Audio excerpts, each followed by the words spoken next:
biologist, so it's a very narrow field. So it's wonderful to have people interest from insects to bats to cetaceans in this session. Our first speaker is Professor Richard Kock, who I'm very privileged to introduce, and I saw practice with Richard at Whipsnade Park Zoo more years ago than I'm going to admit to. He spent most of his career working for the London Zoological Society, at that point at Whipsnade, then was seconded to start the veterinary unit at the Kenya Wildlife Service. And I know from personal experience that the farms that need KWS support very badly miss Richard now that he's no longer there. Now has a chair at the University of London and is very well qualified to speak on One Health, which is really the buzzword now, certainly in vet schools, of integrating not just veterinary medicine, but medicine and ecology, and finally making the whole system work together. Professor Kock. Thanks very much, Caroline. It's always a privilege to be allowed to stand up and talk, actually. Maybe at the end you won't agree. But my intention is to try and maybe clarify some of the issues around One Health.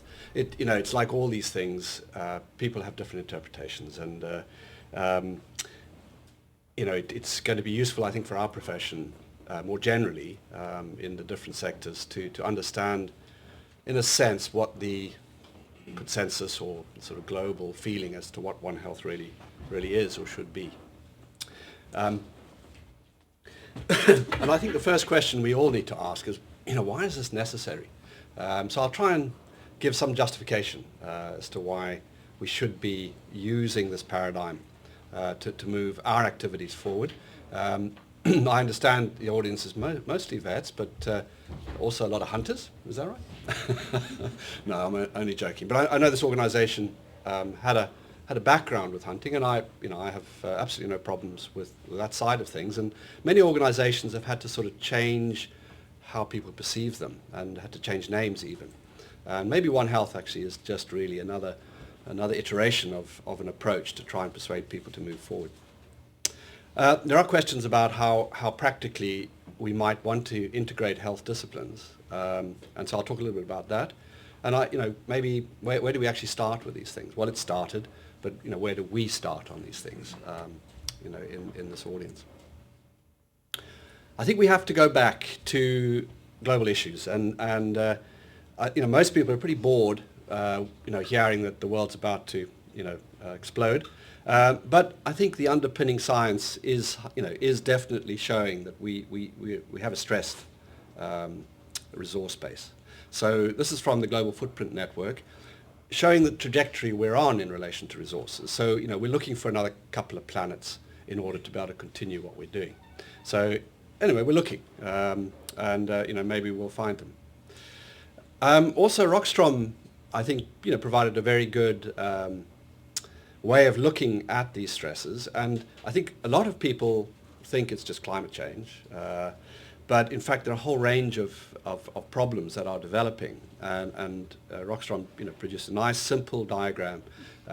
So it's not just one thing, and each one of these changes, whether it be ocean acidification, nitrogen cycle change, biodiversity loss, they all have very serious consequences, and the red really just indicates what's happening currently, and we don't really know the impacts of some of the other changes that are happening on the planet. To summarize, in a sense, what the global threats really are to life, I think this estimation of 75% of biological primary production now exploited by humans sort of says it all, really. We are a very dominant species, and we are now channeling a huge amount of that sun's energy through its plants to ourselves, through our systems and our livestock and so on. Climate change is one, significant aspect of the process of exploitation. And then, of course, agriculture and population are really the fundamentals on that. So these are the current issues. And the world is now one. So, it really is very different from 100 years ago. I'm amazed. I live in the UK. I've lived a lot of my life in Africa. And so I'm one of these people who's a bit global, I guess. But my neighbours where I live, their parents never went further than Maidstone. I live in Kent. And I knew them. I mean, I knew they hadn't gone further, than Maidstone. So, so really things have changed quite dramatically. So we are seeing animal movements, we're seeing human movements. The animal movements have some regulation because of vets, okay, so vets have produced rules, but who's controlling humans? Nobody. There is no regulation on humans. And they carry fomites, they carry diseases. And it always amazes me that we have this control in animals and no control in humans. Farming systems, okay, this is again very veterinary, and we must recognize in a sense that we've helped drive this process. We've convinced people that we should have food animals and that they're good to eat, and they've certainly been very important for the profession and its evolution. But we must recognize what's happening. We're going from 21 billion food animals for 6 billion people, but we're estimating 30 billion food animals by the time we reach about 9 billion people. And if you look at the type of animals, it's poultry and pigs actually, which are going to be the animals that will be squeezing humans out. And it's not a surprise that when your duck industry in Southeast Asia does this, okay, it's an incredible increase in ducks, that we end up with something like H5N1 evolving and emerging out of that system. It's not accidental. It was inevitable. Probabilities were such that it was going to happen.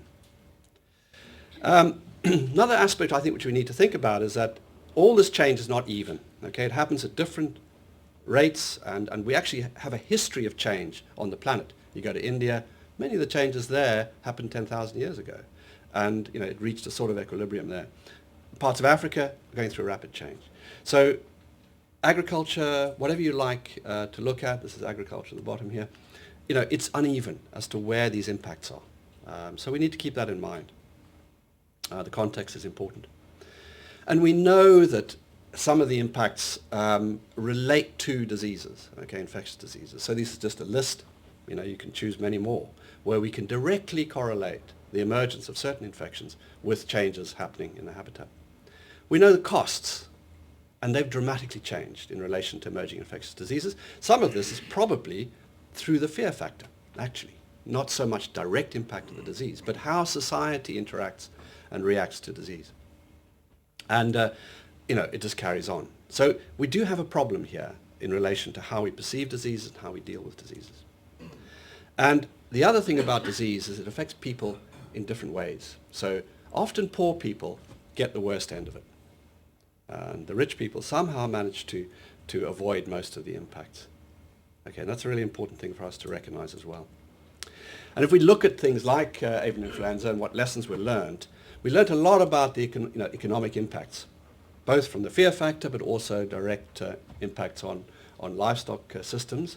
We also recognize the impacts on livelihoods.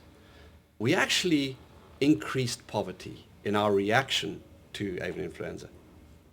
In many countries, the draconian measures introduced, the cull slaughter type policies, which vets introduced, led to increased poverty. And it had no relationship actually with infection causing disease in humans, because in fact the mortality from this disease was very minor in humans, even if the potential was great. So there are lots of things that we learned in a sense that with something like avian influenza. We didn't do it very well, to be honest. It's still not being handled very, very well. I must thank Bruce Wilcox for this sort of conceptual diagram about what the disease emergence system is. And we have to look obviously at some of the broader things, social, political, economic and environmental forces. So we must look global, regional, landscape, local, focal, etc. And we must recognize all the drivers. So commerce, agriculture, all these things are drivers. Livestock really are very important drivers for the emergence of diseases. Wildlife actually is a bit of a distraction. I have to say this. It's very popular, but wildlife is a compartment, and they're doing pretty well really in relation to infections. They have a system there that seems to retain a certain balance. They provide candidate pathogens, but without the livestock systems or the human systems to create the emergence and the evolution of these pathogens, we wouldn't really see it. We tend to focus on this end as vets, and I think we don't think about a lot of the other issues. And we tend to focus on the curative side of things and not on the preventative side of things. I think society as a whole is doing that. So I produced this diagram, which I think sort of sums up, in a sense, the ecology, the time-space evolutionary scales, which we need to think about in relation to emerging diseases. So basically, we look at the big picture and we go all the way down to the individual, and they're happening at different rates. So the big picture is slow. All right, so climate change will take 50 years to have impact. Things at the individual level, the microorganism level, is happening very, very fast. Okay, so these things, the dynamics and so on. So big changes in landscape, will actually have very dramatic, dynamics at the individual level. So do we have evidence for this ecological stress causing disease emergence? Yes, we do. So we have, in pathogen evolution terms, we can show that some livestock systems actually create conditions for evolution of the pathogen.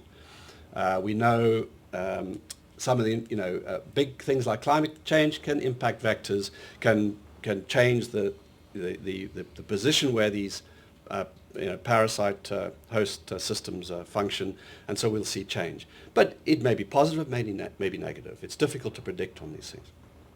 What is interesting is that most emerging infectious diseases currently actually old pathogens, not necessarily new pathogens. So we need to recognize that. So tuberculosis has been emerging because of a changing circumstance, HIV, immunity, and so on, increased population, increased densities. So it's not just about new things. And we also have evidence of selection pressures that we have introduced for change, so amplification. So the livestock system amplifies whatever the changes are and enables mutations to really take hold. So we need to recognize that, yes, we are actually creating conditions for them. And this term, socio-ecological systems and resilience, I think, are really fundamental to the One Health concept, and we need to really understand this. So it comes back to complex systems theory, okay? And it really is contrary to the old conservative paradigm. We as people have been trying to stabilize everything. We try and control everything.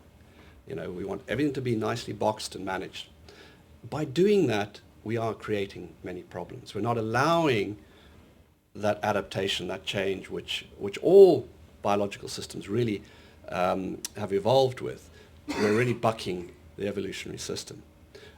So complex systems theory help you to get back to understanding that and finding ways of working with the system as opposed to against it. And it's a paradigm shift, fundamental shift. And of course with sustainability, if that's what we're talking about, who is it for? Is it just about humans? We're doing a pretty good job, actually. I don't think we need to worry currently about sustainability, but maybe in 20 years we need to worry about it because we may be in a very different place. But actually we're an incredibly resilient species. We're probably the only wild animal left.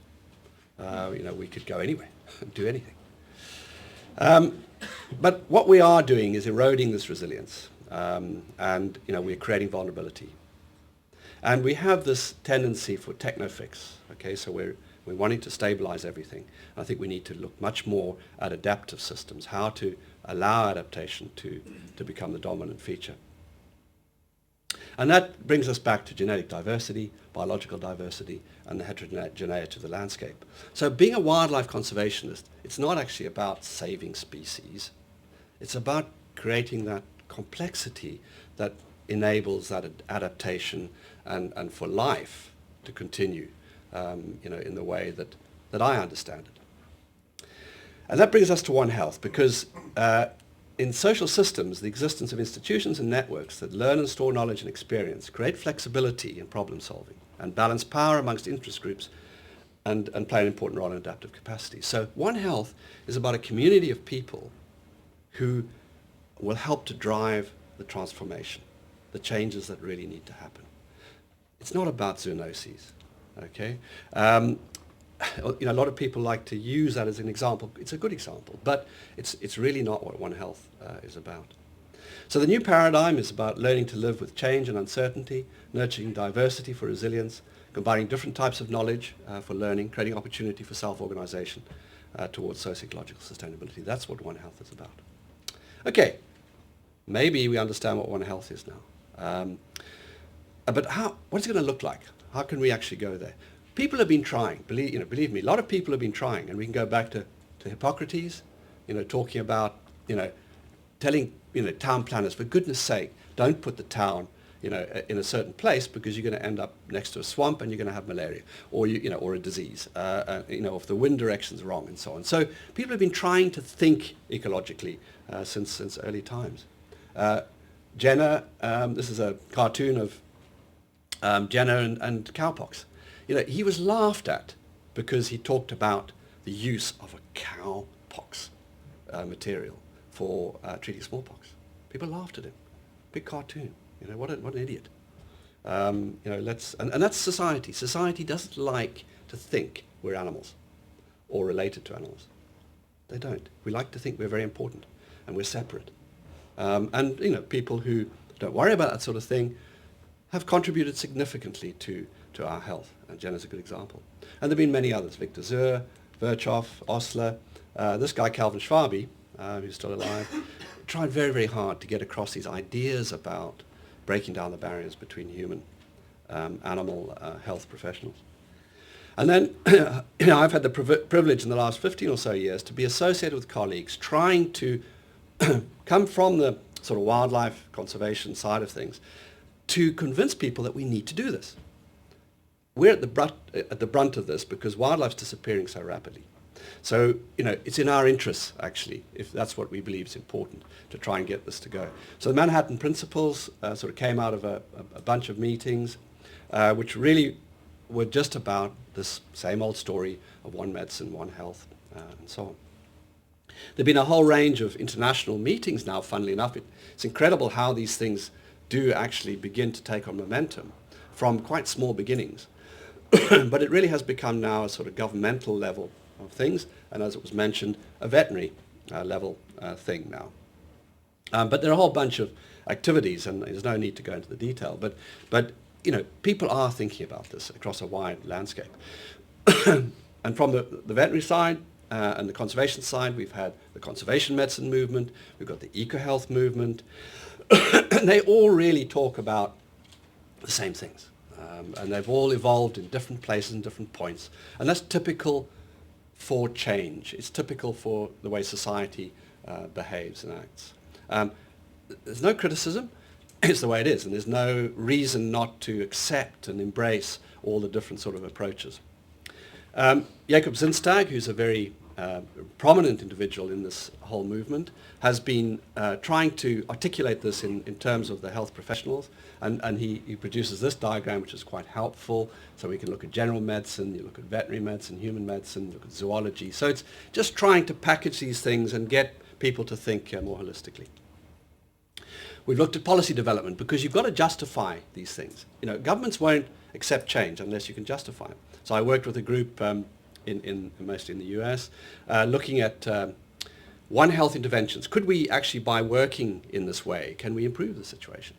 And we looked at 6 million citations in a systematic review, and we found 2 examples where there was, in a conventional scientific evaluation system, which would prove the case. 2 out of 6 million. Because nobody's looking at it. Nobody's actually measuring it, trying to understand it. Maybe we can't. But anyway, the point is we've got to be able to bring examples to governments to make the necessary change. And what are our problems? Well, we've got loads of problems, in a sense, to move something like this forward. That fundamental arrogance of our species is a big problem because we all think we know it. And so we have to become extremely humble. So we've got to do a Gandhi, strip ourselves down and begin to be very reflexive about these things. And I think then from that we can probably move forward. And at the moment in countries we have extraordinary inequality in institutional capacities. The vets compared to the medics. If if this was a meeting about dentistry, we'd probably have 7,000 people. Okay, it's just the proportions. So we have a hill to climb. Money is a constraint. There's poor communication between sectors, language, culture, values. These are all the issues really that we have to address. And we all work in these silos. And science has actually encouraged that. So we have to also look at science and ask questions about how science functions. And we just don't have incentives to work horizontally. And that's what I guess what we have to create. I'm not going to talk too much about this, but if you're interested in looking at what people are trying to do, there are some websites. There's one website which is trying to unify these things. Actually, Caroline's institution at Edinburgh has been very central to developing this website, but it's a global effort to pull all the people together and ideas together. So you can visit the One Health Global Net, but there are others. If you Google, you'll be taken into all sorts of places with One Health. But this is probably the most cohesive point at the moment. And there are efforts to try and bring some of these movements together. So like the EcoHealth, One Health in Kunming just recently. I was in China with colleagues, and there was an attempt to say, okay guys, let's pull these together so that people outside can understand what this is about. So really, to make this work, we need to bring together a whole range of disciplines. And in fact, we probably need to start with the economists, the social scientists, ecologists, politicians, and then vets and medics are important too. But in a sense, we tend to implement. But to get the frame right, this is where we've got to focus, because it's the social ecology that's critical to a lot of these disease problems. And we basically want to think about it. People need to think about it. We're trying, at the college with the London School of Hygiene, we're launching a One Health MSc next year. So, this will be a contribution to the process, and it's a face-to-face. So it probably will be the first face-to-face, actually, masters globally. There's lots of online stuff happening. But, we think, actually, you've got to get people together and create a community to get the sort of changes that we need. So I guess that's where we are. As I say, I'm a conservationist, and really that's my basis for what I do. But I sincerely believe that the time has come for this change, and it really is. It's sensible. I don't think it's anti-human. It's really sensible, and we will be very glad of this transformational change if we keep it going. And I just encourage you to join that process. Thank you.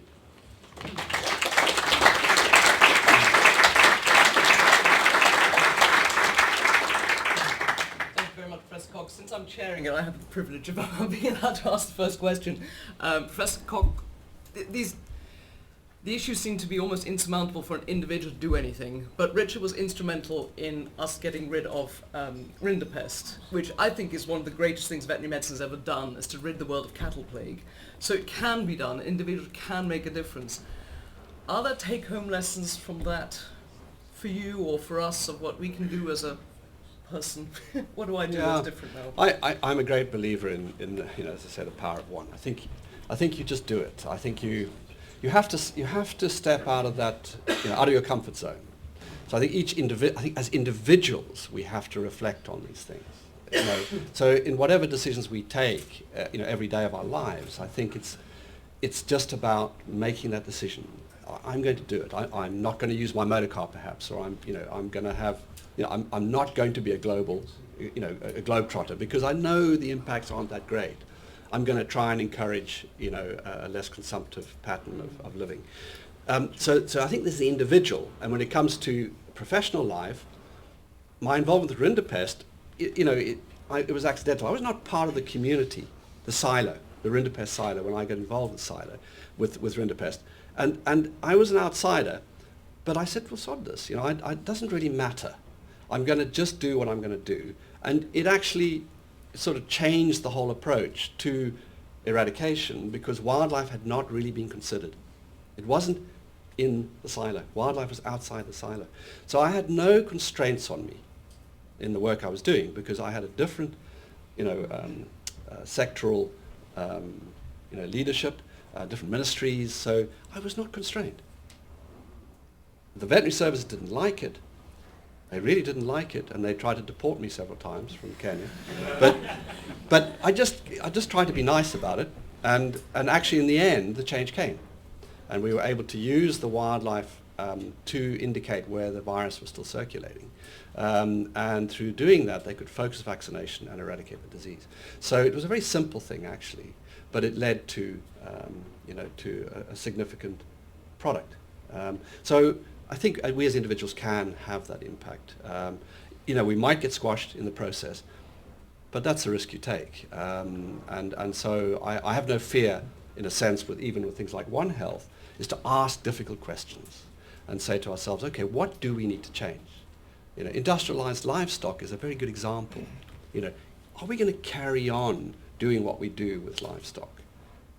And I mean, there's no humanity about it. I wouldn't eat meat in North America because you can't actually eat an animal that you see out on pasture. It's just not possible. I could do that in Kent still. I can walk the fields and see a sheep and know I'm probably going to eat that on the weekend. And I'm happy with that. But you can't do that in many parts of the world now. So these systems now become so separated from our day-to-day living. I don't trust it. It just, I think from the perspective of what we're doing to those animals and the risks associated with those systems, I'm not comfortable with that. So I'm quite happy to fight that system, but in a scientific way, so that we actually still feed ourselves, but let's do it sensibly. I think that's inspirational for all of us. Question? Richard, given that the One Health initiative has come from the veterinary world, what kind of responses are you getting from we human dogs? And please repeat the question because it wasn't on Yeah, okay, so the question was, this is a veterinary issue, sort of, and we're driving it. Well, I would say it's, the vets are not the only people. I mean, vets have been quite central, but I think conservationists and biologists have also played quite an important role, ecologists, in this process. So the One Health terminology is because vets and to some extent the World Health Organization and so on try to grab this whole idea and put it on zoonoses. So that was a sort of attempt. Those of you who don't know, the One World, One Health movement that came out of the Manhattan Principles meetings in New York, it was trademarked. The One World, One Health was trademarked. And WHO and people said, well, we'd like that trademark because we think it's a really good way to drive things forward. But the organization who had the trademark said, nah, we're not going to let WHO control this. So what happened is they changed it from One World, One Health to One Health. That's actually what happened. So it's all about these sort of ownership things. So I understand what you're saying that so vets are quite important in the process, and medics are still a little bit on the periphery. That is true. But the issue with the medics is that they have so much on their plate in dealing with humans, and they are so specialized. Vets still actually are broader. So they still have a feeling for different species, the environment, and so on, because that's what they deal with in daily life, many of them. But a lot of medics don't do that. So they're really very narrow.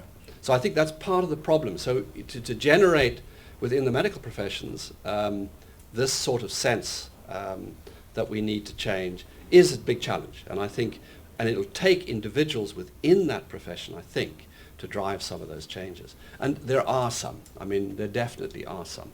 And I've met them, and I think they're wonderful people. And they're doing their best to illustrate that, what we're doing to ourselves is not for our own good in the sense of One Health. And not just infectious diseases, it's non-communicable diseases. If you see, what we've done to our livers through excess fructose in our diets, it's exceeding alcohol damage. So these are things which I think as medics you begin to ask questions. Well, what's going wrong? Because we're not addressing the system. We're not addressing the food system and how the food system drives some of these health issues. So I see it coming, and I think once the medical profession really embraces it, for selfish reasons, because humans in the end are the ones that will benefit, I think, from One Health, then we will really begin to see 7,000 people in the audience. Thank you very much, Professor Kock. I think we better move on, and there'll be opportunity for other questions. Thank you very much. Tea time.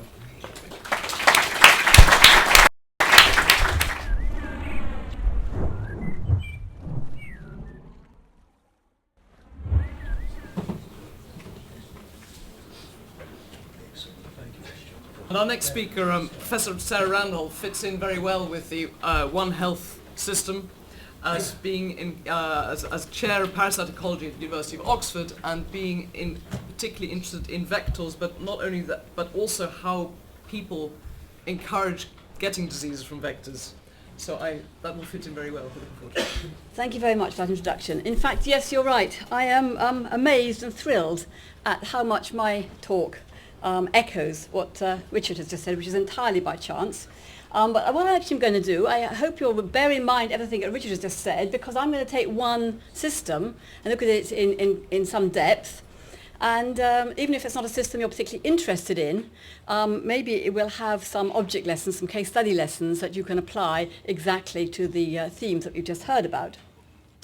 So vector-borne infectious diseases. So my take on the One World, One Health issue is indeed synergy in medical, veterinary and wildlife health, but you could say that it reflects the global scale analyses of environmental risk factors that have been available to us through satellite imagery for the last couple of decades, although I read in the newspapers that the satellites are falling out of the sky sooner than we can put them back up again, so this might stop. Alternatively, of course, we could be pessimistic and say it reflects the global dispersal of infections, the emergence of exotic infections, so one world, one ill health. And indeed, if we look around the world, we see that there are a number of well-documented cases of the upsurge of vector-borne diseases, some of them due to the introduction of exotic diseases, and some due to the emergence of endemic diseases. And from my point of view, I'm interested in ticks, so I'm not disappointed that some of these significant emergent diseases are indeed tick-borne diseases. So we can have emergence in an evolutionary sense, the appearance of new genotypes, new genetic strains, and new interactions between hosts and pathogens. But I'm more interested in the emergence in a geographical sense, which involves first the arrival of a pathogen in a new place, and then, of course, the conditions have to be right for its establishment, and then conditions might encourage also its spread, adding up to a new pattern of the distribution and incidence of vector-borne pathogens, which takes place across a variable timescale. If we start with arrival, although I've emphasized aeroplanes and we've heard about the increasing interconnectivity of the globe, nevertheless, of course, this is not a new phenomenon. We could go back to the exodus of humans from Africa, but we can go back couple of centuries only, or one or two centuries only, and take an example from the emergence of my particular favourite virus, tick-borne encephalitis virus. This is just to show you the phylogeny of the three different strains.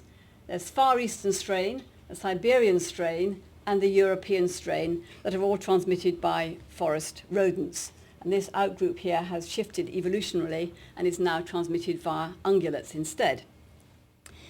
If we see how this plots onto the map of Russia, not surprisingly, the Far Eastern strain is in the Far East, Siberian strain is in Siberia, and here we have the European strain. In fact, when it has been investigated in detail, in addition to this major area of the Far Eastern strain, there have been identified a mosaic of short-lived foci of this genetic strain, Far Eastern TBE, across Siberia, detected in the 1930s, between the 1930s and the 1980s. And I've italicized short-lived foci because what that implies is arrival, but no establishment or spread. If there was establishment and spread, they would no longer be quite so focal and also short-lived. And what Kovalov and co-workers have recently suggested is that this was due to the resettlement of hundreds of thousands of wild animals from the east to the west within the Soviet Union, which we know took place between the 1930s and stopped after 1974. Very specific, politically driven phenomenon, okay, which appears to account for this pattern of distribution of this TBE virus strain. He also looked at the Siberian strains, and he has convincingly argued that the spread of strains westward from central Siberia corresponds to the construction of new roads. The first new road was in the 17th to 18th century, and of course the road went from west to east, and the virus went back from east to west along that line of communication. And secondly, later in the 18th century, the first Trans-Siberian way. This is not the Trans-Siberian Railway, this is the roadway.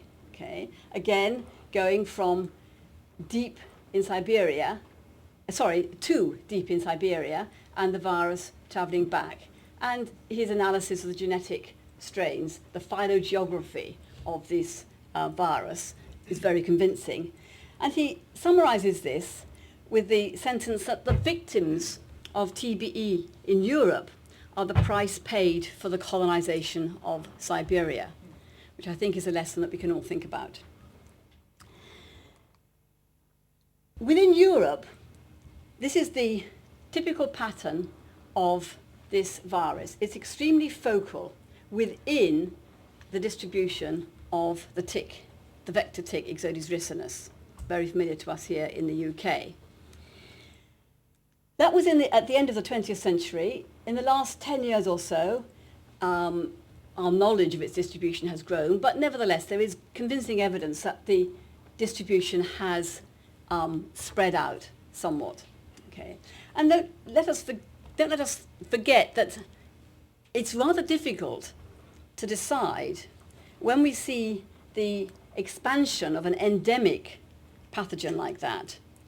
Is this a case of increased contact with humans, because this maps human cases? Is this a condition of increased contact with humans? The virus was there all the time. There's a lot of evidence for that.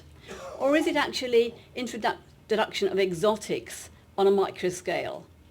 If it appears here and it never was here, this is an introduction in the same way as appearing on a new continent. So what accounts for this focality? We have to do a little bit of biology here, and I should like to take this opportunity to educate you. I'm sure, I feel sure from my experience that you will need educating as to why ticks are not insects as vectors. The crucial feature of ticks is that they feed only once per life stage, as a larva, a nymph, and an adult. And each meal is extremely large and takes a number of days to complete. So the unfed larvae that emerge from the eggs feed for about 3 or 4 days and increase about tenfold. They then drop off that host and develop on the ground to the next instar, and it's repeated by the nymphs and the adults, and an engorged adult would occupy most of that screen. And of course that means that a tick which acquires an infection from an infected host at one blood meal cannot transmit it to a new susceptible host until after it has developed on the ground. And this introduces a very long delay and a high mortality, which varies with the climate and therefore varies in time and space. With the tick-borne encephalitis virus, we now know that the transmission depends not on a systemic infection developing within the host, but a non-viremic, a non-systemic infection limited to the place where the ticks feed. And watch carefully, because it's quite rapid, the passage of the virus passes through and does not set up an enduring infection in the host or a systemic infection in the host. This is significant. It adds about 50% to the transmission potential because a non-systemic infection is less virulent. There's a higher probability that the rodent host will survive the 3 or 4 days necessary for the tick to complete its blood meal and for that transmission process to be completed. But that on its own is not enough, because as you've seen in the previous slide, if you noticed, and of course if you've got an organism producing 2,000 eggs, it must be so, there's a very high mortality between the newly infected larvae and the next stage, the nymphs, that is going to pass on the infection. So it's no good having one nymph feeding alongside one larva at the same time on the same host for transmission, there has to be one nymph co-feeding with many larvae for this to be sustainable. And we now know that, it's obvious from that in order to get this co-feeding, sufficient co-feeding, then the seasonal pattern of the nymphs and the larvae must be more or less synchronous, show a high degree of synchrony. In some parts of the tick's range, this is not the case. The larvae emerge after the nymphs, and so the feeding is not synchronous, and therefore you cannot get transmission of the TBE virus. And we also know that the environmental conditions that ensure synchrony rather than asynchrony is a rather subtle difference in the temperature profile, specifically a more rapid rate of warming in the spring, which allows the larvae to emerge very soon after the nymphs and therefore feed synchronously. And this is the explanation for the observed focal distribution of TBE across Europe. Only some places have the right temperature profile to allow this to happen. So that's an explanation for the distribution, and indeed we can then examine changing distribution. But the even more difficult question is to account not for the changing distribution, but for changes in the incidence of TBE in humans. And there are different patterns. In Western Europe, we see a gradual rise in tick-borne disease cases. But in Central and Eastern Europe, there was an extremely abrupt upsurge of tick-borne disease cases, both Lyme disease and tick-borne encephalitis. And a 200-fold increase, which is now stabilized back to about 100% increase, a doubling, compared with the previous state. And the question is, why?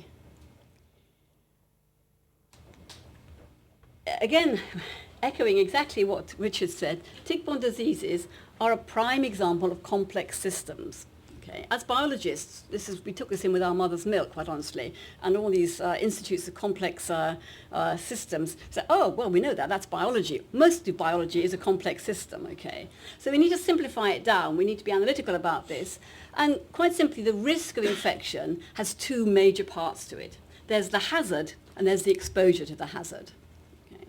By hazard, I mean the abundance of infectious agents. And that depends, as I've tried to explain to you, on biology. It changes relatively slowly through evolution and ecology, and the drivers are principally abiotic and biotic of one sort or another. But the exposure is the contact between humans and or animals, if you're talking about veterinary diseases, and those infectious agents. And that depends much more on the human factors that can change very rapidly through changes in behavior. And we have identified some significant socioeconomic drivers for these changes. And the output of interest, of course, is the incidence of human infections, and that can vary abruptly. And it may be due to any one of a diverse range of factors, and some of them are quite unexpected. Indeed, it takes quite a lot of effort to persuade the editors of journals to believe them. So how predictable are the two halves of this simple equation? Well, without going into detail, trust me, we now have a good population model for the tick Ixodes ricinus, the basic biology. And this just quickly shows you that, indeed, in 3 different sites, our predictions in red match the observations in black of the abundance of, in this case, nymphal ticks questing. So we've used this model.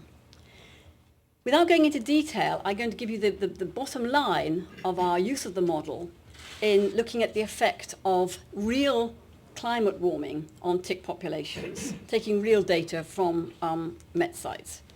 And not surprisingly, the effects are greatest in cooler climates. And that's simply because there's a non-linear relationship between temperature and tick development rates. As it gets warmer, tick development rates increase more slowly. And this matches our observations along the distributional boundaries of the tick populations, which are limited by climate. Latitudinally, we're talking about the north, and indeed in Sweden, ticks have appeared further north since the early 1990s than before. There's also altitudinal limits. An upward shift has occurred, and ticks and TBE cases have recently been recorded in the Austrian and the Slovak and the Czech mountains. It's extremely important when talking about environmental change and climate change to recognize this distinction between what's happening at the limits, the distributional limits, and what's happening in the core regions where temperatures are not and never have been limiting for tick populations. And our predictions based on the model show a much more limited effect of increased temperatures where it's warmer. And so we would predict that biotic factors would have a greater impact on tick populations than climate. And we ought to be looking at the increased abundance of the principal hosts for all three stages of this tick, the deer. And when we use our model to look at the effect of increasing deer abundance, we use two sites. We use real data. In Wales, there's a very low initial deer density. So we doubled it. We increased it gradually so that it doubled by year 20, but did not change after that. And not surprisingly, as you increase deer density, the population of ticks, questing nymphal ticks increases. And when you decrease the deer density, the ticks decrease in abundance. Very intuitive. But when we looked at Dorset, which had an extremely high initial deer density, the pattern was different. When we decreased deer density, the tick population decreased, but much more slowly. The impact was not evident for the first time 20 years. When we increased deer density, actually, the tick population, the questing nymphal population, decreased. And it's very simply why there are so many deer that they are picking up these questing ticks extremely fast. They do not accumulate on the vegetation. If we looked at another part of the tick cycle, the egg-laying females, then the expected pattern occurred. Increasing deer gives an increase in the overall tick population. So what we have here, slightly counterintuitive, the tick population increased, but the hazard decreased because the hazard is represented by the abundance of infected nymphs questing on the vegetation, which may accidentally attach to a human rather than to its preferred wildlife host. Now the other part of the equation, the exposure. How predictable is this? How much do we understand what has happened to account for the observed epidemiology? I'm going to take examples from Central and Eastern Europe, because this was the first thing that we analysed, and we understand it slightly better than in Western Europe, and take these 5 countries, real data from these 5 countries, where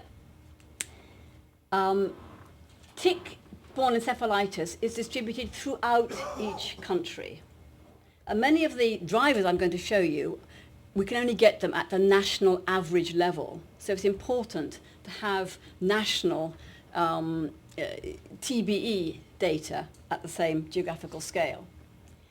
And in these countries, and indeed some others that I haven't, Poland for example, also, and Slovakia, we see this very abrupt increase in each country in the national incidence of TBE in 1993. The same in each country, but the degree of increase was very different. A mere doubling in the Czech Republic and an order of magnitude increase from one year to the next, not driven, I hasten to add, by public health activities. We've checked that, we've done that exhaustively. These are real increases. Again, Poland had also an order of magnitude increase from one year to the next. I know the medics, I know they were working there, they know what they were talking about. So how can we explain this? Well, after a great deal of data collection, analysis, thought, we've come up with a network of independent but synergistic, both biological and non-biological factors, And this is furnished with real data from these countries.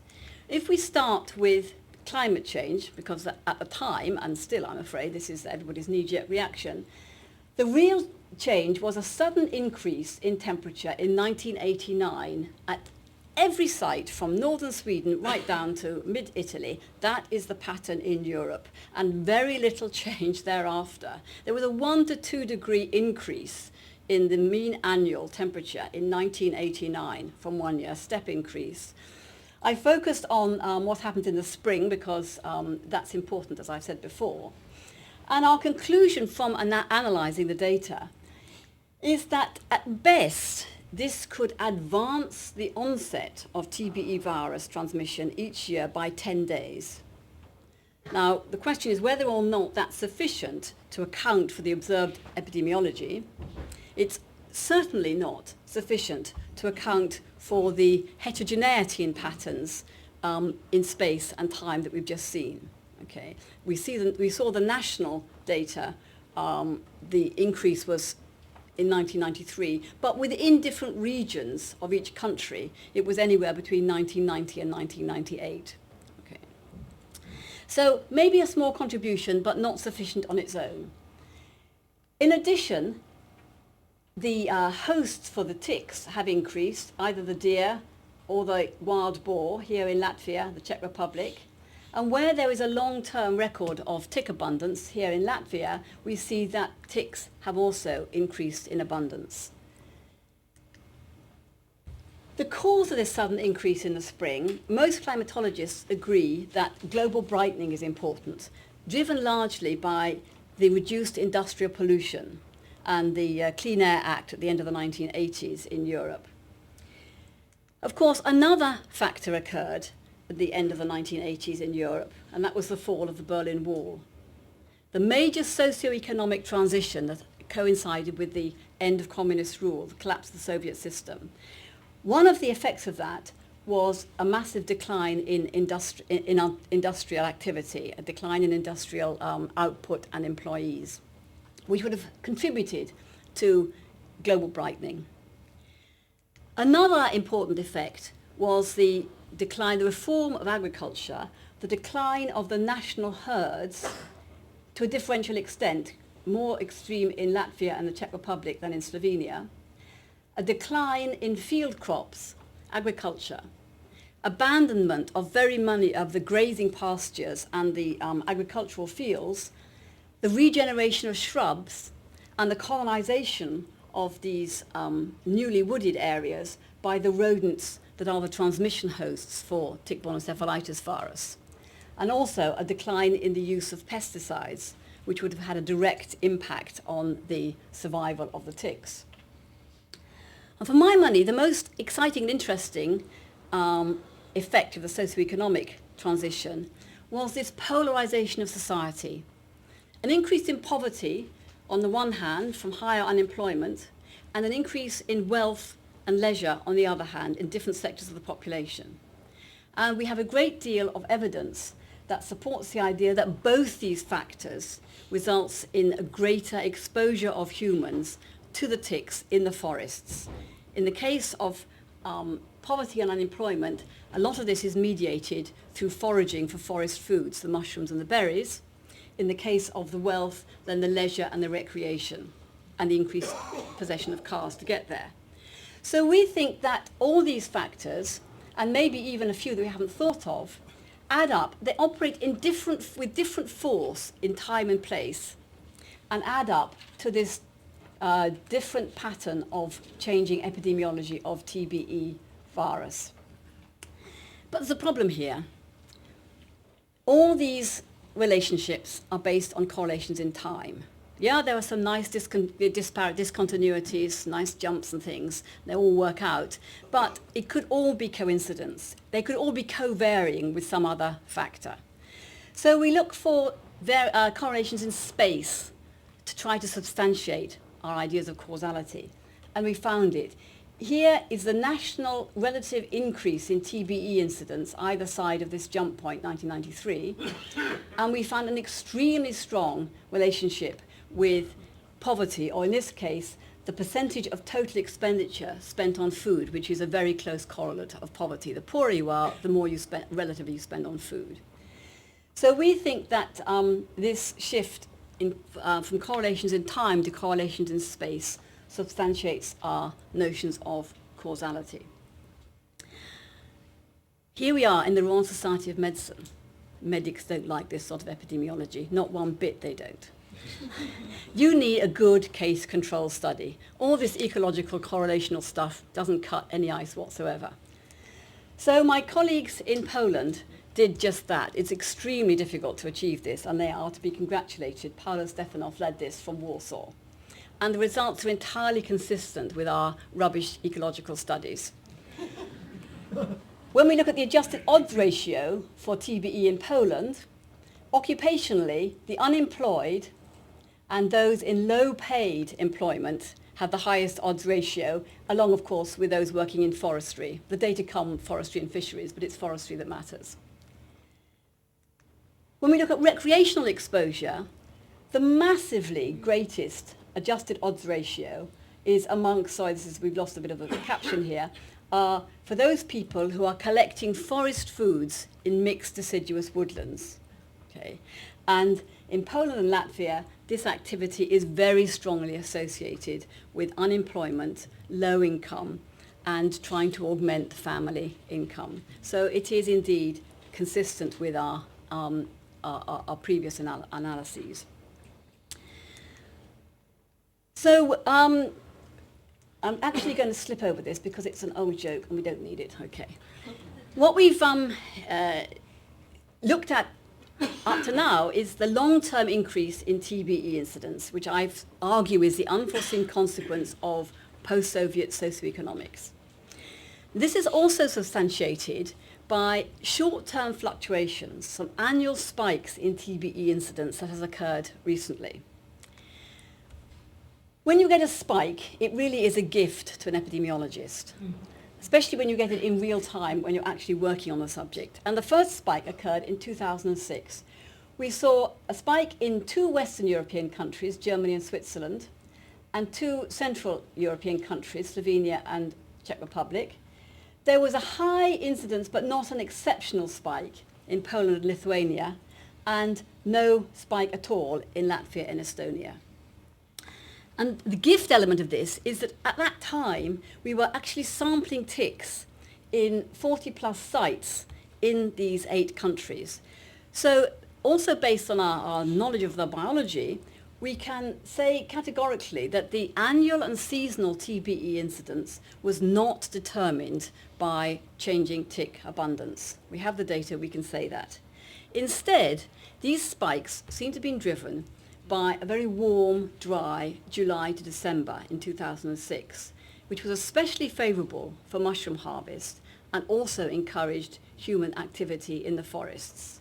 And that fits with, the additional data fits with the pattern we've seen. And then there was a second gift, another spike in 2009. And we've shown that this spike in different countries, Poland, Lithuania and Latvia, was highly correlated with high background levels of poverty, triggered by increased unemployment during the start of the economic recession in Europe. And the mechanisms, possible mechanisms linking those, are again the increase in traditional and commercial use of forest foods, the lower use of the costly vaccine, which is available, but in these countries, as I say, is costly, and possibly also stress-induced susceptibility to disease. And so we have a new conceptual model that both poverty and wealth may increase the risk of this disease, but not equally. With increasing poverty, we've seen that the risk increases dramatically, but also with increasing wealth it increases, but to a lesser extent. The risk factors, of course, differ.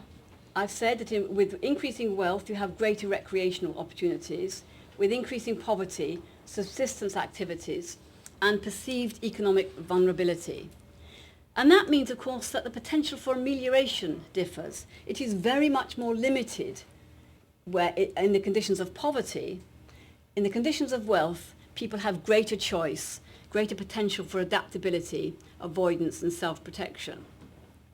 And if the biology changes, then the whole curve rises up as there's increased enzootic transmission. So the final summary is, in explaining and responding to complexity, these two natural experiments in recent years, they both reveal the immediacy of the impact of disparate factors on TBE. Sometimes it was the weather, and sometimes it seems to have been economics. But they act through abrupt changes in human activities, not the slower response of the natural enzootic cycles. How do we use this information? Well, it underlines that we need to target intervention at the high-risk groups, the economically disadvantaged, those who are less able to change their behavior to control their risk. We really do need to make these extremely efficacious vaccines accessible and affordable to the people who need them. And I would like to point out that none of this work would have been possible without this fantastic team that I led as part of an EU project, the Eden Project. Also, two of my research students, Dana Shumalo from Latvia and Eleanor Godfrey, have contributed significantly to this particular work. Thank you very much.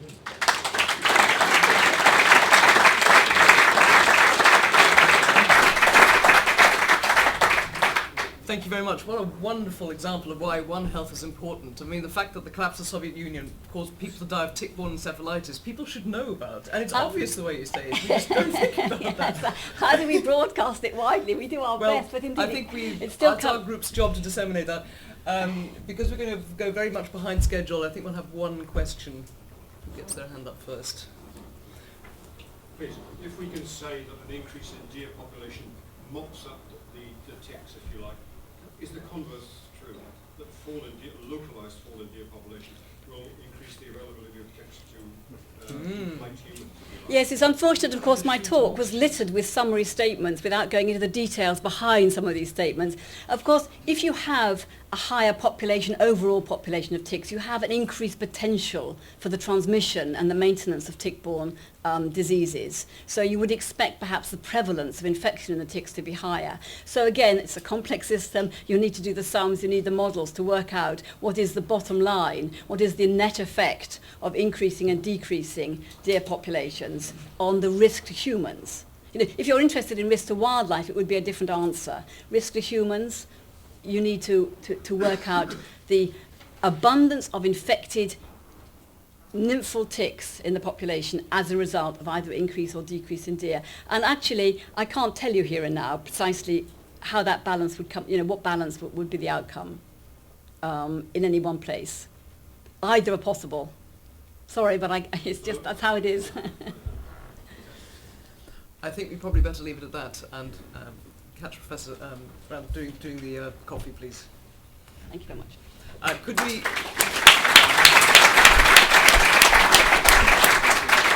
I'm suspicious we're not allowed to slurp our coffee in here, so could we trot out and have coffee in, say, 10 minutes and come back here, please? Otherwise we'll be behind.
check it on the machine. Sure. But Have you, sometimes it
Well, yes.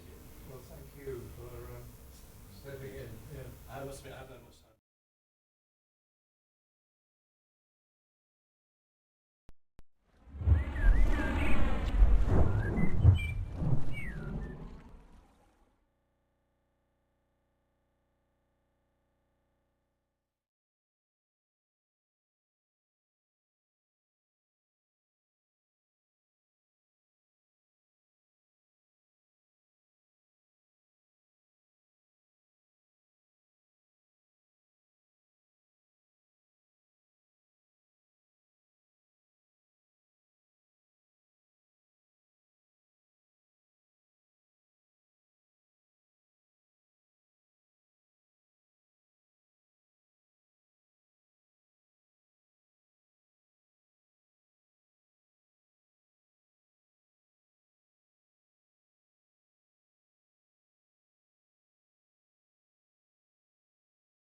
Is that my one there? Yeah, that's yours. Well, that's still in there, so that's okay. Yeah, it's okay. Yeah.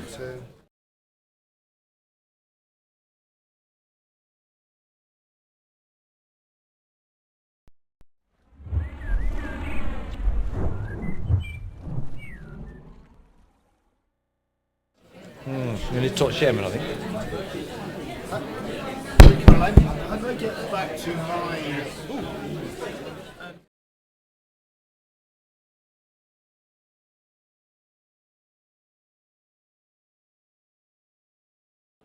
Are you happy with your? Is that your talk? Yeah, but it...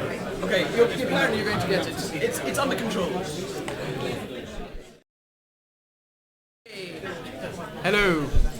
I've been asked to tell the rogues among you who have not turned off your mobiles to do so. Now, please. Having had a wonderful introduction to One Health, we're going to go to some more specific examples on biosecurity in Britain, and in this case on a potentially emerging disease in Britain. Alex Barlow worked for the VLA for many years and is the founder of the Disease of Wildlife scheme, very well qualified to talk on particularly wildlife disease. And this one is a disease which is not up there yet, on white nose. It's on here. There we go. White nose bat syndrome, which I follow on ProMed as an American disease. My heart almost sinks every time I see more news of these thousands of bats dying, and now we're maybe getting something in Britain too, which is even more concerning. But over to Alex. Right. Thank you, Caroline. And I'd like to thank Lewis and the rest of the committee for inviting me to give this talk today. And I'd like to acknowledge two co-authors, Lisa and Helen from the Bat Conservation Trust. So what I'm going to cover is a relatively new and emerging disease, albeit it's in bats, and at present it's in North America. So it's, as I say, Caroline has seen it on ProMed, and I think some others will have probably followed it on ProMed.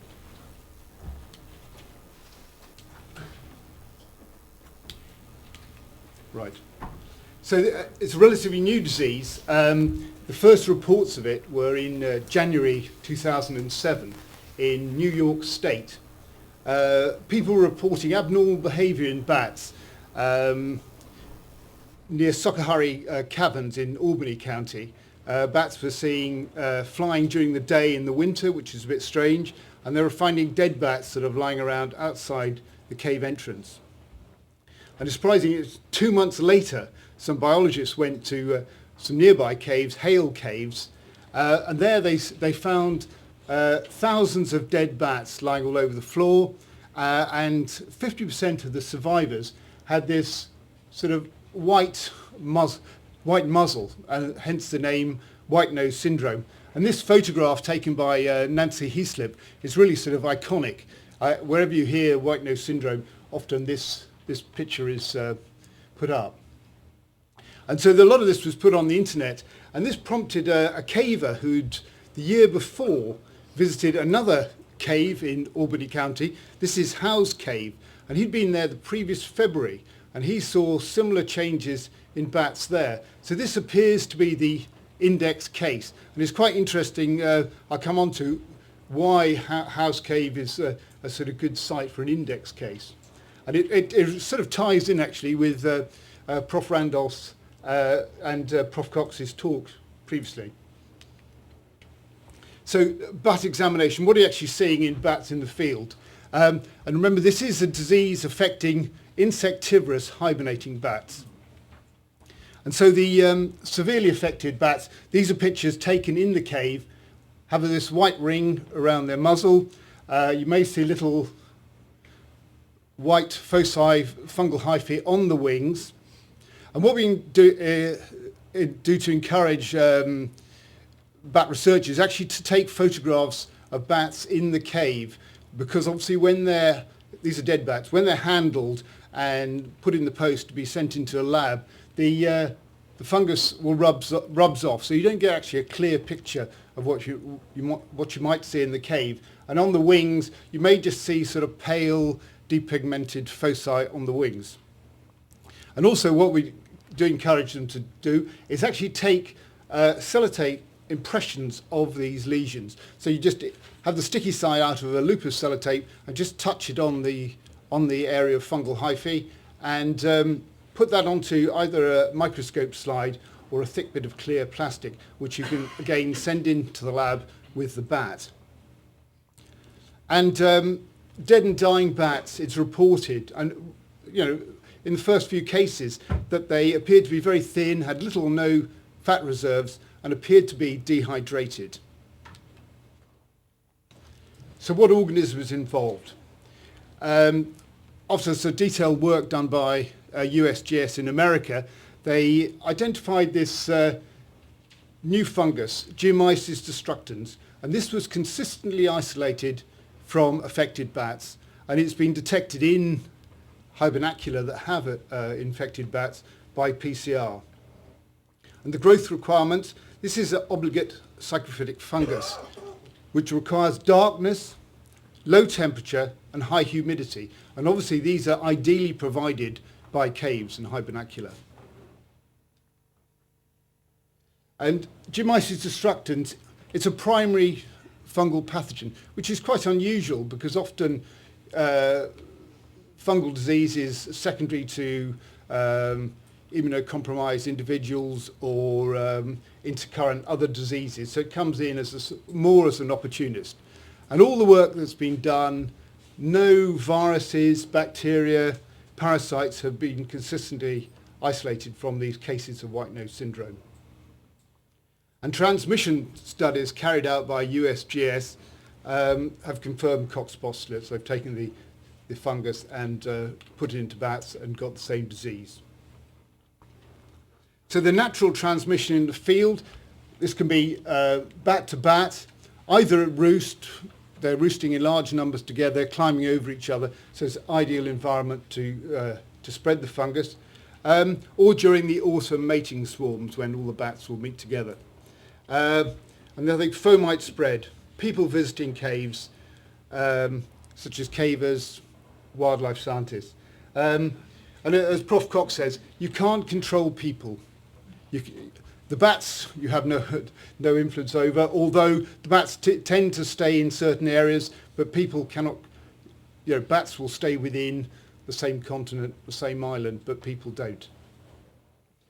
And this is a microscope slide of the fungus, and it has a sort of characteristic conidia. They're sort of little squat banana shapes, and that's one thing we can do. These sellotape impression smears of the fungus, you look at it under a microscope, and if you see these characteristics conidia, you can just cut out around the bit of sellotape and actually put that onto the fungal media. So it's quite a direct way of suspecting you've got disease there and being able to confirm it. So what histopath? So the affected areas of skin reveals this cutaneous fungal infection with the fungus actually targeting the hair follicles and the adnexa. Here you've got the hair shaft, and this is a fungal hyphae going down the hair shaft and just removing the sebaceous glands and the sweat glands. This is on the muzzle. This is a section through a wing. This is a normal bit of wing, very, very thin. Here you've got the fungal hyphae penetrating the basement membrane, and you can see there's obviously a degree of edema around it. But one thing, obviously histopathologists here should recognise, there appears to be very little inflammatory response. You can just see the fungal hyphae, but there's no sort of white cells that are obviously present, which you would get in a sort of a normal mammal with an abnormal immune reaction. So this white nose syndrome, this was the criteria that was originally drawn up by USGS, and there's some debate about it now. It seems to be shifting, but originally it said mass mortality, large numbers of bats dying, aberrant behaviour, daytime flight in the winter. This is dead bats on the floor of a cave. This is a day-flying bat. You can see there's snow on the ground, so it's been fairly abnormal. Roosting near the entrances of caverns, because there'll be light and temperature fluctuation, so that doesn't really, it's not a suitable place to hibernate. And very importantly, shorter torpor bouts. And this is one of the measurements that has been made of bats that have been affected with this fungus. And then we confirm it because obviously we've got to have the primary fungal pathogen there, geomyces, microscopy, looking at microscope slides of sellotape impressions, culture, and PCR. And then the gold standard is the histopath, where you've got this very characteristic invasion around the hair follicles and through the basement membrane. So the proposed pathogenesis of white nose syndrome, you've got the hibernacula, you've got the ideal conditions for this fungus. The hibernating bat has low body temperature, decreased metabolism, and because of that you've got significantly decreased immune function. So for the fungus, ideal environment, and little or no resistance from the bat. And this is part of the pathogenesis, is that hibernating bats, the evaporative water loss is 99% from the skin and mainly from the wings. And when you've got all these fungal colonization of the wings, all these fungal hyphae, it acts as a wick, so that water is increasingly lost from the wing. The fungus also decreases the normal protective secretions that are produced, and which moisturize and waterproof the skin. And so the bats become thirsty. The shorter torpor bouts, they're increasingly aroused because they need to replenish their water. And the process of arousal, where they've got to bring up their body temperature so they can fly, uses a lot of energy, a lot of the lay-down fat. And so with these increased shorter torpor bouts, they're gradually burning off their fat reserves, and so you get emaciation. And so the affected carcasses are dehydrated and emaciated. And so the origin. This is Prof. Randall's point. Geographical change. Was this fungus introduced to North America? And this Howe's Cavern in Albany County was a show cave, and it has 250,000 visitors from all over the world, and some of these actually may be cavers as well. And they've looked at the spread of this fungus in North America at the moment, and it appears to have just one clonal genotype. So it looks like it's spread out from a focal point, and having a show cave as a focal point seems a good origin. And so here's the spread. Here you've got the index case here, and these sort of bluey grey areas, this is the area where hibernating bats are present, and it's spread down through America, USA, and then up into Canada. And in some of the worst affected hibernacula, they've had 100% falls in bat population. And it's estimated that 5.7 million bats have so far died. 9 bat species in 20 states of USA and 4 provinces of Canada are now affected. And so the indirect consequence is a depletion of this number of bats, 5.7 million bats. Feeding on insects, insectivorous bats, you can get, one would expect there's going to be a large increase in insect population. And it's estimated that one bat during a night feed will eat 3,000 insects. So multiply that over the feeding period by 5.7 million. And some of these insects may be vectors for zoonotic diseases, such as West Nile fever.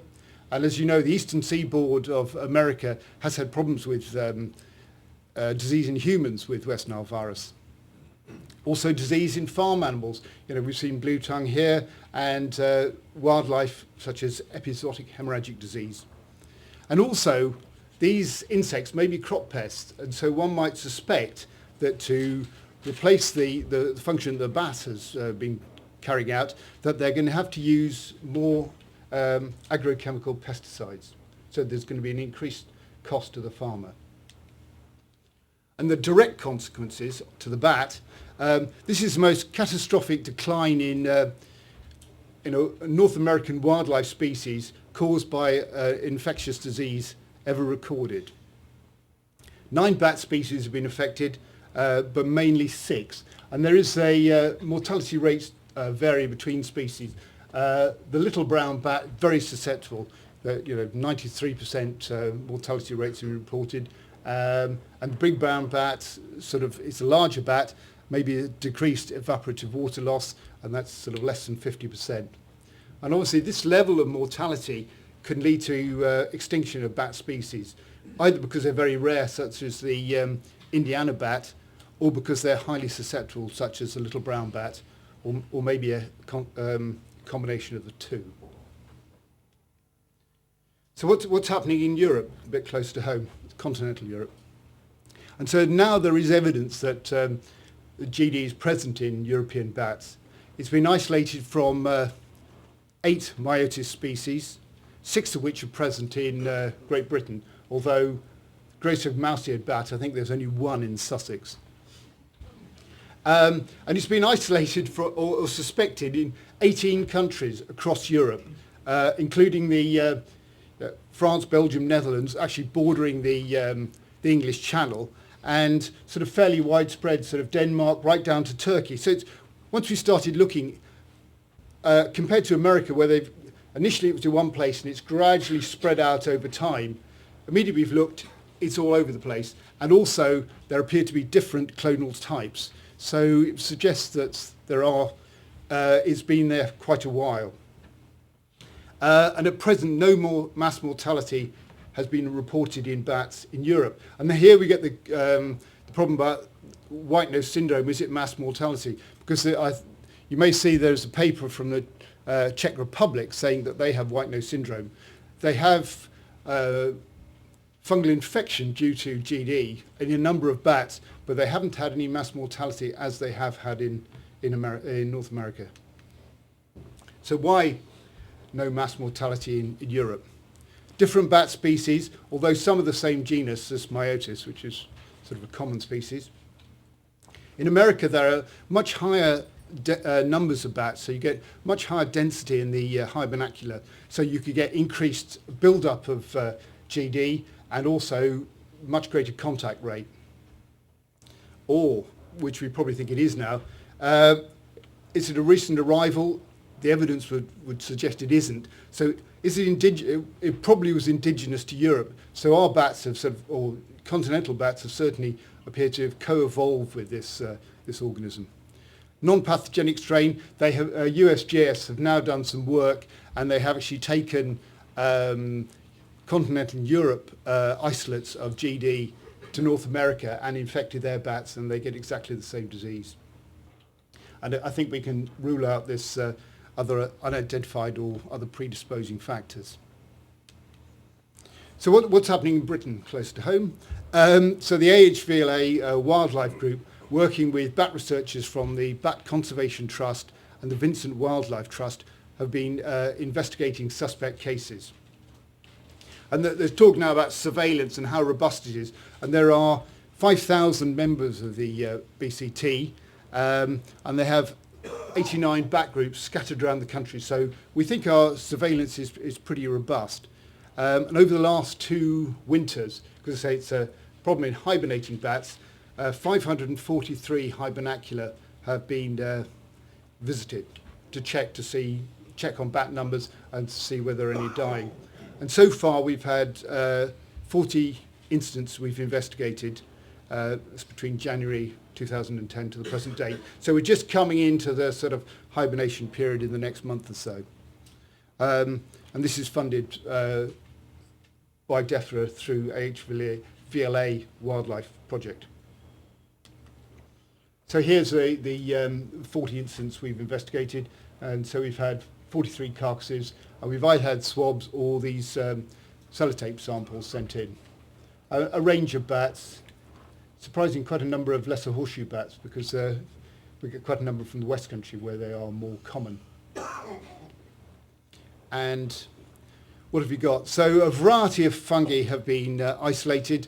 I won't go into all of them, but these have been considered to be saprophytic on dead bat tissue. We have done some histopath, and instead of any sort of targeted colonisation down hair follicles, it's just been a tangle of fungal hyphae. So I think we're fairly happy that these bats were already dead before they were colonised by the fungus. And so Geomyces destructans hasn't been isolated for any of the samples from GB as yet. However, I mean, that might be slightly worrying because, you know, we think, well, continental bats probably co-evolved with this organism. And so is it here and we haven't found it yet? Or is it not here and it could be brought here? And maybe our bats might be susceptible. And Sebastian Puchmel in, well, she's based in Ireland, but he's also from Germany. They've done some sort of niche modelling to suggest that, in fact, a greater part of Great Britain would be suitable for the presence of Geomyces destructans. So that sort of increases the pressure to think, well, is it actually here? So what we're doing, the BCT, AHVLA, and Northern Arizona University, we're doing a hibernacular survey this winter. So we selected 6 hibernacula, which are located along our side of the English Channel, and also on bat population size, where there's a reasonable bat population. And we're going to sample them this winter. We can do a combination of hibernacular surface swabs. This is the sort of floor of the cave that hopefully just under where the bats are roosting, and also sediment samples. Because if it's not here, we're looking for a bit of a needle in a haystack. And Northern Arizona University have got this dual probe Tachman real-time quantitative PCR, which I haven't really the foggiest idea what all that means. However, we're looking for a needle in a haystack. We're told that the validation work suggests it is very sensitive, so you can pick up sort of just one organism of GD. And also specific, because, you know, we don't want to say that we've got GD when we haven't, because in that environment there are lots of other Geomyces species that are sort of closely related, and so you don't want to get any false positives. And also the samples we're taking from caves are going to be fairly contaminated, so you need a fairly robust system. And it's been optimized, and they reckon it is very good for actually taking sort of fairly crude samples. Because I know some of the samples we do within the AHVLA, if you send in a swab with a wooden stick, it interferes with the PCR. So you can imagine if you're taking a cave sediment sample, you need something that's fairly robust. So the conclusions from Britain: no evidence of Geomyces destructions as yet, but if it's not here, it could be introduced. We can't. I mean, cavers are probably the worst, because a lot of I live on the Mendips, and there's quite a lot of caving goes on there. And I know every year people go over to Europe, continental Europe, to go caving, and they're not very good at sort of cleaning and disinfecting their equipment before they come back. Wildlife scientists are a bit more aware, and in fact they have sort of a protocol when they visit these hibernacula anyway at the moment. Migratory bats from continental Europe, we know there is some exchange across the channel. That is why we're actually targeting our survey in the counties bordering the channel. It may be already indigenous, and so that's really, this winter we're trying to answer that question. But if it hasn't been here before and our bats are totally susceptible, it could cause extinction of some of our bat species. 7 out of the 17 species we have are really quite rare, and they're part of the UK Biodiversity Action Plan priority species. So, you know, that would, from a biodiversity point of view, that would be wouldn't be good. And the indirect consequences is that, such as control of insects, is fairly marginal because our bat population isn't as greater as in North America. And so I would just like to acknowledge all the people who've done all the work in, mainly in USGS in America, the workers in Canada, our colleagues in Europe, and all the other people. Kevin Dries, who's come on board from, and in fact it's him and his colleagues PCR that is going to be the sort of fundamental part of the research this winter. Sebastian Poofmel, who's told us it should be here anyway, and Carol Matea and Gudrun from Leibniz, who've also done quite a lot of work on that white nose syndrome. Thank you.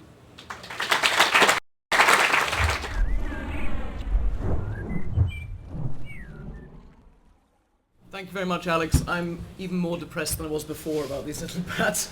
Are we doing anything to inform spelunkers, these cavers, that they could kill our bats? Well, there has been a group that, BCT has actually put out information to them, advising about cleansing and disinfection. And in America, they have a fairly strict control over their caves. Some of the caves are actually on federal land, and they're closing the caves. So they have a much better control over their caves than we do here. So they would be advised. And in first, actually, when we had in 2010, when we had notification of the emergence of white nose syndrome, I went around all the caves on Mendip and gave them a sort of pamphlet on white nose syndrome to warn them.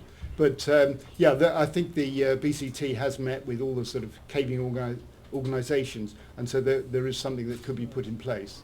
And so we would hope to close caves, which actually happened during foot and mouth, because obviously caves are on farmland. Thank you. I think one question. Yes, sir. That's a very interesting talk. Have there been any attempts to treat any of these caves? Please repeat the question. Maybe fogging with antifungal agents, antifungal disinfectants? Yeah. The question is, has there been any work done looking at treating white nose in situ, really? And the Americans have done some work on various anti-GD fungal preparations, but then you've got to treat there's a vast numbers of bats to treat, and so far it is thought to be not possible. There is some sort of idea that you could coat one bat, and because they mutually groom, a preparation would be spread between the bats, because in fact they use that in Mexico to control rabies. They put anticoagulants on one bat, they mutually groom, and they all die. A lot of them die from rat poison. But there is work on actually setting up artificial hibernacula because this crucial, the temperature and the humidity. So they have slightly higher temperature and lower humidity, and it's an artificial environment, so that can be actually cleaned and disinfected. But it's a massive amount of work. And now it appears that the ones that haven't been killed, whether there's going to be a degree of resistance built up, providing they haven't been totally wiped out. And the projection is that some species probably will die out. Thank you very much. Okay.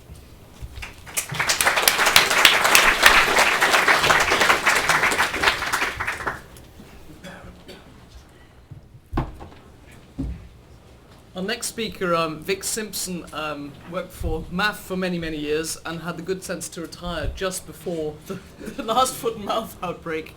In his retirement, set up the Wildlife Investigation Centre, and so he's very qualified to speak about this subject, exotic pathogens and aliens. I had to laugh because there's a little clip in the Times this morning. The only good news was that there's been a dearth of UFO sightings of great concern since the 80s, that the aliens don't seem to come here anymore, so that perhaps they are here after all. Thank you, Madam Chairman. My wife said when I was preparing this opening slide, why don't you have a picture of a flying saucer with alien, pathogens on it? But anyway, first of all, thank you, Madam Chairman, for the introduction. Thank you to Lewis for the invitation. The talk I'm going to give today is actually based on one that I gave to BVA Congress in 1999. And I thought it would be interesting to look at what's happened over the intervening 13 years and see what sort of events have taken place. I want to start with 2 points really, which one's been touched on already, which is that animals co-evolved with the infectious agents in their ecosystems over thousands of years. And one consequence of this is that infection does not necessarily result in disease. And this is well illustrated in the case of these buffalo in the Okavango Delta in Botswana. At the end of their first year, all those buffaloes will have become infected with foot and mouth disease virus. All of them pretty well, about 95% will have seroconverted. And in the subsequent years, if you take samples from them, approximately 50% at any time are carrying live foot and mouth virus in their pharynx, but they do not become ill. They also become infected with blue tongue virus, and they do not become ill. To take another example, African warthogs are commonly infected with African swine fever virus. Ornithodorus ticks feeding on the warthogs become infected, but the warthogs themselves do not die of African swine fever. The second point I want to make is that over centuries, people like these shepherds in Turkey or these African cattle herders in northern Kenya existed in what might be described as geographic isolation. And they were only exposed to a limited number of pathogens in their immediate environment. However, all this changed, particularly in the late Middle Ages, with the development of better ocean-going ships and improved navigation. And this is some of you may know, this is a navigator's monument at the mouth of the Tagus in Portugal. And it was from here that there were some of the great explorers like Bartholomew Diaz and Vasco da Gama set off and sailed around the coast of Africa, eventually finding a route through to India. And where in 1492, as I'm sure all schoolboys know, in 1492 Columbus sailed the ocean blue and found America. He was trying to get to India. Well, it was logical. Then somewhat 300 years later, Captain Cook set off in HMS Endeavour and discovered Australia. And these had a dramatic effect because it resulted in mixing of populations of humans and animals from continents where they had never actually co-evolved. And so we saw the emergence of new diseases. Europeans in South America, for instance, dying of yellow fever, but conversely of South American Indians dying of measles. Of course, shipping today is vastly different from there, so another 300 years on things have changed pretty dramatically. And of course we all know this now. We've got these super tankers carrying vast numbers of containers like these sealed, freight tankers. The scary thing is that they just about travel everywhere around the world. The lightest coloured things here, you can see the bulk of the trade coming from the Far East and from the American continents, and it's pretty well all centering on us here. And if that wasn't bad enough, then we've got aircraft. I'm told there's something like 10,000 aircraft in the sky at any one time, and they're flying from just about all over the world. This map should scare you, because there's pretty well nowhere on the world bar the Arctic and the Antarctic where aircraft aren't flying in, and they're pretty well all homing in on us here. So the potential to bring in new infectious agents at any time, or in fact the hosts, is enormous. So the threats to UK biosecurity, one would be natural movements like migration and movements of vagrant species. Second, the changes in land use or climate, as we've heard earlier, which can affect colonisation of the UK. Perhaps more importantly, deliberate introductions and then accidental introductions of exotic pathogens and vectors and susceptible species. So I want to go through these quickly as I can, one by one, starting with migrants. In the UK we get about 5 million birds coming as summer visitors each year, and some like this wood sandpiper and this ruff have overwintered in sub-Saharan Africa. I actually took these photographs in Botswana, but not in the Okavango Delta, but in Gaborone sewage works. This is important because, in fact, hundreds of thousands of these waders spend the winter months feeding at sites like this, and any bird watcher will tell you sewage sites are far the best locations. So returning migrants like this have the potential to bring with them organisms into the UK. Another example is this pochard. Pochard were implicated in the arrival of H5N1 into eastern France in February 2006. And so these mass migrations of ducks can also be significant. So we've got these 5 million summer visitors, 10 million winter visitors, and if the birds aren't enough, then just to please the folks here from the Institute of Zoology, we'll just remind you that we get migrating cetaceans and also small numbers of migrating bats. Going on to vagrants, this is a North American bittern. It's one of a number of birds that manages to fly across the Atlantic, and they arrive fairly regularly into certainly southwest England, and you can see these in Cornwall. More commonly, birds like this ring-billed gull, you can see these in Hale Harbour, for instance, in Cornwall. And they have the potential to carry infections, particularly virus diseases, into the UK. And thirdly, not to forget mammals, harp seals. They occupy most of the Arctic Circle, but vagrants occasionally occur, and it's thought they may have been involved in the introduction, or certainly the movement of foci distemper virus, which started in 1988.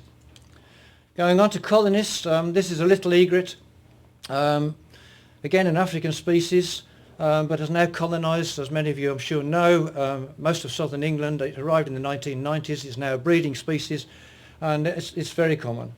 One you're perhaps all very familiar with is the collared dove. This colonised Europe and in fact Britain in the 1950s, coming from Asia Minor.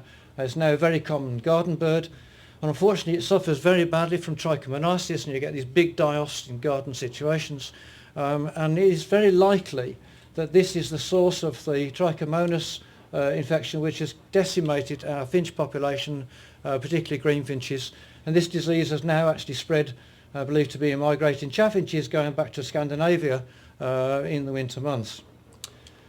Introductions, we've heard mention of this before. These are fallow deer, which were introduced by the Normans. Before that, the Romans introduced ring-necked pheasants, and of course the Victorians introduced the grey squirrels.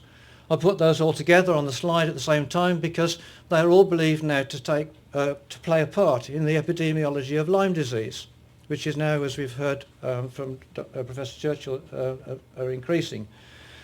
And so you never know really what combinations are going to have an impact. And then deliberate movements, well, Harvey Locke's going to talk about the PET scheme later on, so I won't mention that anymore, but just mention what I call the stray import scheme. And this is where people go on holiday and they see a cat like this. This is in a dockyard in Portugal, and they take pity on it and want to bring it back to the UK. And this is just exactly what happened here. This is a dog, Spyro, on the island of Corfu, and a girl from Cornwall was over there on holiday and thought it was a shame, you know, poor chap. So she spent a lot of money, brought him back to the UK, and that's Spyro in Cornwall now. The only problem is she spent a lot of money, but he's persistently infected with Leishmania infantum. He's also quite likely infected with Dirophilaria immitis, the heartworm, which of course we don't have in the UK, and Babesia canis, and there could well be others. And the problem here is that those in power seem to think there isn't a problem because suitable vectors for these parasites are apparently not present in the UK, at least at present. And just whilst on this topic of diseases that could be introduced with dogs, I'll mention one more. This man's suffering from Mediterranean spotted fever. This is caused by an intracellular bacterium, Rickettsia cornori. The natural host of this is small rodents, rats and mice and so on. But dogs are also significant as a reservoir. However, the principal problem here is that the vector, Rhipicephalus sanguineus, with increased movements of dogs within the pets within the EU, this vector is now established in small populations in Germany and the Netherlands. And my feeling is it's only a matter of time, especially with global change, climate change that this will become established in the UK. And even DEFRA seems to be aware of the fact that under this harmonised pets travel scheme, about 15%, 1 in 6 of the pets being introduced and brought back into UK could be infected with this organism. And just a reminder, that's just one species of Rickettsia. There's a whole bundle more, and some of them are transmitted by ticks. We have Helvetica here is present in Sweden, where Ixodes ericinus is the vector. Going on to reintroductions, when I spoke here, I think it was 2 years ago, about foxes, I mentioned Echinococcus multilocularis. This is a relatively, one would think, insignificant little cestode. It's less than a grain of rice in size. It lives in the intestines of carnivores like foxes, dogs, wolves, etc. And the intermediate hosts are voles and mice and European beaver, amongst others. This map shows the distribution of the parasite as it was a few years ago. It's quite a bit bigger than this now, and the coloured areas show the distribution at that time, 2009, with the red area being the highest level of infection, where up to 85% of the foxes are infected. Now, this is Bavaria, and it is from here, in this high prevalence area, that certain people have been importing beavers into the UK for about the last 12 years. When I gave the talk in '99, I said the proposed reintroduction of beavers needs to be carefully monitored because there's risk of introducing certain diseases, and specifically Echinococcus multilocularis. Well, it came as no surprise to me to learn that this case came to light in Devon in 2010, where someone who'd imported a couple of these beavers found one floating dead in a pond.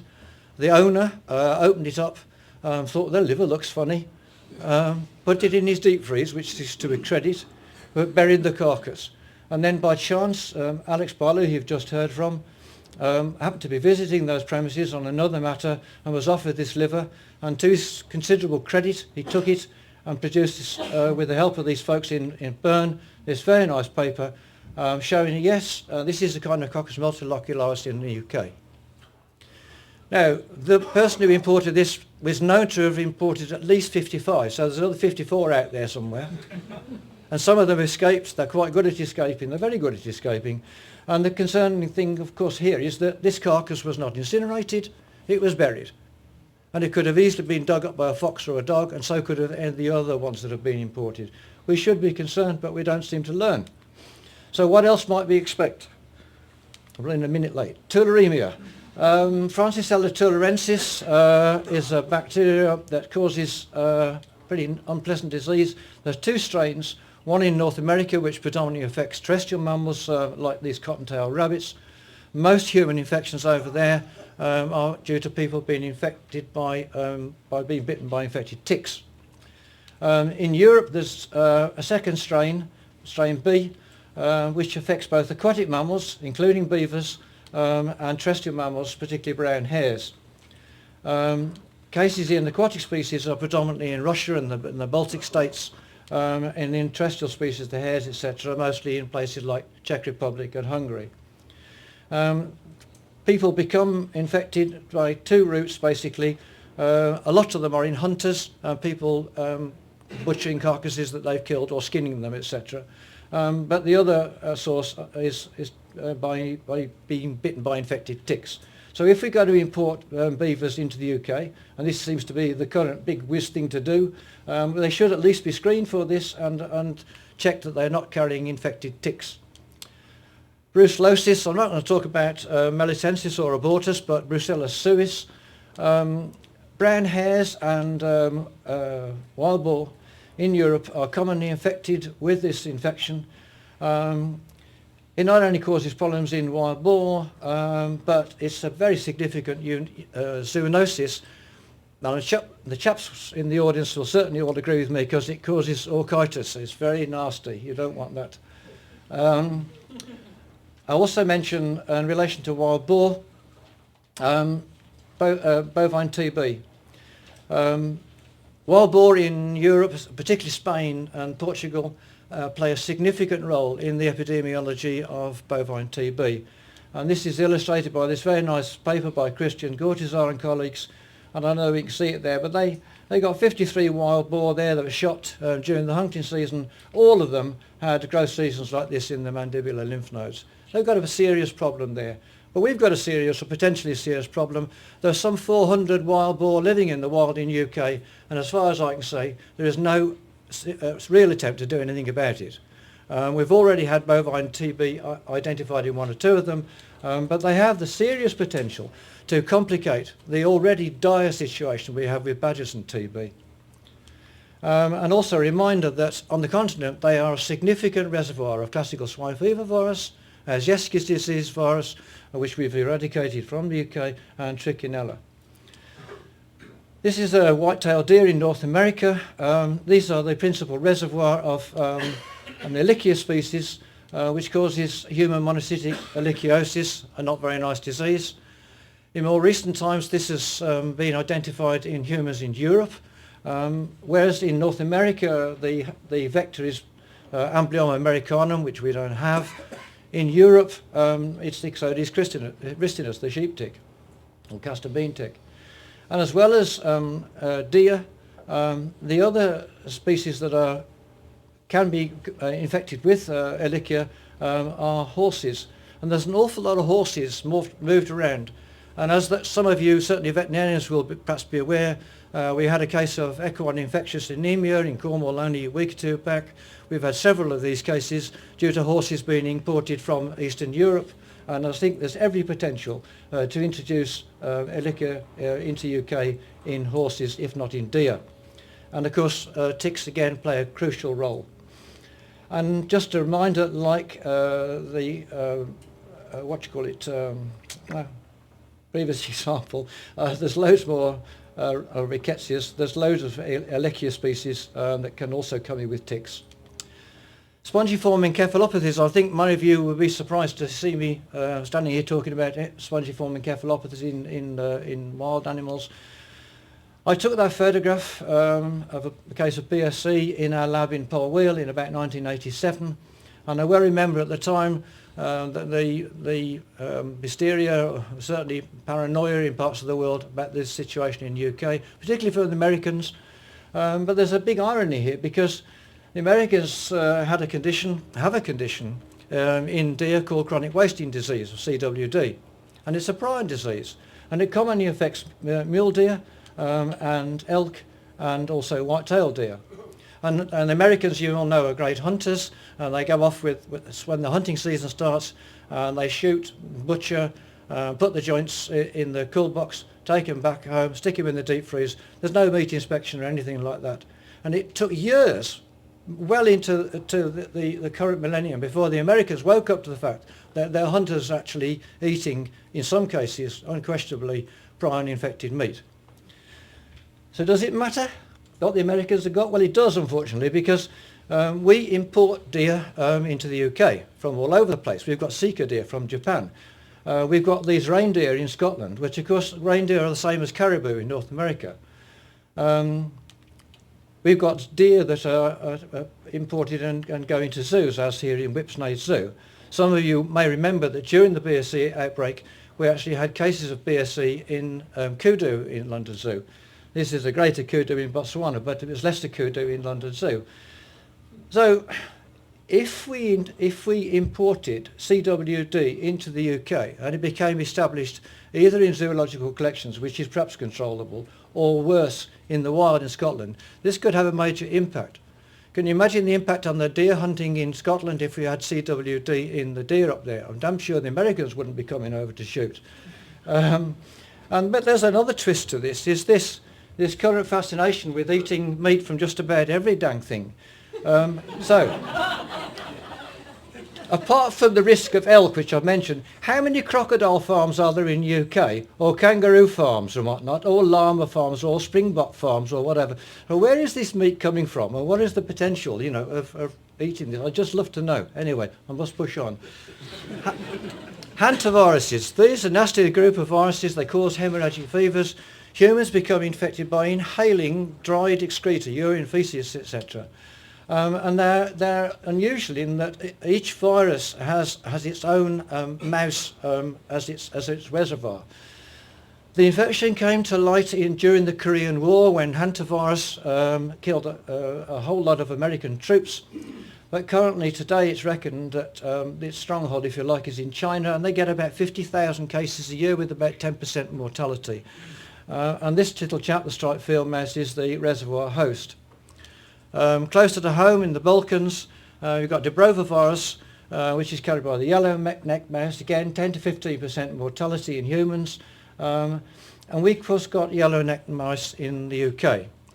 And then Pumala virus, which is found in Northern Europe and Scandinavia and whatnot. This causes a hemorrhagic and renal syndrome in humans. Although it's less pathogenic than some of these others, it's still significant. And then probably the nastiest that we know about anyway is Son-Nombre virus, which is found in the southwest part of USA, where mortality in humans can be as high as 70%. There are a load of more hantaviruses, and together, collectively, they're believed to be responsible for acute respiratory distress syndrome in North America, with about 150,000 cases a year. So this is not insignificant. And if that doesn't frighten you, there's a whole lot more waiting to be discovered in South America. So should we be concerned? Well, we've already got Pumala at low level in the UK. We've got this, so there's a potential that maybe the virus could be introduced into our yellow-necked field mouse population. The risks here would only be basically if these species came in, for instance, in shipping containers and established themselves in the wild, or perhaps more importantly, were imported with this current phase we see of having exotic pets into pet shops and people keeping them as pets. Arboviruses, Omsk hemorrhagic fever is a really interesting case. In 1930, the Russians introduced and released some 3,000 muskrats imported from Canada, and they went forth and multiplied, and they were introduced to support the fur trapping industry. But in 1945-46, large numbers of them started to die off, as did a number of people, and they found that they were dying from an encephalitis caused by this virus. But of course this is an alien species, that's not co-evolved with the virus, and the reservoir hosts were in fact two species we're familiar with, water voles, and guess what, European beavers. And so again, I advised in 1999, I'll say it again, if we're going to import small mammals like this from overseas, we should screen them, particularly for things like Omsk, and also beware of the risk of introducing them with ticks. And as we've heard previously, we've also got other viruses, tick-borne encephalitis virus and Russian spring summer encephalitis virus, which could be introduced by the same route. Arboviruses in North America are split into two groups basically. One group with mammalian reservoirs. Colorado tick fever, carried by the wood tick, has these small mammals as its reservoir hosts. And then there's a second one, lacrosse virus, which uses a mosquito. And this mosquito breeds in deciduous woodland. And the disease is changing, it's spreading eastwards. And this map from CDC shows the cases in more recent times, and you can see it's moving over towards the eastern seaboard. I mention this because it also uses the chipmunk as a reservoir host, but its other main host is this species, guess what, the grey squirrel. Now you all know about grey squirrels, you've got them in your gardens, etc. They not only serve as a reservoir infection for the mosquito, but when they die, or if they die, and they are eaten by red fox, you can get a spillover effect into foxes. Now, we've got both of these, large numbers of them in UK. And so the question is, are we at risk? This breeds in rot holes in tree stumps in deciduous woodland. And assuming, after the fiascos with Dutch elm disease, a sudden oak death, and now ash die-off, we've got any deciduous forests, I would say actually we are at risk.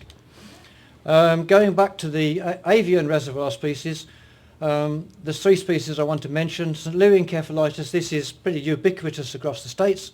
It infects a whole range of species like this scrub jay, but importantly, exotic or non-native species are particularly susceptible. including the English house sparrow. Here you can see sharing nesting boxes. The Americans put up boxes like we do with purple martins. And then a second species, which is found down the Pacific coast, western equine encephalitis. Again, you see big, heavy mortality in house sparrow populations in the vicinity of houses, and these equate basically with outbreaks in humans. So the Americans actually use the English house sparrow as a sentinel species to try and get early warning of these outbreaks. And then eastern equine encephalitis, this is found down the east coast, the Atlantic coast, and the reservoirs in this case are these wading birds, particularly snowy egrets, Egretta tula and glossy ibis.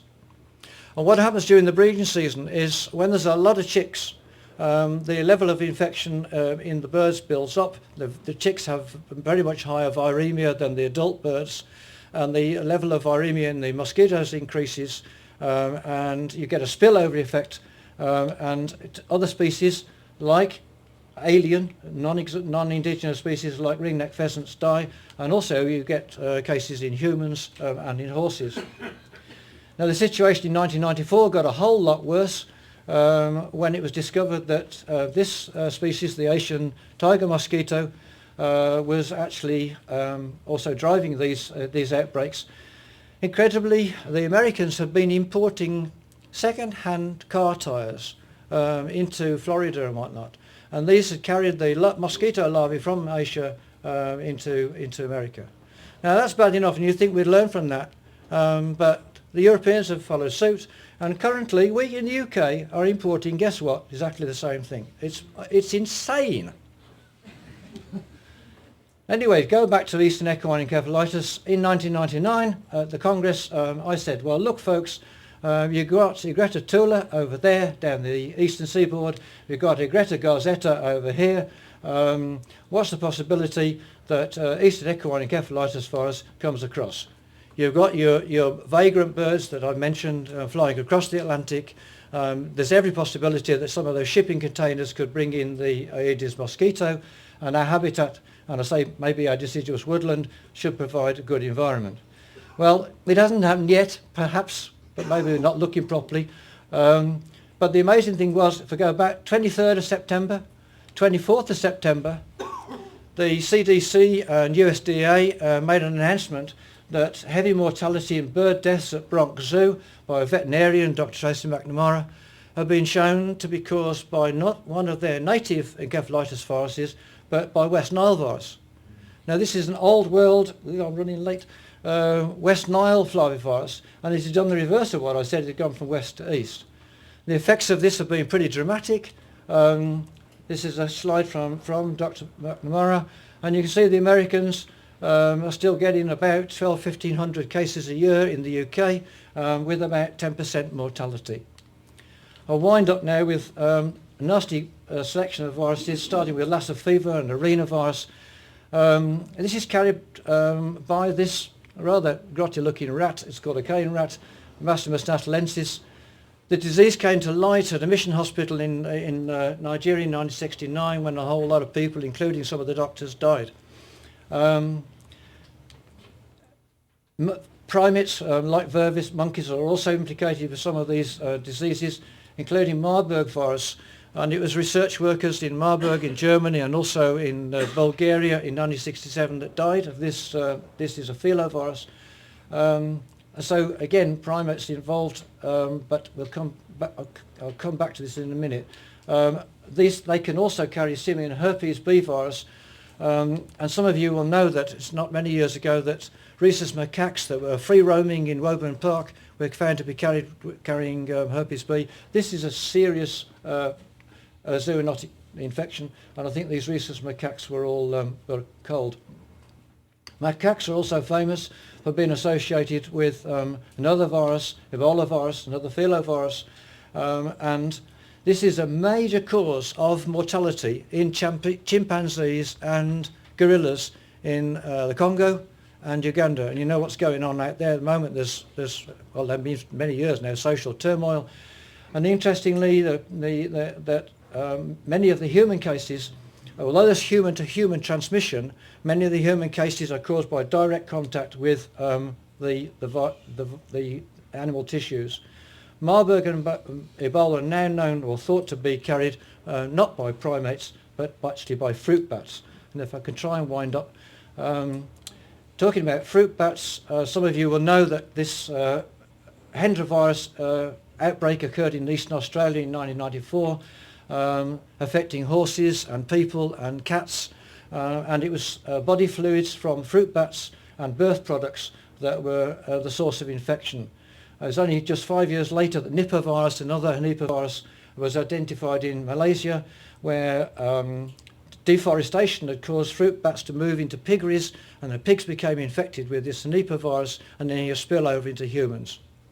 And then more recently, you all know we had SARS virus in 2002, and it was originally blamed on, this species was blamed as the reservoir, the palm civet, but it's now known that this is not true, and it's almost certainly bats again, the reservoir. The important thing about that slide, the previous slide and this slide, is that there are no vectors involved. This is human contact with body parts, body fluids from infected animals. Bushmeat. The relevance here is bushmeat is imported into UK, and this came to light last year when Trading Standards guys in Birmingham found that, believe it or not, chimpanzee meat was on sale in Birmingham. That's horrendous. And if you think that's bad, well, it is bad. Just very recently, in September this year, BBC did an undercover operation, and not very far from where we're sitting now. Well, you're sitting, I'm standing, but anyway. Bushmeat openly on sale in London. Born Free reckons we're getting about 7,500 tonnes of illegal meat imported into UK every year. And if it's not bad enough from these virus points we've all been mentioning, just a reminder that the 2001 disastrous foot and mouth disease outbreak was, I believe, attributed to the illegal importation of meat. And so there were the threats, I put them out at the start, but that's not really the case. Here are the threats. We've got minimal investigation of mortality into wildlife in the UK. Even with our DAO scheme, it's trivial and it's getting smaller because there's massive cutbacks in AHVLA and the gutting of most of our laboratories of scientific staff. In my career, there's been a complete lack of political will to really get to grips with the situation. They don't want to look for potential pathogens. It's embarrassing to the minister, etc. And then we allow commercial interest to prevail over science. We've seen it now with ash disease, you saw it with the tyres, we've seen many, many examples over the years. And we don't use, as just example with the bushmeat, we don't use the existing legislation to control legal imports. And the worst thing of all is this complacency. So on that note, I'll thank you. Well, thank Dr. McNamara for her slide, and thank you all for listening.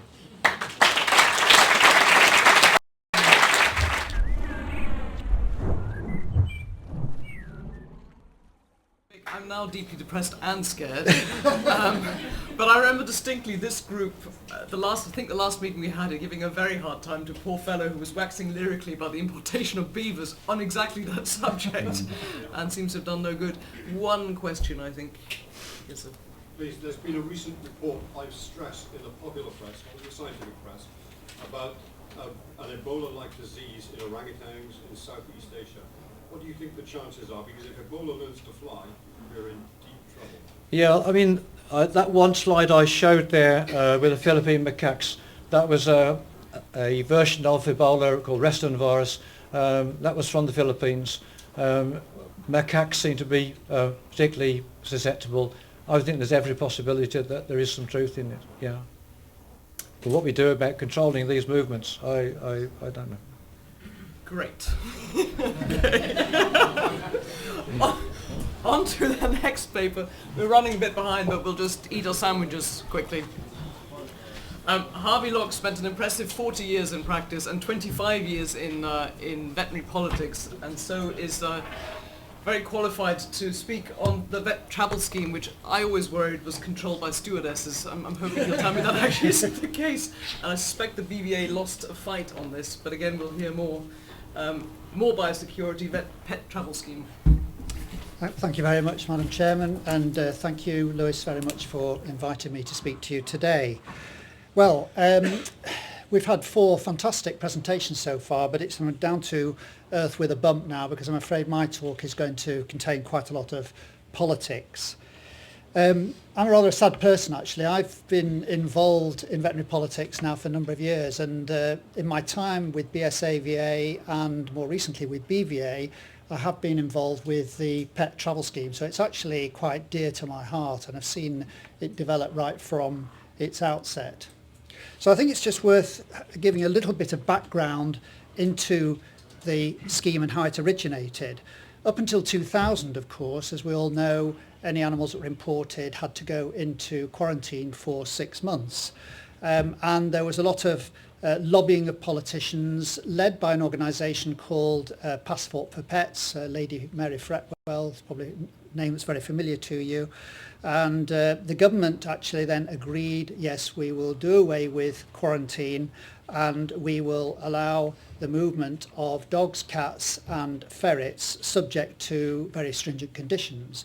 And those conditions were that every animal had to be microchipped, it had to be vaccinated against rabies, it had to have a serology blood test following the vaccination, and if that reached a required level of antibody immunity, then there had to be a 6-month wait before that animal could be allowed back into the UK. And it would only be allowed back into the UK if it had been treated for ticks and tapeworm in a window of 24 to 48 hours before it came back. The tick and tapeworm treatment window was insisted upon by the Advisory Committee of Dangerous Pathogens because they were extremely concerned about the zoonotic potential of tick-borne diseases. The UK and 4 other member states, Sweden, Finland, Malta and Ireland, managed to negotiate a derogation in 2003 when the EU brought in their non-commercial movement of pet animals regulation. And we were very keen, especially as being an island, to keep these extra controls that we had got in place. So we managed to negotiate to maintain the serology blood test, the 6-month wait and the tick and tapeworm treatment. But derogations are not permanent. They last for 2 or 3 years. And each time it expired, we managed to negotiate it to be renewed.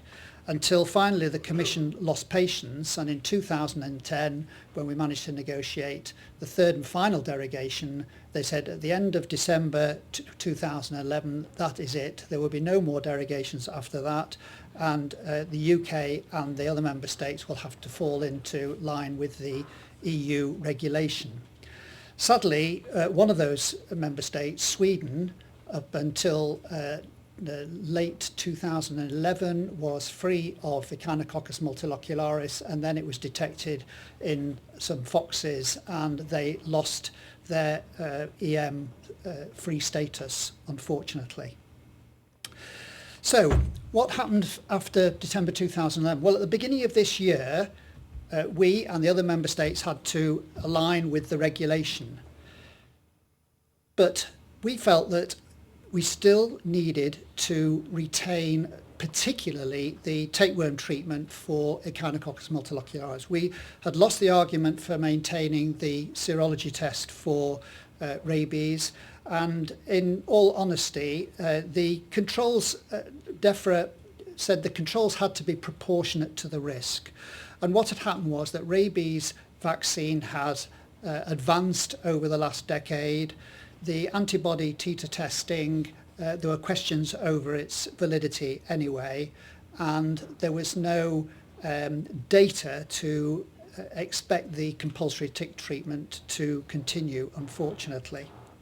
So after a lot of lobbying, both through DEFRA, through the European veterinary organisations and to the Commission, we managed through a new process called a Delegated Act to actually secure the retention of tapeworm treatment. So, but with a window, an extended window, and a window that was extended from 24 hours to 5 days. What then happened from January is, whether it was because of the relaxation of the rules or whatever, but the number of animals imported into the UK has shot up by 75%. If you look at those figures from January to August 2011, nearly 59,000 animals. January to August this year, 103 animals. So the increase in the number of animal movements into the UK has rocketed. From when the pet travel scheme started in 2000, there was a kind of steady increase up to 2008. It then kind of plateaued off a little bit until this recent surge again in 2012. So what diseases are we considering when we're looking at the pet travel scheme? Well, basically they've all been talked about this morning already, but rabies, vector-borne diseases and Echinus multilocularis, and we'll just look at each of one of those briefly. Rabies. Rabies in wildlife, principally the red fox in the EU, in mainland Europe, has actually been controlled extremely well with oral-based vaccine. And if we just look over, since 1997, over a period of a decade, how the rabies in the wildlife reservoirs has actually been pushed back significantly into Eastern Europe. So much so that by 2008, and I've only got the figures up to 2008, but rabies was pretty well eliminated from the EU, apart from there are still some pockets in northeast Italy, in the Balkan states, and there are some sporadic cases, I understand, in the Baltic states. So what have we learnt about rabies? Well, in wildlife in Europe, it's been diminished dramatically. We know that the vaccine has improved in its efficacy. The duration of immunity now for rabies vaccine is 3 years. When it first came out, it was only for 1 year. The post-vaccinal rabies antibody testing is, there was a lot of controversy when this stopped, and because, as you're probably aware, the titer level was set at 0.5 international units per mil, and approximately 5% of animals that were vaccinated actually failed to reach that level. And so it was assumed that they weren't protected. But as we all know, serology does not necessarily equate to protection and immunity. And the marketing authorization for these rabies vaccines doesn't only require serological data, it requires challenge data as well. And it is known that many animals, dogs and cats, do seroconvert at an antibody level less than 0.5 international units. So in reality, probably nearly all animals are protected after the rabies vaccination. So now, after the vaccination, there is no blood test, and after a wait of 21 days, the animal can cross borders. So the actual controls for rabies under the scheme, we are fairly comfortable with. DEFRA performed a detailed risk assessment in 2011, and the British Veterinary Association actually endorsed the recommendations from that. So we're happy with that. But of course the big risk is not from legally imported animals, the big risk is from those that are illegally imported, and we'll come on to talk about that in a little bit. Vector-borne diseases, well, we've heard an awful lot about that this morning already, so I'm not really going to go into any of the science of it. EFSA, in their ticks risk assessment in 2007, concluded that there was insufficient evidence to inform full risk assessments in the delegated countries, UK, Ireland and Malta. There are 4 diseases of high significance for our pet animals: babesiosis, heartworm, diarrhea, leishmania and ehrlichiosis. We've heard a lot this morning about the zoonotic implications, tick-borne encephalitis, Borrelia, Lyme disease, Mediterranean spotted fever and tularemia. Leishmania, the number of reported human cases in the UK went up 5-fold between 2000 and 2005. I don't know what the levels are now. It is a really nasty disease. Obviously it's very prevalent around the Mediterranean basin, And I just don't think that the travelling pet owning public taking their animals down to southern Spain, France, actually understand fully the risks that they're putting their animals under. There are obviously the preventative treatments, which we'll mention a little bit on, but this is a nasty disease. It's zoonotic and obviously it's chronic. So ticks are expanding their distribution and increasing the prevalence in recent years. And we know from Professor Randolph's talk that this is not a simple thing. It's actually a complex etiology as to why they're expanding. It's not just all down to climate change. There's also socio-economic factors as well. The removal of the compulsory tick treatment when entering the UK is disappointing, and we have a role, all of us, and particularly in the veterinary profession, to actually educate people who are taking their animals abroad that preventive treatment, not just when they're coming back, but before they go, is absolutely key. So this education, awareness and surveillance is vital. We are trying to promote pre-travel consultations, and this is to get people to bring their animals into our surgeries before they go, often on the pretext that we just need to check that the microchip is reading, because they don't want to get to the port and find the microchip is not reading, but also to use that opportunity to explain about preventative treatment for ticks, explain about the concerns of echinococcus and also for leishmania. As a profession, we still have a lot to learn, because these are relatively new diseases. Babesia and ehrlichiosis and heartworm we haven't been seeing in this country. So there are increasing number of continuing professional development courses now directed towards these new emerging diseases that we're seeing in this country. And the Advisory Council for Dangerous Pathogens report in 2010 came to the conclusion that the retention of tick controls is prudent and proportionate, but they certainly were not as robust as they were back in 2000 or 2003, when they insisted that the tick treatment was retained. I think they felt to some extent it was probably a lost cause when we were arguing this with the European parliamentarians.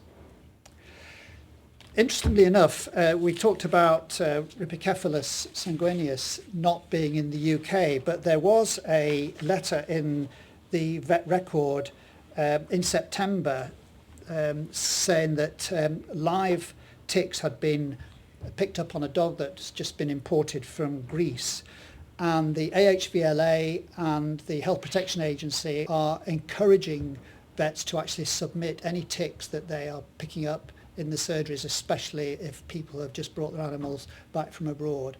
This is extremely important, though, so that form of surveillance, and really through veterinary practices is probably one of the best forms of surveillance that we can do to identify the spread of these ticks. Echinococcus multilocularis, this is a awful disease. The risk, the EFSA risk in 2007 said that in the endemic areas the risk is greater than negligible. The abandoning of additional measures will increase the risk of introducing the parasite into an area considered free of EM. It's already endemic, as we have heard, in many parts of mainland Europe, and the climate and host availability in the UK is suitable for this fox tapeworm, and it is a serious public health risk. As we know, the main vector or host for it is the red fox and the meadow voles, and we've also heard this morning that the prevalence in foxes in certain parts, especially eastern France, Switzerland, southern Germany, is now anything between 40 and 70%. So EM in the red fox pre-1990 was limited to this Central European area, and by 2000 it had spread up to the northern Baltic coast, and in 2006 it was detected in areas of northwestern France. In Brittany, I think even back then, I think in the region of 10% of the foxes that were sampled were positive for Echinococcus.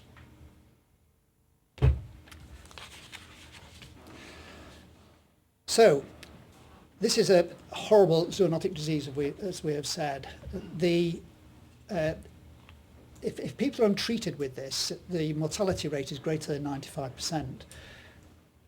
The puzzling thing with it is it has an extremely long incubation period. The average incubation period is about 8 to 10 years.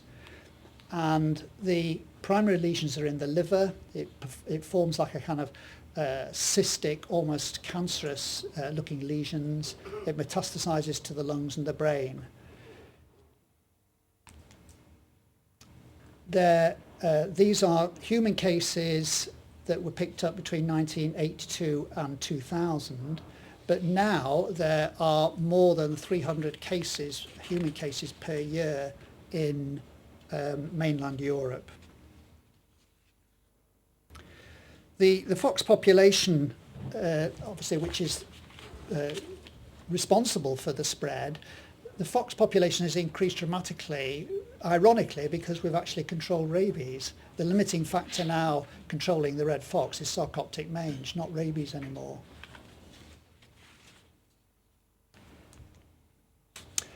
So what are conclusions with regard to EM? Well, I think there is a very strong lesson to be learnt from the Japanese. Back in 1924, there's a small island called Ruben Island, just off the Russian coast. And they introduced 24 red foxes from Russia. And 11 years later, in 1935, there was the first human case of AHVLA echinococcosis. By 1967, there were 129 cases, human cases on this small island. In 1955, they exterminated all the red foxes and all the dogs on that island. But it was too late. It had already jumped across to the next large island, Hokkaido, and the first human cases were detected there in 1965. And now there has been in excess of 400 cases on that island. And the real concern is is now going to spread to the main island, Honshu. And I don't know what's happening at the moment. I know the Japanese were looking to introduce a pet travel scheme equivalent for animals, dogs travelling between their various islands. The cost of treatment for owners to treat their dogs is minimal. Praziquantel is cheap to buy, it's easy to administer, and it is an effective treatment. And if ever there was a disease where prevention is better than cure, this is it, because of the unique situation we are being an island state. So that the chances of spread, geographical spread from the host foxes is actually unlikely. If we're going to get in this country, it's going to be brought in through an animal coming in under the pet travel scheme, or, as Vic mentioned, with imported beavers. And this is something which we have questioned DEFRA on a number of occasions, and they really don't seem to have an answer as to what they want to do to control the importation of beavers, which is really, I think, scandalous. So what are the threats to the biosecurity from the pet travel scheme? Well, if people bring their animals in legally, there is not a huge threat. The big threat is from illegal imports. DEFRA are very keen to say we should actually separate illegal imports from the pet travel scheme. Well, that's fine, but what has happened because of the relaxation of the rules from Europe, it has meant, as I've mentioned, a tremendous increase in the number of animal movements. And with that increase, then it is going to encourage more illegal imports. This was a front cover of Vet Times back in February, and it was a vet who had a young 9 or 10 week old Siberian Husky puppy brought in. This person had bought this puppy off the internet. They were very proud to announce that it had just come in from Bulgaria. It was one of a litter of 5 or 6. They don't know where the others in the litter went. She bought it off a roundabout from somebody who sold it to her. It had a pet passport. When they brought it in, the pet passport said it was microchipped, but when the puppy was scanned, there was no microchip. The pet passport said it was vaccinated against parvovirus, but no vaccination against rabies. And this is what we are up against, I'm afraid, with the trafficking of dogs and particularly puppies from Eastern Europe. The EU regulation actually allows for puppies under the age of 12 weeks to move across borders before they're vaccinated. The UK, DEFRA to their credit, will not allow puppies that have not been vaccinated, and if they can't be vaccinated till 12 weeks and then a 21-day wait, in effect they're going to be 15, 16 weeks before they can come in. So we do not allow puppies in, but we are concerned and we are lobbying in Europe that the movement of unvaccinated puppies around the EU should not be allowed. Wildlife imports we've talked about and Vic has talked about in some detail.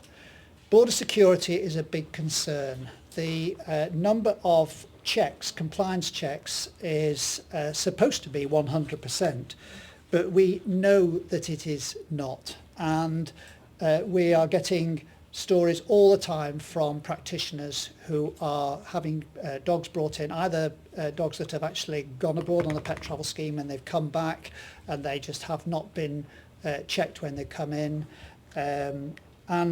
We have AHVLA have a overseeing and auditing role for the carriers. It is the carriers who are responsible for checking these animals when they come in, but AHVLA have responsibility for the training and auditing.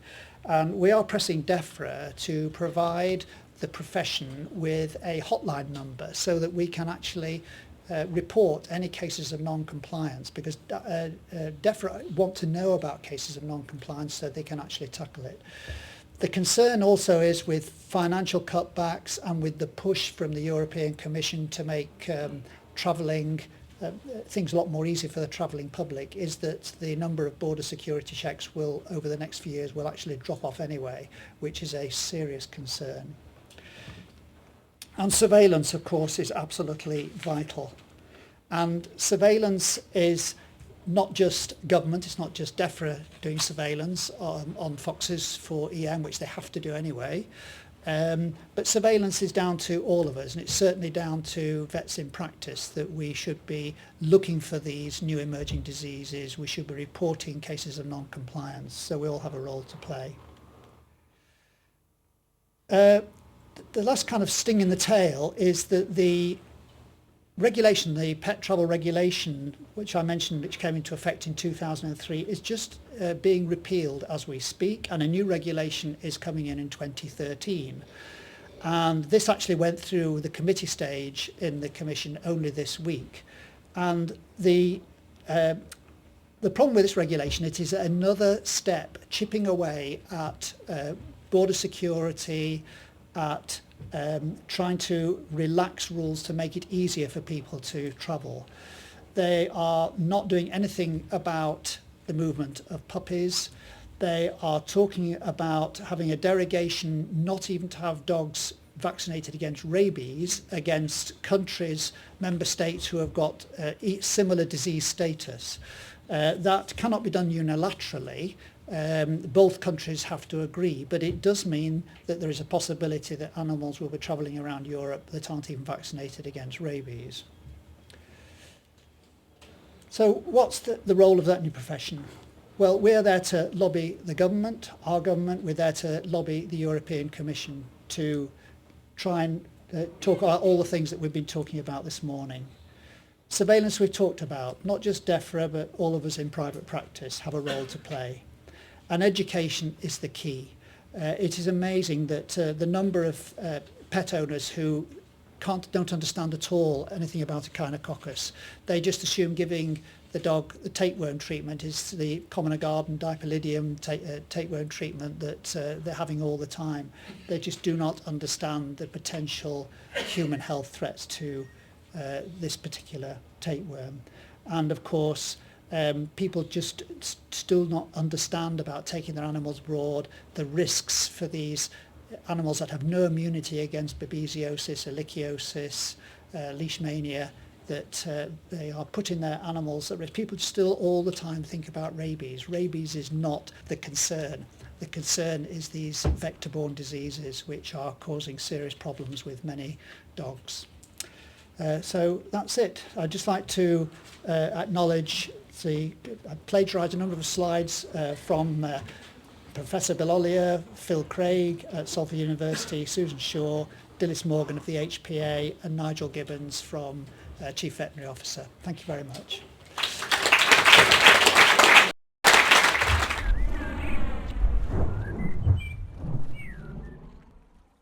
On this room, and it's an onus on us in the profession to make sure our colleagues understand the importance of this, because this really is primary veterinary.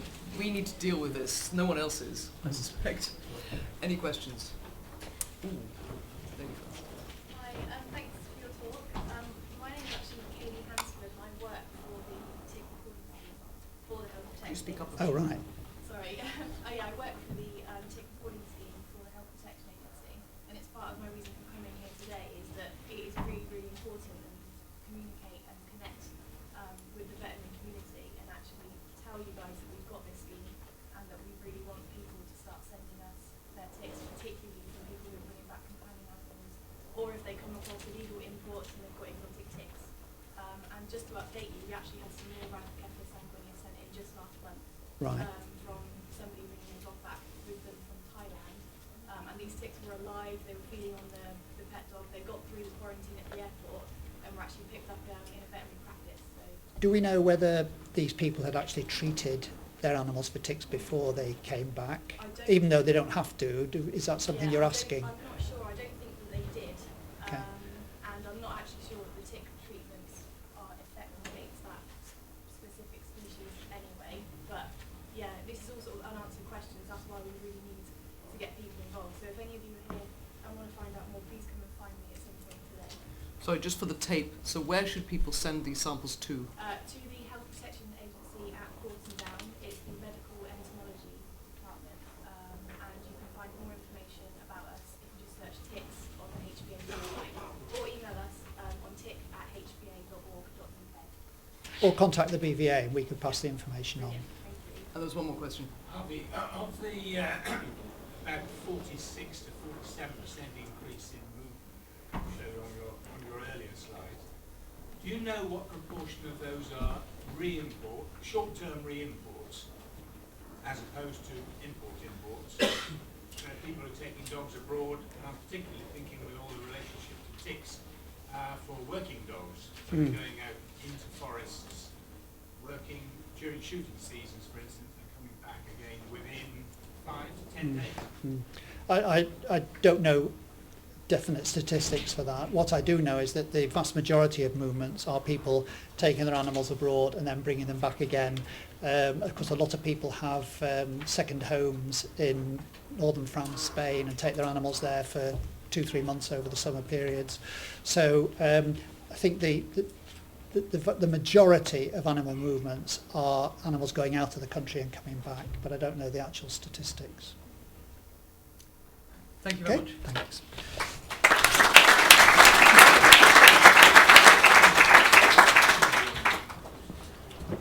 And for the last session this morning, which I'm hoping will be a little more uplifting, but it may not be, Cetacean Strandings. We're very grateful to Rob Deaville, who stood in for Paul Jepson at very last moment. Paul is stuck in Madrid in the riots, trying to get some very important samples back here personally, and unfortunately couldn't make it. So thank you very much, Rob. Thank you very much. Thanks for inviting me along today in place of Paul. Paul sends his apologies from sunny Cadiz actually, and looking at the weather today I think he's definitely in a better location than we are. I stressed from the outset I haven't had much time to prepare this presentation. It's actually one I gave a few months ago to volunteers in the UK, so it's a very general overview of Strandings work we'd carried out the last 20 years, but hopefully still some relevance and interest to your group and forum here today. I'm going to start with a bit of background to first of all what we mean by strandings. Strandings are essentially where cetaceans are where they shouldn't be, on land. And this is a famous woodcutting of a sperm whale mass stranding on the Dutch coastline in the 16th century. And this is perhaps a more recent one in New Zealand last year. This earlier woodcutting though is perhaps more representative of our previous and rather more unfortunate relationship with cetaceans in the past. Many of you might know that London was at the epicentre of that whaling industry over the 18th, 19th and 20th century, and actually the Millennium Dome is built on the site of an old whale rendering plant, so you can insert your own jokes here about one white elephant replacing other as you see fit. And that whaling past is actually illustrated by the discovery of the remains of a butchered North Atlantic right whale underneath 2 metres of mud in Greenwich in 2010. The whale was actually missing its head, and there's a famous historical account of a whale that came up the Thames in the 16th century, was set upon by the local population, killed and then butchered for its valuable blubber and oil uses. And the head was actually taken off to Oxford University as part of a zoological collection, where they promptly lost the head. So I'm not sure how you lose a whale head, but anyway, there you go. It's actually a really nice specimen now at the Natural History Museum, and I'd urge you to go along to see it. You can actually see the saw marks where the local population were busy hacking away at it. Just to emphasise, there's only 400 of these guys left in the wild today, so unfortunately one more hit the dust due to our activities. Now, it's interesting to contrast those reactions, those in 2006, where the famous or infamous Thames whale came up past the Houses of Commons, past the MPs having their PIMs on the veranda over here, and ended up stranding just past Albert Bridge. That's my colleague Paul here on the left in a natty red dry suit. And I think everyone's familiar with the sight of the thousands of people lining the banks of the Thames that day, willing on the success of that rescue attempt, which obviously unfortunately failed. And the rather crude point I'm trying to make here is that in a very short time frame, really over the last 20, 40 years, our attitudes in this country have changed completely overnight, and we're now much more interested in conservation of cetaceans than we are in trying to hunt and to profit from them, if you like. And that's the background to our research programme in the UK. Just a bit more history first of all. In 1913, the Natural History Museum began recording data on stranded cetaceans, or royal fish, as they used to be known. There's an interesting statute set up in 1324 that gave the Crown the right to all stranded cetaceans and sturgeons on the UK coast, so the king could have the head and the queen could have the tail, which is still early sexism, but anyway, there you go. And as Vic's already mentioned, in 1988 there was an outbreak of PDV in European seal populations. Many thousands died. Perhaps more importantly, we didn't really know what they were normally dying from. And thanks in part to work carried out by Vic and John Baker, there had been some early post-mortem work done around the UK, nothing really systematic. And so in response, the then UK Department of Environment set up our programme to do just that, to try and monitor background levels of marine mammal mortality. What are these things normally dying from? So its main aims at the moment are to record details on all UK stranded cetaceans. We also do work on turtles and basking sharks, and up in Scotland still carry out work on seals. We're funded by our funders to carry out at the moment 100 post-mortem examinations each year, and a small number of marine turtles and basking sharks as well. And essentially we're trying to establish cause of death and mortality, what are these things becoming sick from and dying from, and essentially what are the threats they face, really what are the threats that are down to our activities. We look at the relationship between contaminants and disease, and I'll come on to that a bit later on. We also have a web access database now. As a publicly funded research programme, our data is available to the public as well, and that's been a large part of our work over the last few years, trying to get this information back out to the public. And also we advise government on the appropriate strategy in further disease outbreaks, and we're involved in coordinating the response to the last PDV outbreak in 2002-03.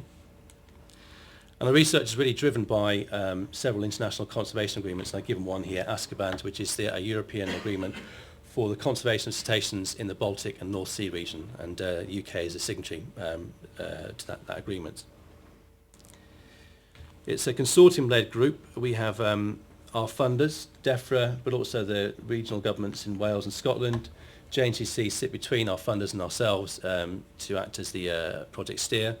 There are 4 partners in the group. There's the Institute of Zoology, where I'm based, and the Natural History Museum, Scottish Agricultural College up here in Inverness, and a bloke called Rod in Wales. And essentially we're all doing different parts around different parts of the UK. And at the moment the project management and lead coordination for science is down to ourselves at IOZ. Just want to flag up though that in Cornwall, where Vic's from, there's been a very different arrangement. The Cornwall Wildlife Trust coordinates Strandings work down there, and the AHVLA at Truro have carried out some really important work over the last 22 years. As Vic's already alluded to, there's been some considerable threats down there, to that lab in particular, and we do have long-term concerns about their future. We also work very closely with a number of other groups in the UK, particularly MCA, which is the statutory authority in terms of the raw prerogative over strandings in the UK, and also the main rescue group, which is a voluntary group called British Divers Marine Life Rescue. And I'll come on to those in a second. This is the outline process for dealing with strandings in the UK. We all have a flow chart, but essentially the take home here is that if we have a live stranding, it goes to that rescue group, BDMLR, and dead come to us. If they die or euthanize, they also then come to us. We carry out post-mortems and liaise with several groups, and we essentially end up with a post-mortem report with a cause of death, and that then feeds into quarterly and annual reports, and some of those are fed out to the public on a regular basis. We also put out data, as I've already mentioned, via the NBN gateway, which some of you are probably familiar with. And we also have lots of media links. Some of these events are quite high profile. This is a sperm whale stranding, a live stranding in Redcar last year.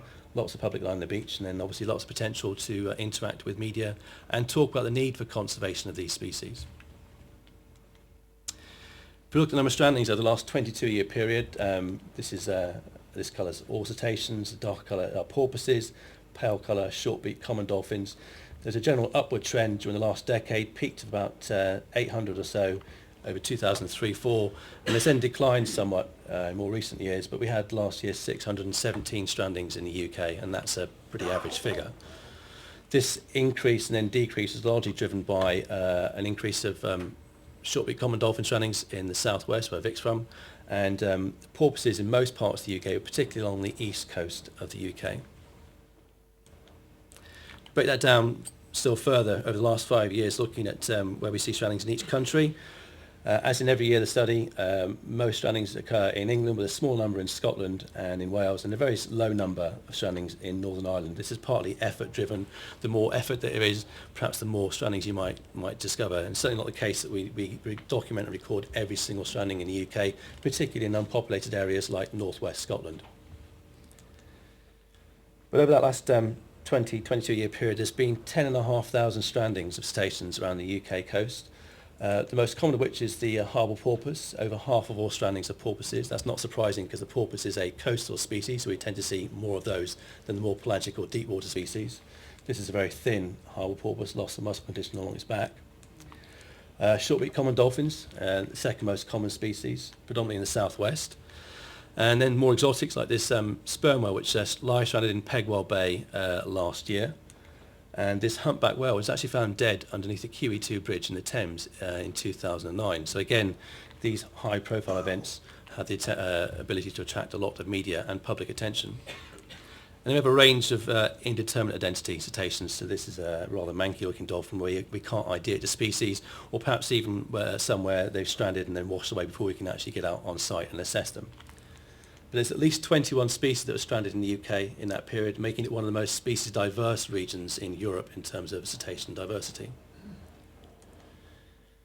Most of those strandings are dead animals. They're found dead or perhaps died overnight. There's a significant number, though, of live stranded animals. This is a northern bottler as well, the same species as that swam at the Thames in 2006. And again, we have a close relationship working with BDMLR in terms of providing veterinary response and or euthanasia as appropriate. These numbers don't add up to 10,500. That's because we also record information on cetaceans found dead at sea, either entangled in netting, so known bycatch, or found dead floating at sea. So where do we see cetaceans? Pretty much all around the UK coast. I put up two species side by side to compare. First of all, the porpoise, said pretty much everywhere around the UK, including well up river systems, and we even had one in a phone box in 2003. But that's students and drink for you. If you compare that with the shortbeak common dolphin, a lower number, predominantly down here in the southwest and surrounding regions, this really reflects their more pelagic or deep water distribution. What's interesting, though, with the benefit of a long-term program like ours, we can look at changes in distribution. So there's evidence that we're seeing more warm water species like the common dolphin further north, and the striped dolphin too, and less traditionally cold water species like the white-beaked dolphin. We're now getting less stranding of those on the northeast coast of the UK, where we traditionally used to see them. So there's evidence there again that supports climate change-driven effects. We employ a standardised necropsy procedure which is used across Europe, and hopefully at some point in the future we'll be able to integrate our data to give us much more power in terms of our analyses to look at these effects and effects that happen across boundaries and national boundaries as well. This is Paul carrying out a post-mortem on a common dolphin in our lab at London Zoo. And this is Paul and James Barnett carrying out a post-mortem on a fin whale that stranded in North Devon last year. So we take them all in, large and small. This next figure just shows aggregated causes of death over that 22-year period. It's a little bit misleading because each species is impacted by different threats in different ways, but hopefully it gives you a feel of the kind of data that we're collecting, the kind of threats that they might face around the UK waters. I've actually excluded here known bicort animals. This is just stranded animals or animals found dead at sea, so we don't know what's happened to them. We have a range of causes of death. So live stranding, this is a mass stranding of pilot whales that occurred in northwest Scotland last year. Interestingly, one of the animals here had potential evidence of a systemic Brucella infection, so that's an ongoing investigation, but that just illustrates that there are zoonotic organisms in these species. The star porpoise, which we flagged up earlier, and then a ship-struck fin whale brought into Liverpool Harbour, where these guys look very proud having discovered it on the front of their ship. But a cause of death given in about 87% of all examined animals. Just going to look at a few of those causes of death in a bit more detail, again, just to give you a flavour for the kind of work that we carry out. Look at bycatch or entanglement first of all. That's the most common cause of death across all our species. That's not surprising because bycatch has global significance in terms of impact on cetaceans all around the world. And it's been the main driver really for the reason that DEFRA keeps funding the programme, is to try and look at bycatch and how we can try and address this as an issue. So this is a porpoise that's been retrieved from bottom set gill nets off the northeast coast. This is useful for us because we can then create diagnostic criteria for net marks and then try and relate that to stranded animals to see if we can work out what kind of fishing has been impacting on any given species. And maybe you can make out here circumscribing marks around the head and then cuts to the snout of the animal. This is a common dolphin stranded in Cornwall, retrieved by CWT and taken to the AHVLA. And quite obviously here there's been an excised tail fluke, sharp edges. This is obviously anthropogenic. And we now know in discussion with fishermen that the reason they're doing this is they're catch the animal in the nets, pull them out by the tail over the side of the boat, and it's easier and cheaper to cut the tail off than it is to perhaps lose your rope. And we've seen this in a small number of cases.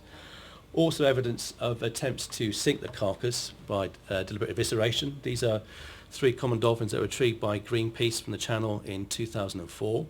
They were collected and then frozen to be scattered around London in blocks of ice as part of a publicity campaign.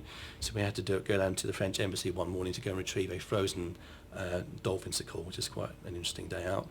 But obviously what's going on here is a deliberate attempt to sink the carcass to hide the fact that it's been bicaught. There's also evidence last year that we were gathering along with our colleagues that there's perhaps evidence that meat is being taken from these animals for human consumption. But again, that's another story for another day.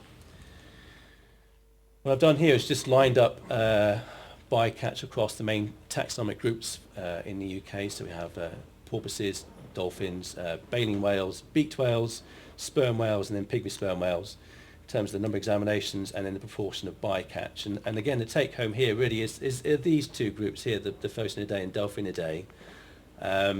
There's a much higher proportion of bycatch within the Delphinidae group, and that's really been driven by bycatch in common dolphins in the southwest. There's a particular issue with bycatch of common dolphins down there, and this is illustrated by these 2 distribution maps with showing the distribution of bycatch cases around the UK for porpoises first of all, and then for short-beaked common dolphins. And it's for common dolphins extremely spatially and temporally explicit. We get bicaught dolphins stranding December through to April every year, and really just down here, and that reflects a coincident distribution of dolphins, but also fishing activity. It's a very heavily fished area. And so there's a lot of ongoing work there trying to mitigate against the impact of bycatch in this particular species here in the southwest. Porpoises in contrast, again we get a high number in the southwest, but also elsewhere in the UK, in Cardigan Bay, northeast parts of England, and lower numbers in Scotland. What I haven't put up here is data we collected over the last 22 years showing a decline in levels of bycatch. So one hopes that the efforts to mitigate against bycatch is having some impact out there. But that, as I said, that's an ongoing area of research. So that's an anthropogenic form of physical trauma. What about a non-anthropogenic form? So we have porpoises that wash up in various parts of the UK with these very characteristic rake marks on the outside. Rake marks are made when cetacean teeth enter the skin and tear out. Can happen for lots of different reasons, sexual behaviour, dominant behaviour, all sorts of things. But these are concha-specific rake marks. They're not made by the same species, they're made by another species of cetacean. This is a close-up, again, of a porpoise with the very characteristic three-cornered tear shown in this close-up area here. And that's when the tooth goes into the skin, punctures and left with these three-cornered tears, and then they tear out with these parallel marks. If you measure the spacing of those marks, you can perhaps correlate them to the species of interest, and it's usually it's 10 to 13 millimeters in every instance, and that also happens to be the intertooth interval of the bottlenose dolphin. On further examination, we find multiple cavitating hemorrhagic tears. So you can see here there's no obvious signs of external trauma. Underneath there, the blubber layer is split and torn, full of hemorrhage, and it's often torn away from the underlying subcutaneous tissue. Multiple impacts, so it's not like a boat strike where you get a large area of blunt trauma across the dorsal surface of the animal. These have usually been hit underneath several times with a point area of impact. And when you open the animal up further, you often find bilateral rib fractures, usually complete fractures along both sides of the rib of the chest, and again, lots of associated hemorrhage. And where do we see these cases? Mainly in Cardigan Bay and in the Moray Firth, so Cardigan Bay, Moray Firth area, but more recently now down here in the southwest of the UK, and that's also where we have those three areas where we have sympatric distributions of bottlenose dolphins and harbour porpoises. So taken together, our colleagues in Scotland were the first to propose that Flipper was going around walloping his little cousin, the porpoise, and it wasn't really until we got this footage in 1994 that we were able to confirm that. I'm just going to run this video through, hopefully it will play. This was shot in Moray Firth, and you can see here porpoise being hit out of the water by three bottlenose dolphins, and again in slow motion here. Quite a size disparity between these two species. The bottlenoses we have in the UK are huge compared to Flipper on the TV show. Much, much bigger as a cold water adaptation. That's why they're just built like tanks, really. About 300 kilos and 3.5 meters long, so the poor porpoise doesn't really stand a chance. Okay, but there's been lots of other documented cases since then. This is a bottlenose dolphin hitting a porpoise again, but this is a shot in Cardigan Bay. There's also evidence of infanticide practiced within bottlenose dolphin communities in the UK. This is some photo ID work on two bottlenoses attacking a calf, a bottlenose dolphin calf in the Moray Firth. So this 332, mostly porpoises, but about 10 neonate or juvenile bottlenose dolphin calves also killed and with the same pathology. So what's going on? Lots of different theories, cutting to the chase perhaps somewhat. Every photo ID case seen here in the UK and in the States now, where it's been observed as well, has been of male bottlenose dolphins attacking porpoises.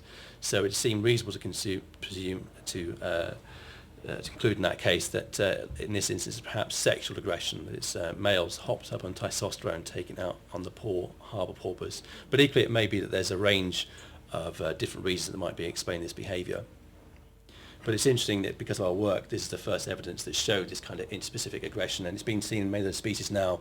We've got evidence in the southwest that bottlenose dolphins are also attacking a range of species, including striped dolphins, common dolphins, pilot whales, Risso's dolphins. So essentially they're top dog down there, and anything that gets in the way is in trouble. Okay, moving on to disease, perhaps of more relevance to the group here today. We have a significant cohort of disease cases in our Stranded cetaceans, so 544 out of the 3,000. I'll just put a few examples here. This is a harbour porpoise lung with lots of parasites in the airway and then secondary bacterial pneumonia in the surrounding parenchyma. This is a cardiac stomach. Cetaceans usually have 3 stomach sections. This is the cardiac stomach of a common dolphin full of a species of nematode parasite called Anisarchus simplex. And it can also affect humans, so you can get anisakaisis if you have too much sushi in Soho on a Friday night, so be warned. And this is the kidneys, well, 2 kidneys of a harbour porpoise, abnormal on the left and normal on the right. And this represents systemic infection with an Aspergillus fumigatus. So a range of causes of infectious mortality. Again, as with bycatch, we're just lining up the taxonomic groups here. So we're looking at proportion of disease across these groups. Again, ignoring the latter groups, we're looking at the difference between the porpoises and the dolphins. A much higher proportion of disease mortality in harbour porpoises. If we take out the striped dolphins from the Delphinidae group, there's a particular issue there with Brucella-related meningoencephalitis in striped dolphins we get in the UK. That proportion is even higher. And so the question might be, why are we seeing so much disease in UK stranded porpoises? Now, because of the support of DEFRA, we have probably the world's largest data set, well, one of the world's largest data sets on contaminants in free-living cetaceans. Probably about 700 of our cetaceans that now have a suite of contaminant analyses, mostly porpoises. That's our sentinel species for the UK. And so I'm going to show a few slides here looking at that work over the last few years, and really going to focus here on one contaminant in particular, PCBs, polychlorinated biphenyls. As a bit of background to what they are or were, for those that don't know, they were mainly used in circuit boards and capacitors, and they were banned in the UK in the late 80s, and I think in the rest of the EU shortly after that. They persist in the marine environment and can persist for decades, as we'll see in a second, and they affect the immune system, so you have immunosuppressive effects and secondary infections in affected marine organisms. So this just shows PCB levels in our porpoises over this study period, 20 years. And I should mention this work has been carried out in conjunction with our colleagues from CFAS, who've done a lot of work on contaminants in cetaceans. This is looking at different regions across the UK, southwest England here on the left, Channel, Wales, North Sea and Scotland. And there's a definite pollution incline running north-south. So essentially waters in Scotland appear to be less contaminated than those in southern UK. Look at the trends over time. This is, again, log scale levels of PCBs on the y-axis, year on the x. And there's a decline in PCBs, and then they plateaued out over the last 10 years. This is in contrast to other forms of contaminants like DDT, BDEs, where they have actually continued to decline.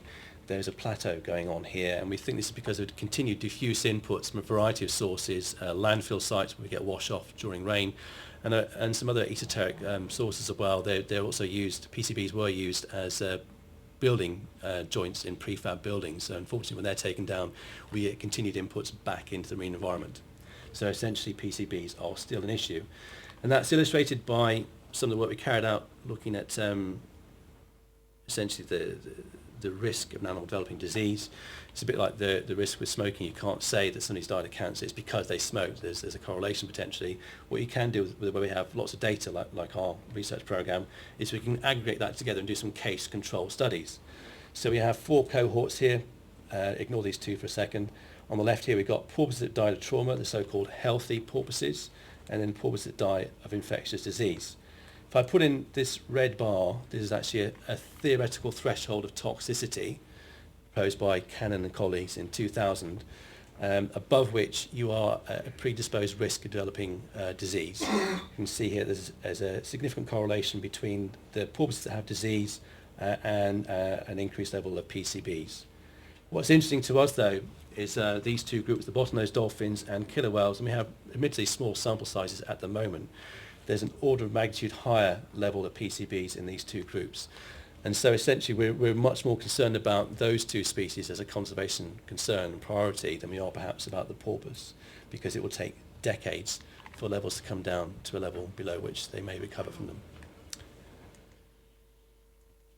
them. Okay, we talked about cases of great big cohorts, lots of animals. What about ones where we have a few cases? I'm going to talk a bit now about some of the work we've been carrying out the last few years on gas embolism, which some of you may have heard of.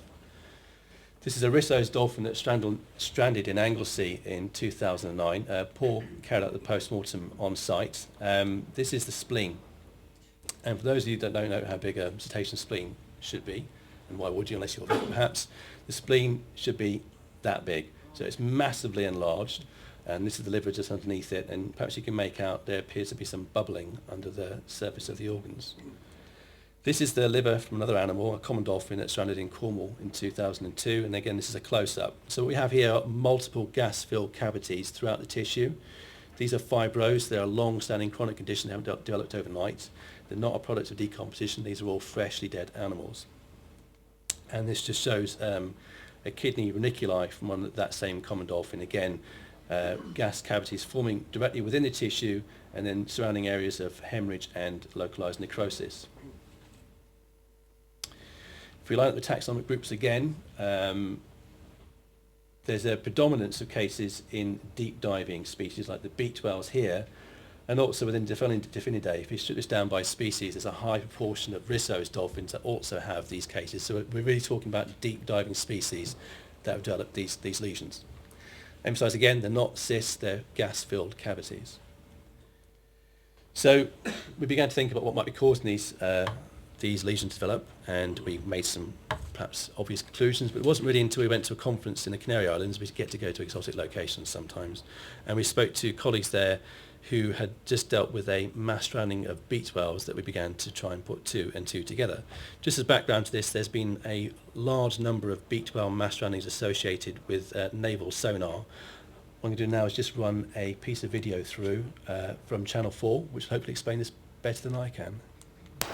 At the end of September last year, 14 whales stranded on the holiday beaches of Lanzarote and Fuerteventura. Most were what are called beaked whales, that are some of the deepest divers known. Their bodies were taken for examination.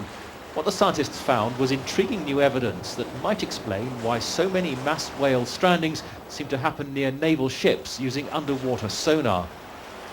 It was the latest stranding to coincide with a naval exercise. Just offshore, NATO's exercise Neo Tapon had just begun, and the stranding started 4 hours after sonar was switched on. Until now, the most likely link was thought to be damage to the whale's ears, but these whales showed signs of something completely different. Bubbles in their livers and blood vessels. It's just what happens when divers get the bends by coming up to the surface too fast. So, together with our colleagues from the Canaries, we proposed and published that our UK cases and the Canaries cases were opposite ends of the spectrum, that the same form or same condition, a condition that's analogous to decompression sickness in humans, which is a real paradigm shift in the way we looked at cetaceans at that point. Before then, nobody had realised that cetaceans can get the bends. And it's really opened up a whole new avenue of cetacean research. Just to emphasise again, the UK cases are chronic forms of this condition. We're not saying that they're associated with naval activity. It could be a behavioural change that's caused them to surface too quickly and then developing bubbles throughout their body. But as I say, it has changed the way we look at cetaceans. So even with 14 cases, there's still a capacity to change the way we look at these animals. And just as a postscript to this, in 2010 we'd had this spleen frozen in our freezer for a year.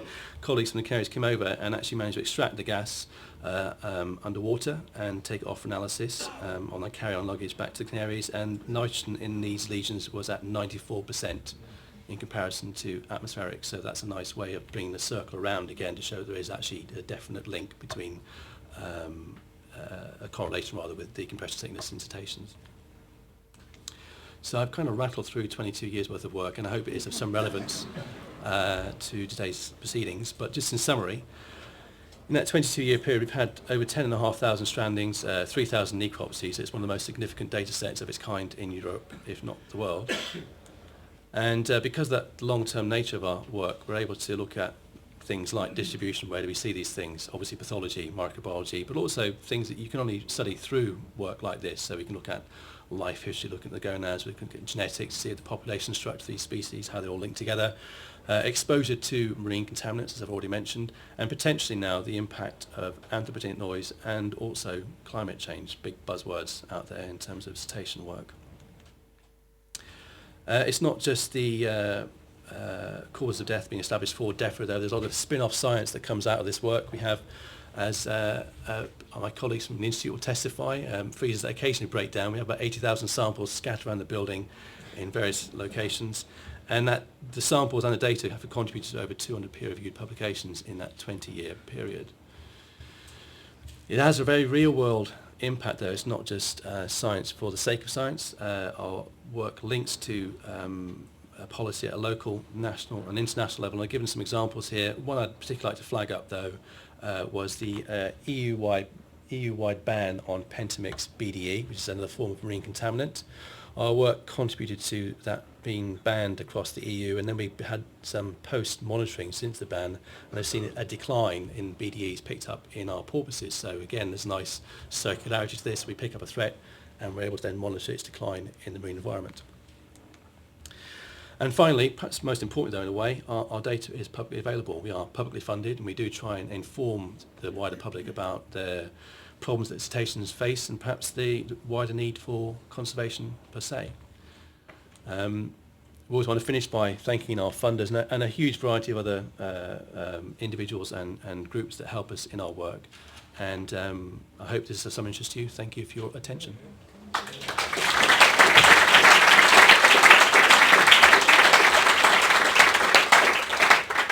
Thank you, Rob, for an outstanding lecture. That image of the dolphin with no tail is going to haunt me. Thank you for standing in at short notice. And since we're so far over, you might as well ask some questions. Any questions? Or are we all too hungry? Yes, stunned silence. Oh, a question. Excellent. I'd always been under the impression that it was the shipping sonar business that was stranding them, but you didn't really put that high on your list. Shipping sonar. Well, yeah. So the issue of marine noise in the environment having an Yes. impact, that is a very difficult question to address with pathology. Obviously, there's a direct impact in form of in relation to bubbles forming the tissue. You might see that. If it's a behavioural change, you cannot pick that up on post-mortem. So that's something we're really struggling to get to grips with in terms of the work that we carry out. Now, it might be that we see an absence of strandings in a certain area because they're being driven away by any activity. Pile driving is the obvious one in the news at the moment, but equally it could be shipping noise. But the problem is we come late into the game in this.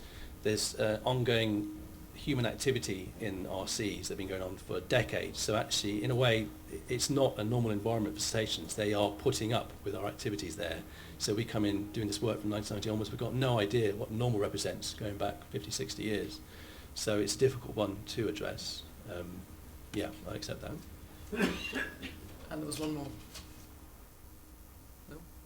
Question, can't wait. Okay, thank you so much.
Well, here we are again. Thank you for coming back. We have another, what I hope will be interesting session, which is two contributions from the Game and Wildlife Conservation Trust. And I will ask Mrs. Dent, who's Chief Executive of the Game and Wildlife Conservation Trust, to give her first paper on the big society.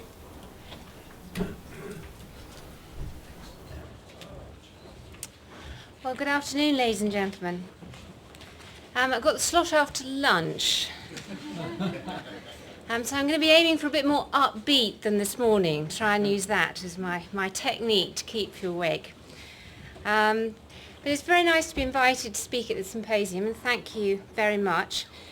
The big society in wildlife conservation, I feel that's a slightly challenging task, given it was a sort of flagship policy of the Conservative Party and now the coalition, and applying that applying politics to biological systems I always think is a slightly hazardous game. But anyway, I will give it a go. Definition of big society is helping people to come together to improve their own lives and doing more than the bare civic minimum. That's a definition you'll find on various websites. I didn't find that very inspiring. More helpful was something else that said it's all about changing the way government has worked. So no longer top-down, top-heavy and controlling, but about shifting the culture from government action to local action. Well, to me, from a conservation point of view, that was much more appealing. Though our farmland birds do certainly need more than the bare civic minimum.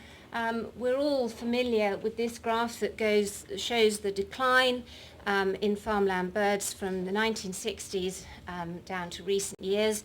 It's levelling off a bit, but it's still showing a very dramatic decline. So yes, wildlife certainly needs more. Nature reserves are wonderful things. I mean, they really are. They are preserving some of our crown jewels, but taken together, you can fit them all inside the M25. 75% of our land is managed by farmers and landowners, and our wildlife occupies that land. It has evolved alongside farming as a land use. Why do you think they're called barn owls or field fares or harvest mice? And farmers as a community, because we're talking big society jargon here, farmers as a group, certainly in my experience, and I've worked with them for 30 years, love them dearly, they don't like top-down, top-heavy, controlling stuff, not on their land. So I'm just going to spend a little bit of time explaining my views of how we can motivate and incentivize farmers to do conservation. It isn't terribly scientific, I have to admit. It's based much more on experience and, as I say, on working with farmers over quite a long period of time. But I do think big society thinking can help, although I'm a bit hesitant about standing up in front of too many bunches of farmers and telling them that big society thinking is going to help them. But anyway, we'll keep going. So the big challenge we face is how do we maintain or how do we improve wildlife conservation alongside high-yielding food production, and the pressure to produce more food from our fairly sparse land resource is simply going to build. The agri-environment schemes have done a good job in incentivising farmers to do more for conservation. There has been a very good uptake. The outcomes have been less good than many of us had hoped, and that's not because the science was wrong. Our next speaker this afternoon did a lot of the science. It's in picking the mix of options that bring it all together to produce the desired outcome. And I want to go into a little bit about why that happens and perhaps talk about that. Historically, there's been reliance on financial incentives to produce both the outcomes we want from our farmland. So we've used financial incentives to persuade farmers to grow certain crops. Now, when I started life as a farming consultant quite a few years ago, there was huge political manipulation of what crops farmers grew. Look at linseed, which turned the whole country blue in the space of 3 years, simply on the back of EU subsidies. Very, very effective tools. And we learnt from that, and the EU is now using the same tools, or our government through the EU is using the same tools to incentivise farmers to do conservation. And they are very, very effective tools, but they appeal to the farmer's profit motive. But one of the difficulties of using the same incentive for both food production and conservation is you actually set the two in competition. Now, who didn't turn her phone off? Me. Sorry about it.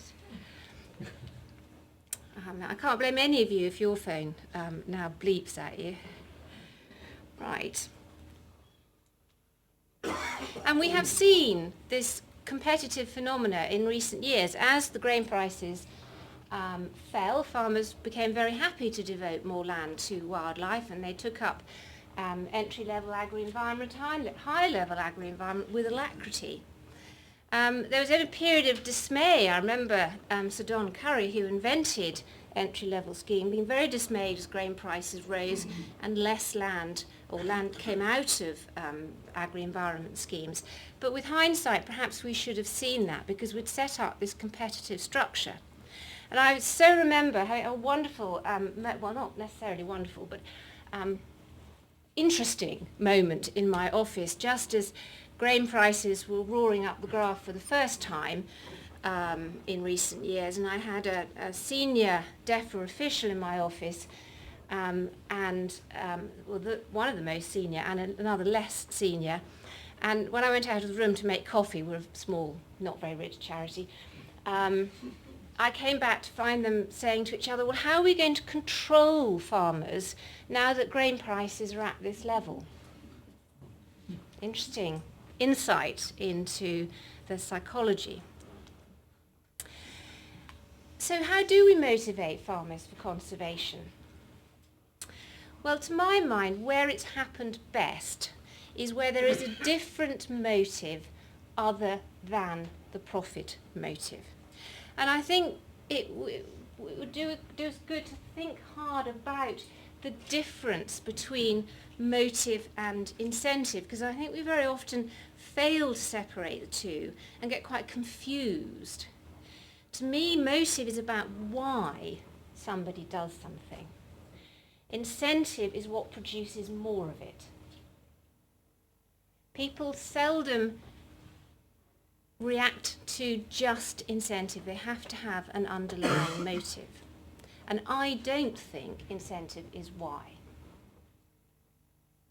So I think we will get much better outcomes for wildlife conservation if we pay more attention to what motivates farmers to do certain things and then create incentives within that. Now, motivating farmers are obviously motivated by profit. They'd be very stupid if they weren't. And in fact, in my time, farmers were constantly being told that their business management skills were hopeless. It amused me enormously when farmers have to cope with such fluctuating prices and do so on the whole pretty well. And then Marks and Spencer one year had to cope with a fluctuating demand of 30% and nearly went bust. But there we go. So farmers aren't so bad at it in my view. But the other big motive for farmers, apart from profit, is pride in and enjoyment of their property.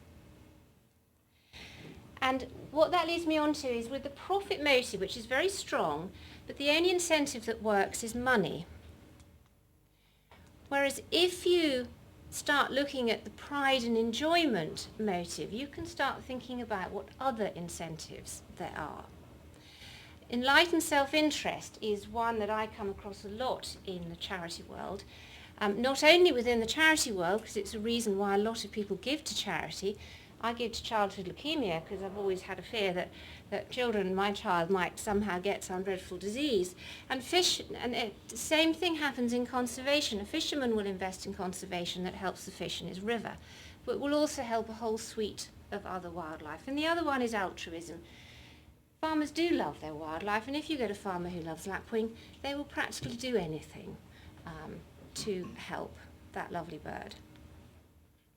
Now that sounds terribly simple. So you begin to wonder, well, why hasn't it happened? And I think one of the difficulties is that government agencies have tried to do it all. They've tried to be this top-down controlling structure that delivers everything. And they have incentivised, and as I've said, quite successfully through agri-environment payments, which give a profit to the farmer in return for public good, and that's great. But all they can do through that is appeal to the farmer's profit motive. They can't appeal to enlightened self-interest or altruism. And that's where I think DEFRA has to look to other organisations and structures to make that happen. Because these enlightened self-interest and altruistic actions are very private. They're very separate from money negotiations. And I think that's where there's a really big role for charities to work with farmers separate from the big money transactions of agri-environment schemes. I've worked with a lot of farmers over the years, and I know that a lot of them make a lot of sub-economic decisions. They will very seldom tell you about them, because those are for wimps. So they will make a decision to grow a particular crop because they want a slightly later harvest, because if they don't take the wife and kids on holiday after the schools break up, their life will be hell. And they will convince themselves they have to have that brand new tractor. They don't, but they've convinced them. They will never admit that they just want it. So there are lots of stages in a farmer's year where they will make decisions that are suboptimal, but they're going to do it quite privately. And this is the sort of thinking that we need to get locked into, I think, if we really want to make wildlife conservation hum. So I think, as I say, farmers are motivated by more than profit, very much motivated by pride and enjoyment, and charities like ours, but many others, can help them to look at and be prepared to act on that enlightened self-interest and altruism.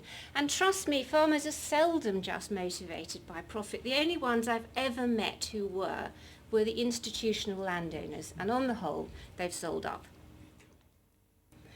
Does it work? Yes, it does.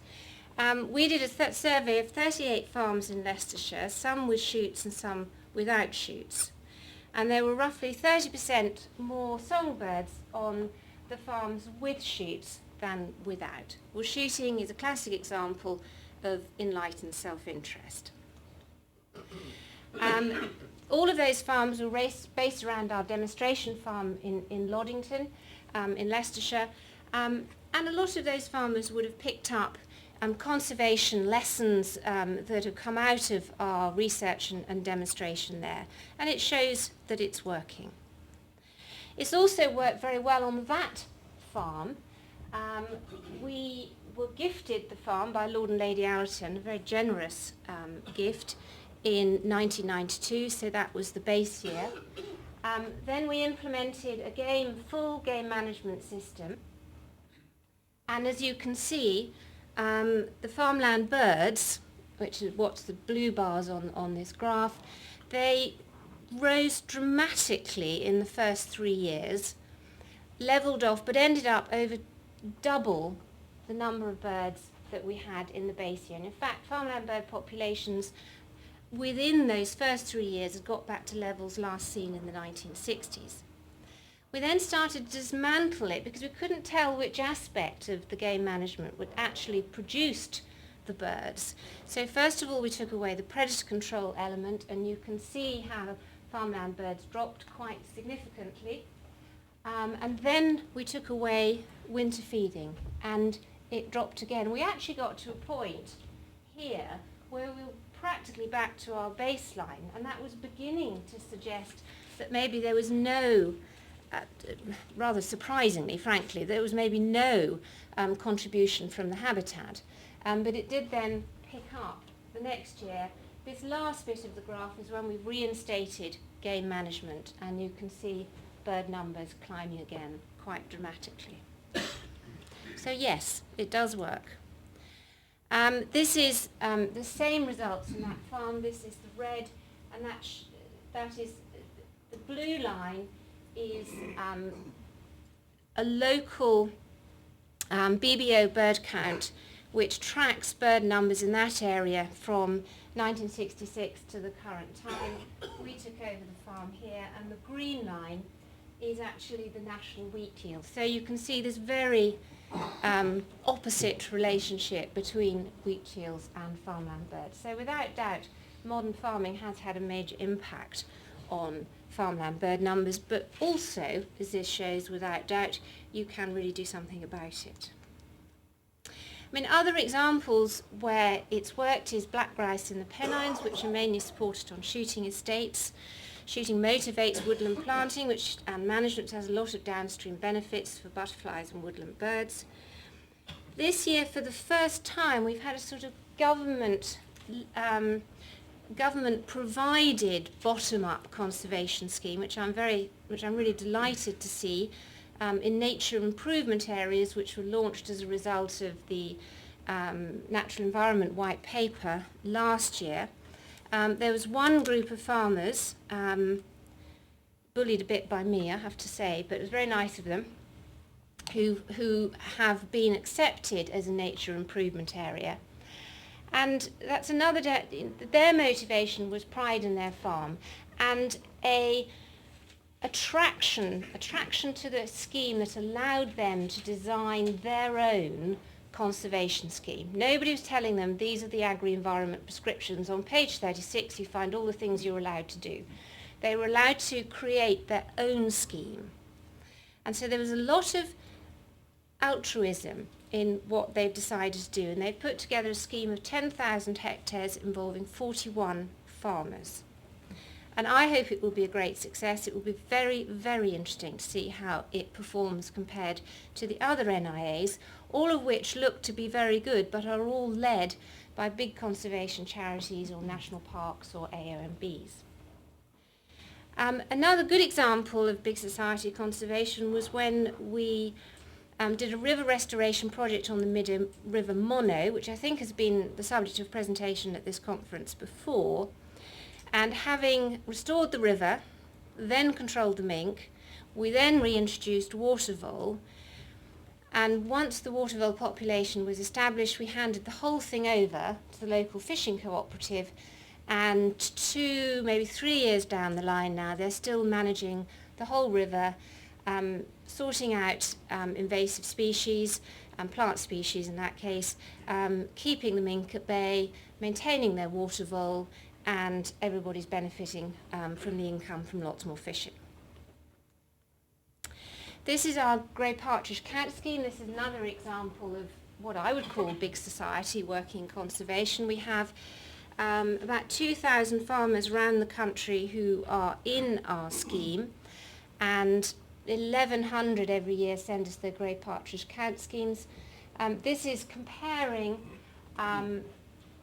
farmland birds on farms in the count scheme and farms not in the count scheme. And as you can see the count scheme farms have substantially more birds on them. So again, all this pride and altruism in my mind works.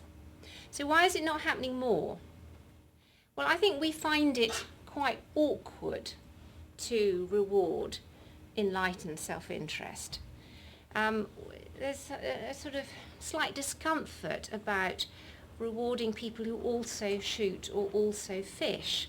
But if we want more wildlife and it works, so I think big society thinking can help conservation. I think conservation will benefit if it's less top-down, less top-heavy, less controlling, which all the words were in that first graph, that first definition. I think it would help if the culture shifted more from government to local action. Yes, farmers do like to feel in control of their land, and yes, I think we need to use other motives other than profit for conservation if we're going to keep that conservation land alongside our crop production land.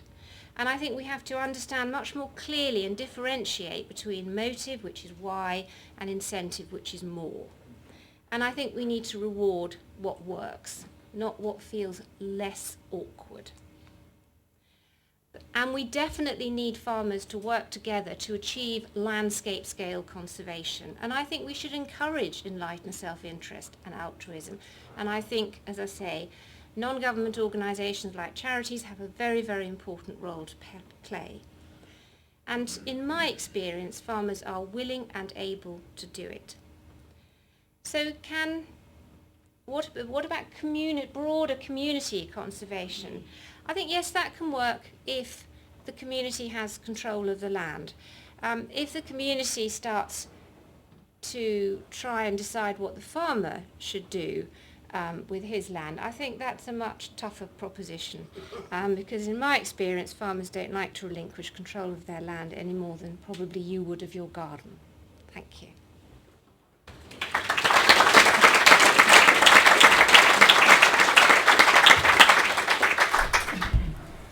Thank you very much, Mrs. Dent. Well, you've certainly convinced me. Perhaps you could say who else might help besides the Game and Wildlife Conservation Trust and perhaps the river minnow fishermen. National Trust perhaps, or? Yes, I think they have a very important role to play. Organisations like LEAF, FWAG, which is just about to relaunch itself as a new national association. Also the RSPB.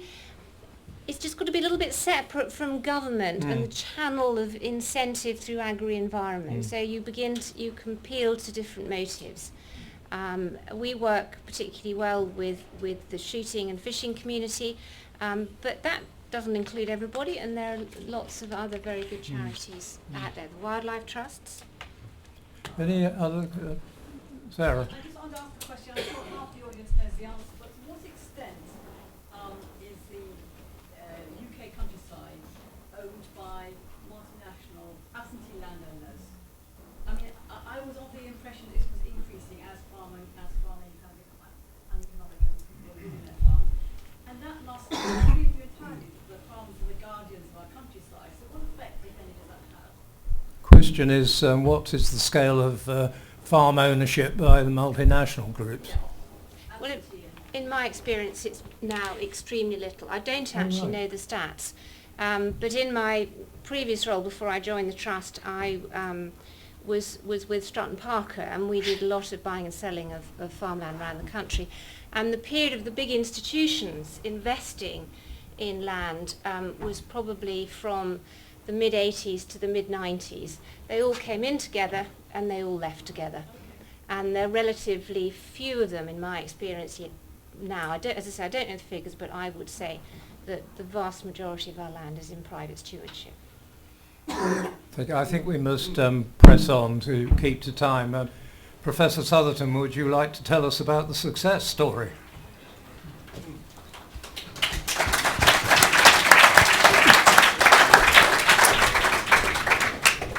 I'd be delighted to. Ladies and gentlemen, thank you very much for the invitation to come and speak. I've spent the morning sitting here thinking, why have they invited me? Why have they invited me? I don't quite sure why I'm here. As is appropriate, there's good news and bad news. The bad news is I'm not a vet, but the good news is I'm an entomologist. And I can see that means a lot because, as you know, we are God's chosen. I've been asked to try and provide some good news. I'm not sure that I can. I'm going to talk about the grey partridge today. This, as you can see, is our logo, and it has been since the organisation started back in the 1930s. But it's a species of British breeding farmland bird that has undergone unprecedented declines over the last 30, 40 years. And you can see 90% decline through that time period. It's a biodiversity action plan species. It's red listed under the Birds of Conservation Concern. You know, you name it, every alarm bell is ringing. And that's, if you like, the challenge, and that is, if you like, is the bad news. The data we hold for spring pair densities, the breeding densities, goes back a long way. As you can see, we've got a very large decline there. This is unprecedented, I think, amongst many birds. Interesting to note that the other conservation organisations joined in about the mid-1990s. We were talking about the problems of this bird and the impact of modern agriculture, particularly pesticides, as long ago as 1970. My predecessor, Dr. Dick Potts, walked into an international conference of pesticide sellers, makers, distributors, whatever. He walked into a room of 2,000 of them and said, hang on guys, I've got a problem. He barely got out with his life. 25 years later, they gave this idiot, his successor, their research medal. So these things do change, but they take a generation. The other thing I'd like to point out is that maybe had the game management movement been listened to, we could have been dealing with this problem 2 decades sooner than we did. But because this is a game bird, because it's a quarry species, and because that carries all kinds of baggage with it, nobody listened. Nobody listened until the other conservation organisations joined in. I suppose that the question I have to ask myself is, am I bitter and twisted? And the answer is yes.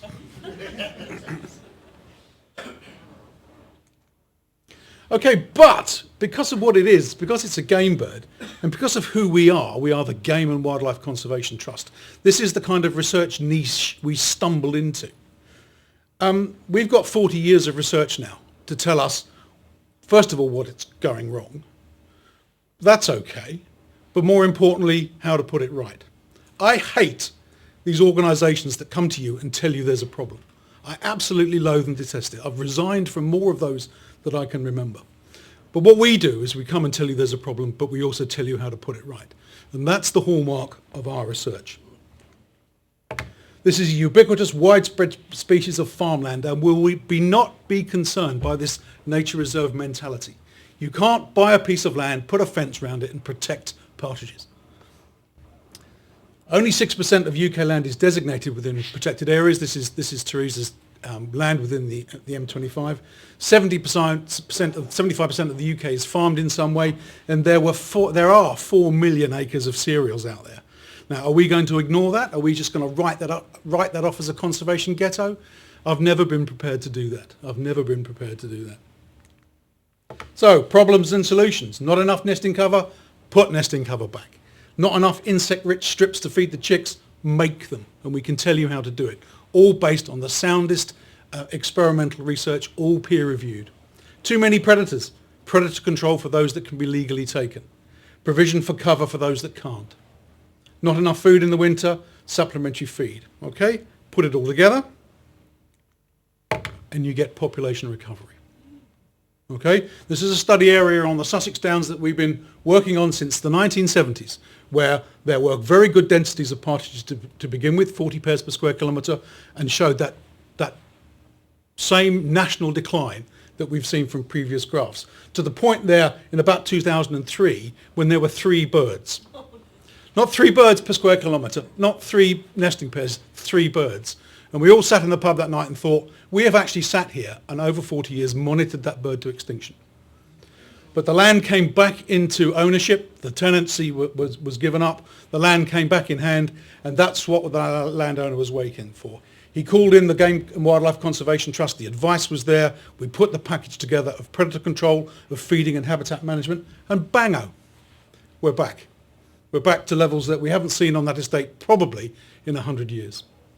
What you can't see, because that's another talk for another time, is the incredible increases in all the other farmland birds that have gone along with it. Yellowhammer, linnet, skylark, lapwing, all doing exceptionally well. There are hares everywhere, absolutely stunning. But that's the collateral, if you like, spin-off. And the farmer admits he would not have done this had he not been motivated by the desire to bring back wild grey partridge. What he said to us was, and I wish more people would say this, what he said to us was, not on my watch. The grey partridge is not going extinct on my farm on my watch. And bango, he's good to his word. And there's a lot of people out there doing it or willing to do that if we harness them. Biodiversity Action Plan targets. We are the lead partner for the Biodiversity Action Plan. And that was absolutely fabulous news when we got this. We were one of the few non-government organisations to be given that. And forgive me, Tom, the great Bill McLaren used to say, they'll be dancing in the streets of Fordingbridge. And there was great excitement until we realised there was absolutely no cash with this and we had to do it all off our own resources. And we were responsible for achieving the targets, having set them, okay, go away and make them happen. And is that big society? Well, I suppose it is. We have to halt the decline, we have to increase the numbers and we have to extend the range. Okay, love a challenge, off we go. But how do we know that we've succeeded? How do we know that we're getting there? How do we know that we've done it? Well, we do it by this thing called the Partridge Count Scheme, and Teresa touched on it, but I'm going to go into it in a little more detail. And this is something that's been pioneered by the Game and Wildlife Conservation Trust, been running a long time now, going back at least to the 1950s. But it's a farmer-led national count scheme.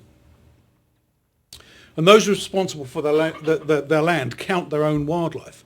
So in many places, we've got the same people counting the same ground, using the same methods now for a long, long time. Is that big society? I don't really know. I'm not a political animal. I'm a science wonk. I'm not a politics wonk. So I don't really understand all this. But I do understand the ability to harness that goodwill and that enlightened self-interest. We think it's one of the biggest count schemes of its kind in Europe. It's certainly one of the biggest where the farmers go out and count their own wildlife. And what we do is encourage farmers to manage their land for partridges with all that collateral spin-off that you get and monitor their success. Because quite frankly, if we turn around in 2020 and say we have achieved the Grey Partridge Biodiversity Action Plan, who the hell is going to believe us? We need the data.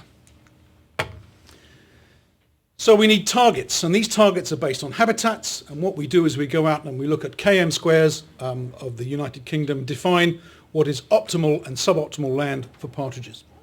If it's optimal, we expect to find 4 pairs in the spring. If it's suboptimal, 2. And that's a map of the UK, and those are our definitions of optimal. Because it's a farmland bird, a bird of the arable landscape, you need at least half the square to be arable, not a lot of woodland, not a lot of urban, and so on and so on. And so that's the distribution. That's the theoretical model that we've developed to give us some idea of what kind of ballpark are we in. And when we put numbers on that, when you look at the total area of the United Kingdom that is optimal or suboptimal and do the sums and do the maths, we should expect there to be about 200,000 pairs of grey partridges in the United Kingdom. And ladies and gentlemen, we are not anywhere close to that at the moment. But we have the hope and we have the aspiration. What's the partridge count scheme? Well, we count in the spring and the autumn, and in the early days, going back to the 1930s, we did some nest recording as well. It's very difficult recording nests these days because it takes me, on average, 10 man-hours to find each nest. Now, that might be because I'm an entomologist, and if it's got less than 6 legs, I'm confused. But it's a very difficult resource, and they are very cryptic and well hidden. From 1950 to 1998, we kind of shrunk back to about 100 sort of hardcore, die-hard grey partridge managers. And we kept the whole thing going on a shoestring. This is not public funded. This is funded by the trust. But from 1998 onward, as a result of the fantastic opportunity to be lead partner for the Biodiversity Action Plan, we kind of stepped up the effort. And there's an example of us stepping up the effort. We've got a lot of people in the scheme now. There are a lot of people in the scheme. Teresa said 2,000. Not everybody counts, which is a great frustration to me. I mean, why be in the scheme if you're not going to take part? Because you like receiving paper from me? I doubt it. But there's been a big step up. Okay, that's the diehards. Those are the traditional people, and then those are the people that we've got now in the scheme. So we've got quite good coverage of arable Britain. So if you're a Welsh grey partridge, you're going to be lucky if we pick you up. But that's because I suspect there aren't too many grey partridges left anywhere in Wales. I would be very hard pressed to take you to Wales and find a wild grey partridge. That's the extent of the problem that we have. They used to be there, they should be there, but they're not there now.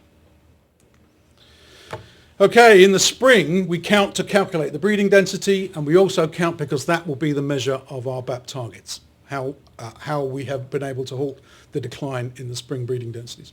But we also count post-harvest to calculate breeding success. So we get farmers to go out in the spring, probably in the middle of March before crops get too high, and after harvest, as the crops are cleared, we follow the combine, or they follow the combine, looking at breeding success. And we provide them with information. You don't have to be an ornithologist to do this, but you do have to be quite precise with your partridges. So you need to know that's a partridge and that's not, but within the partridge, if you like, you need to be able to tell male from female both in the spring and the autumn, and you need to be able to tell young from old in the autumn too. So you've got to get the binoculars on every individual bird in a covey and look for male and female and young from old. You can't tell young from old in juveniles, but there you go. So we count from Land Rovers. Birds don't seem to be too disturbed by them, or four-wheel drive vehicles. They act as kind of mobile hides. You're able to drive quite close to be able to get binoculars on them and get a good view. If you do it on horseback or if you do it by foot, they just panic and you end up chasing partridges around the farm. So we just don't do it. We just don't do it. And you go out at dawn or dusk. That's the other joy. Going out at dawn after harvest in midsummer is a treat. What do we do? What does the Game and Wildlife Conservation Trust do? Well, not a lot, because there's this army of people out there doing our job for us. But we do provide encouragement, knowledge, targets, feedback, and local support. Encouragement? Absolutely. Absolutely. We're very keen for you to get out there and get on with it. Knowledge? Yeah, we've got teams of highly trained, very skilled scientists who have been doing this now for 40 years, and we can actually impart all that information. All those of you in the room with a scientific background, you will know that we are very good at doing the science. We are absolutely pathetic at telling people about it. That's something we're trying to put right within the trust. But seriously, we're producing fact sheets and information and newsletters all the time. You know, there's a constant feedback and there's a constant supply of information, both in paper form but downloadable or on our website. So it's all available. And local and targets as well. Because we're able to do these calculations, we can look at what the targets are on a region or on a county. And as you can see within Sussex, we would expect there to be over 1,500 pairs, but somewhere like Surrey, a much more wooded county, a much lower estimate. But we can also do an individual farm estimate. And again, by doing those same kind of calculations, looking at that land within that red area, the area of the farm, we can work out how much optimal and suboptimal land he's got and make the calculations. So this guy, if you want to get involved, mate, you should have 10 pairs on your farm. So that immediately gives him a target, something realistic. You know, where am I at? Where am I? Are you talking hundreds? Are you talking thousands? Are you talking one? No, for you, it's 10. So if you've got 5, you've got a bit to do. If you've got 20, brilliant, fantastic, well done, keep going.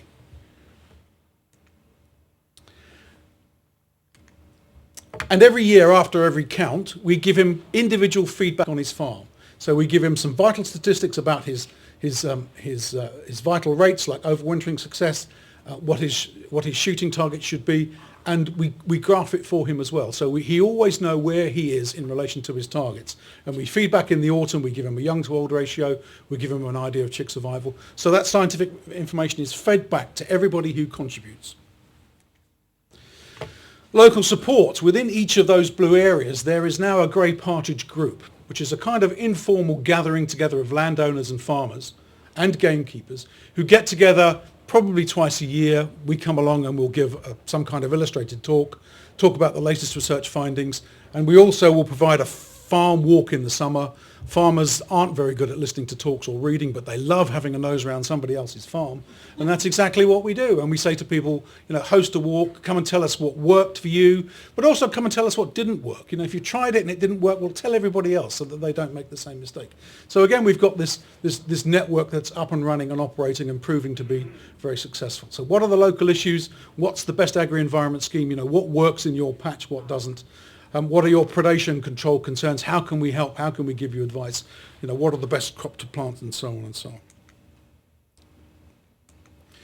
And just as a bit of fun, there's a prize every year for the farmer that's done the best. So every group has got a trophy, and every trophy gets awarded every year. And it's not necessarily for the bloke who's done the best. You know, that guy in Sussex would win year after year after year. You know, sometimes we give it to the guy who's had the most children round to show them about what he does on the farm, or the guy who's had the most, or put in the most effort and had, not necessarily the most partridges. So it's not numerical or not how much money you've spent. It's the spirit of the thing. You know, how much have you engaged? How much of yourself have you put into this? So a lot of fun there. A lot of fun there too. A lot of fighting and backbiting, but a lot of fun too. So success over the last 10 years, since this scheme really took off, our long-term members, if you like, the diehards, who were just sitting and waiting for the schemes to come into place so that they could take them and enact them, they're increasing their partridges by an average of 14% per year. It's less with the new members because they've got less understanding, perhaps more to learn, need more hand-holding. So on average, we're increasing by 11%. So on the graph, we're starting to look like that. So is it working? Yes, it is. So the take-home message we have is that those that we reach respond. But we need to reach more. There's a lot of people out there who aren't perhaps doing their bit, perhaps don't know enough about it, and God knows I suspect there's quite a few of those. Farmland conservation caused by farming, but being put right by farming as well. You know, if farmland birds are in decline, who do we expect to put this back for us? Well, it's going to be the farmers. So you don't spend your time banging the farmers over the head, shouting and screaming and farmer bashing. Never been a big fan of that either. They might have been responsible, but I think for very good reason. But if we want these farmland birds back, it's the farmers that are going to deliver. So how can we get them to do it? It's the biggest count scheme of farmers in Europe, and we need to expand it more with a little help from us. So, for all of you other speakers that have put up an acknowledgement slide, I haven't, because there is nobody to acknowledgement, because nobody paid for this except the Game and Wildlife Conservation Trust.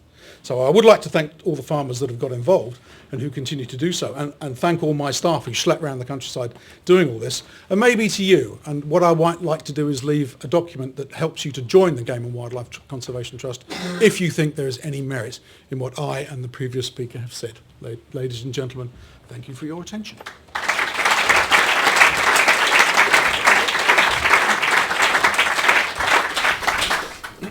Nick, thank you very much. That situation in Wales is a bit shocking.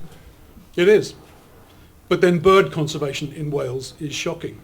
I think we would be very hard pressed to go to Wales and find you a corn bunting or a lapwing or a curlew. It is shocking.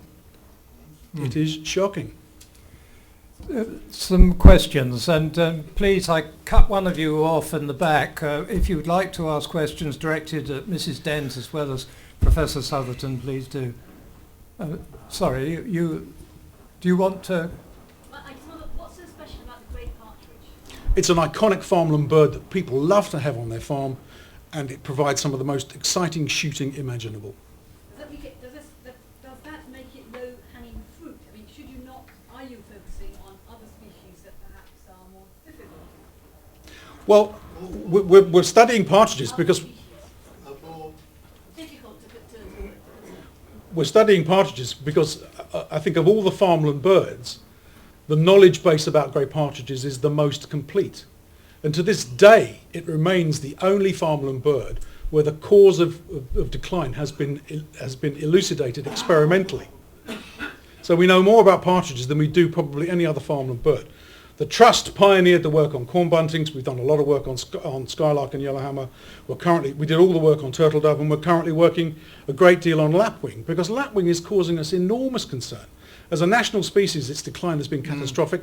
We live on the Avon Valley in Hampshire, in this place called Fordingbridge, between Salisbury and Ringwood. And that's one of the best 8 sites nationally for lapwing, and they have declined by 63% in the last 30 years. It's scandalous. It's scandalous. You know, that's why I'm so taken by that phrase, "not on my watch." I just wish more people had it rattling around their brains. I've lost lapwings from my patch, for my 4 acres, and I'm very distressed about it because I haven't done anything different in the 40 years I've been there. But what else has changed in the 40 years that you've been there? Sold my horses. It's a talk for another time, perhaps. I can tell you what's happened. Richard. Thank you. I went on a Great Partridge Trust supported farm walk day this summer, and I have to say it was very, very stimulating. Thank you. I've forgotten the point I gave at 8, which is embarrassing. It rained a lot, did it? It was a beautiful sunny day. Well, you had the only one that's... What you didn't say, which I got the strong impression was happening, was that there is some financial support, not from the Game No. and Wildlife Trust, but from government for this. Maybe you'd like to talk a little bit about that, Yeah. because it does stimulate the farming, despite what your chief exec said. I'm not contradicting her. Little bit of money oils the wheels, you were saying, Richard. A lot of the habitat management is coming from these agri-environment schemes that have been designed with farmland birds in mind, because the majority of them came from the Game and Wildlife Conservation Trust. So because we had this 40 years of experience, when government in the mid-90s started to cast around for things to do on farmland, where was the evidence base? Well, it was with us. So a lot of what we had done for partridges got transferred into the scheme, and we're continually working with that. So the agri-environment schemes are putting a lot of that habitat management back. But the other motivations for feeding, perhaps until relatively recently, were being paid for because of the enlightened self-interest for game management. Actually, feeding is now going to be allowed under the agri-environment scheme in the United Kingdom from the 1st of January, thanks to the Game and Wildlife Conservation Trust. And the predator control at the moment isn't funded, but is, if you like, when you are able to build up a population of wild grey partridges that can be driven, people will pay £200 a pair to shoot wild grey partridges. They pay 160 for grouse. That's the cachet. And so his keepers are paid for by the surplus he is able to take from that enormous population. It does. It's a labour of love. These are not easy birds. If they were easy, we would have done it. If I may, Lewis, the other point, emphasise the predator control and the work the Game and Wildlife Conservation Trust is doing on that, which other so-called conservation charities are not doing. And the lack of the predator control is not the be-all and end-all, but it's vital. Well, we're beginning to think it is, but we don't have the experimental data to prove it. But watch this space. Invite me back in 3 years' time. There are also a few predators that you're not able to control. Badgers and buzzards for 2. Yes. Do you feel that this last wet summer has really knocked any of your wonderful results? Do you think that the counts in this autumn are going to be way down? They are way down. Yeah, so it's something totally out of your control. Absolutely. I mean, this season has been the worst for chick productivity we've known, and that's 40 years. Now, whether if that's a 1 in 40 year event, okay, we can probably live with it. If it chucks it down again all next summer, we've got a problem. But what we're trying to do with everything that we do with predation and the lack of food and the lack of habitat is to mitigate, if you like. So we're constantly, if you like, trying to put back into the environment those things that are missing because of modern management or lack of incentive or whatever. So if you can provide sufficient cover with sufficient food, a lot of these chicks, a grey partridge chick at a day old isn't much bigger than a bumblebee. And it's precocious, so it doesn't sit in the nest waiting for mum and dad to bring food. It's up and running and following mum into the crops within 24 hours. Now, they will chill and die very quickly. If there's enough food, then they won't. I just think this year was just such an extreme year that I don't think very much coped. Our counts are disastrous, and that will reflect next spring. But hey, the only way's up. The only way's up. Brian, do you want to... Lewis, you nearly said it, but Theresa was mentioned the good take-up on stewardship schemes, rather poor results. How much influence do you think she calls on the poor results by protecting species? Lewis has just mentioned. I couldn't begin to quantify it. But I do know... Which is a major handicap. But I do know that if I step out of my office and drive west, the probability of somebody saying I'm not going to even try is much higher than if I go out of my office and turn east. and the badger word is mentioned. But I have no proof to support that. I cannot say that that's the case. But it is said to me often, I can't do this because I'll get nowhere. I don't know whether that's true or not. Right, I think we should curtail it there and thank both the speakers from the Game and Wildlife Trust very much.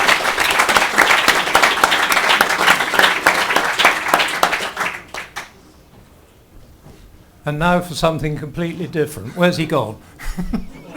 Oh, here he is. Jim Barrington is going to tell you about life in the wild. This is a leaflet that we launched at the game fair a year ago, and this is another attempt to relaunch it by Jim Barrington. Thank you, Lewis, and good afternoon.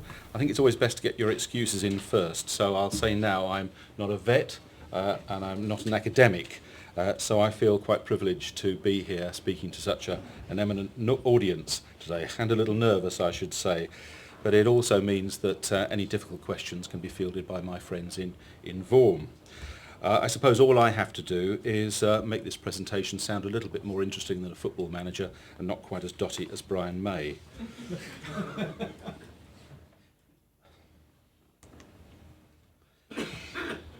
I suspect what I'm going to say will be obvious to a lot of people here. I suspect also it will be fairly obvious, or people will say it's fairly obvious, to many people outside this room as well. The difference between wild and domesticated, well, of course everyone knows that, don't they? But is that really true? I think we've had some quite serious problems caused by people not understanding that fundamental difference. And people who care for or care about animals really do need to understand that life in the wild bears little resemblance to that of domestic animal life. The consequences of this, certainly in the minds of the public and the media, and not least the politicians, means that we've had some flawed legislation and some rather perverse legal judgments. And I believe that it's this misunderstanding that's at the root cause of so many of the problems that we have with wildlife and how humans interact with them. On to these differences. Well, while there are obvious behavioural differences, there are also some fundamental biological differences, such as the altered brain size and sense organ structure. In Britain, this is best seen with a comparison of our last wild canid, the fox, and its domestic cousin, the dog. The latter has undergone selection by humans for thousands of years, while the fox has undergone a natural form of selection for infinitely longer. And it's suited for life in the wild. A lost dog, for example, is a pitiful sight, whereas you can't have a lost fox. There are behavioural differences as well, of course, and the most obvious one is to capture and restraint. So a dog will quite happily sit in a cage in your car, whereas a wild animal in many cases will find that very stressful. And of course just the simple reaction to a human approaching as well can cause a wild animal a degree of stress. Now this is where I pretend to be a neuroscientist, and I'm not, but I'm glad that there's one sitting in the front row there, so if I get anything wrong, then he can answer it. I suppose it is summed up in a way from what Lewis Thomas has often said, which is they ain't got the brains. Wild animals, certainly at the level we're talking about, do not have that area in the front here as developed, anywhere near as developed as humans, or indeed the higher primates. You can see there it's actually quite a small area, even smaller there.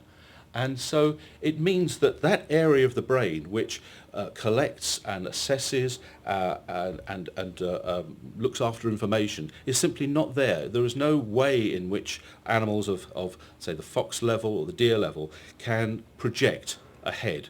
And so this is quite important as far as its mental abilities are concerned. And of course when people say, well, you wouldn't like it, would you? Well, of course not, because we're humans.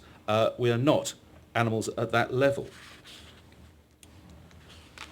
And here are some of the clear differences between the animal brain at that level and higher animals, including the human animal, of course.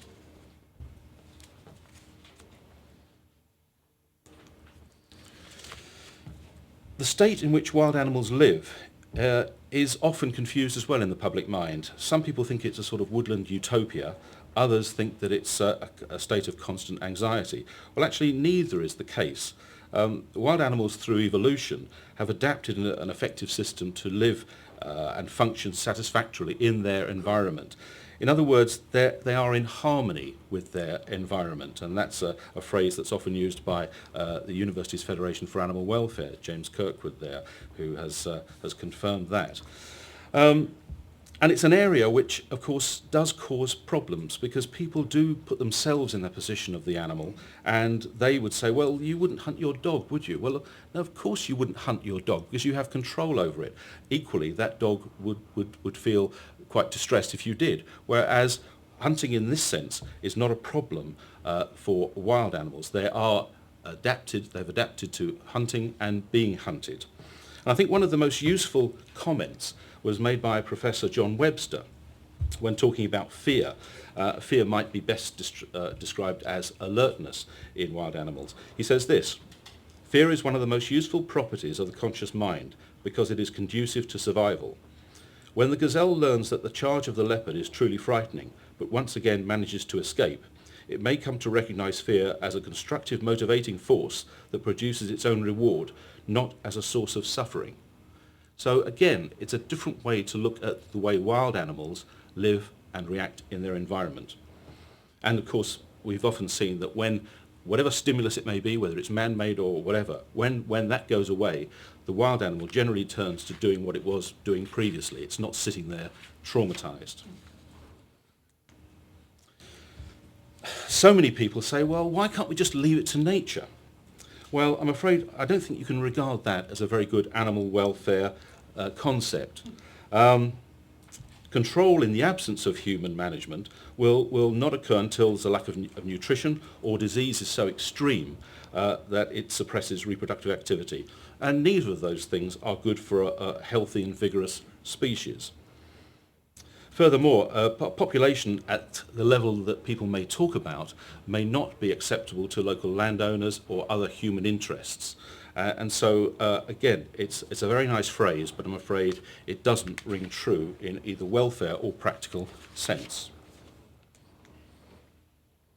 Perhaps another obvious difference between wild and domesticated is the duty of care that man has.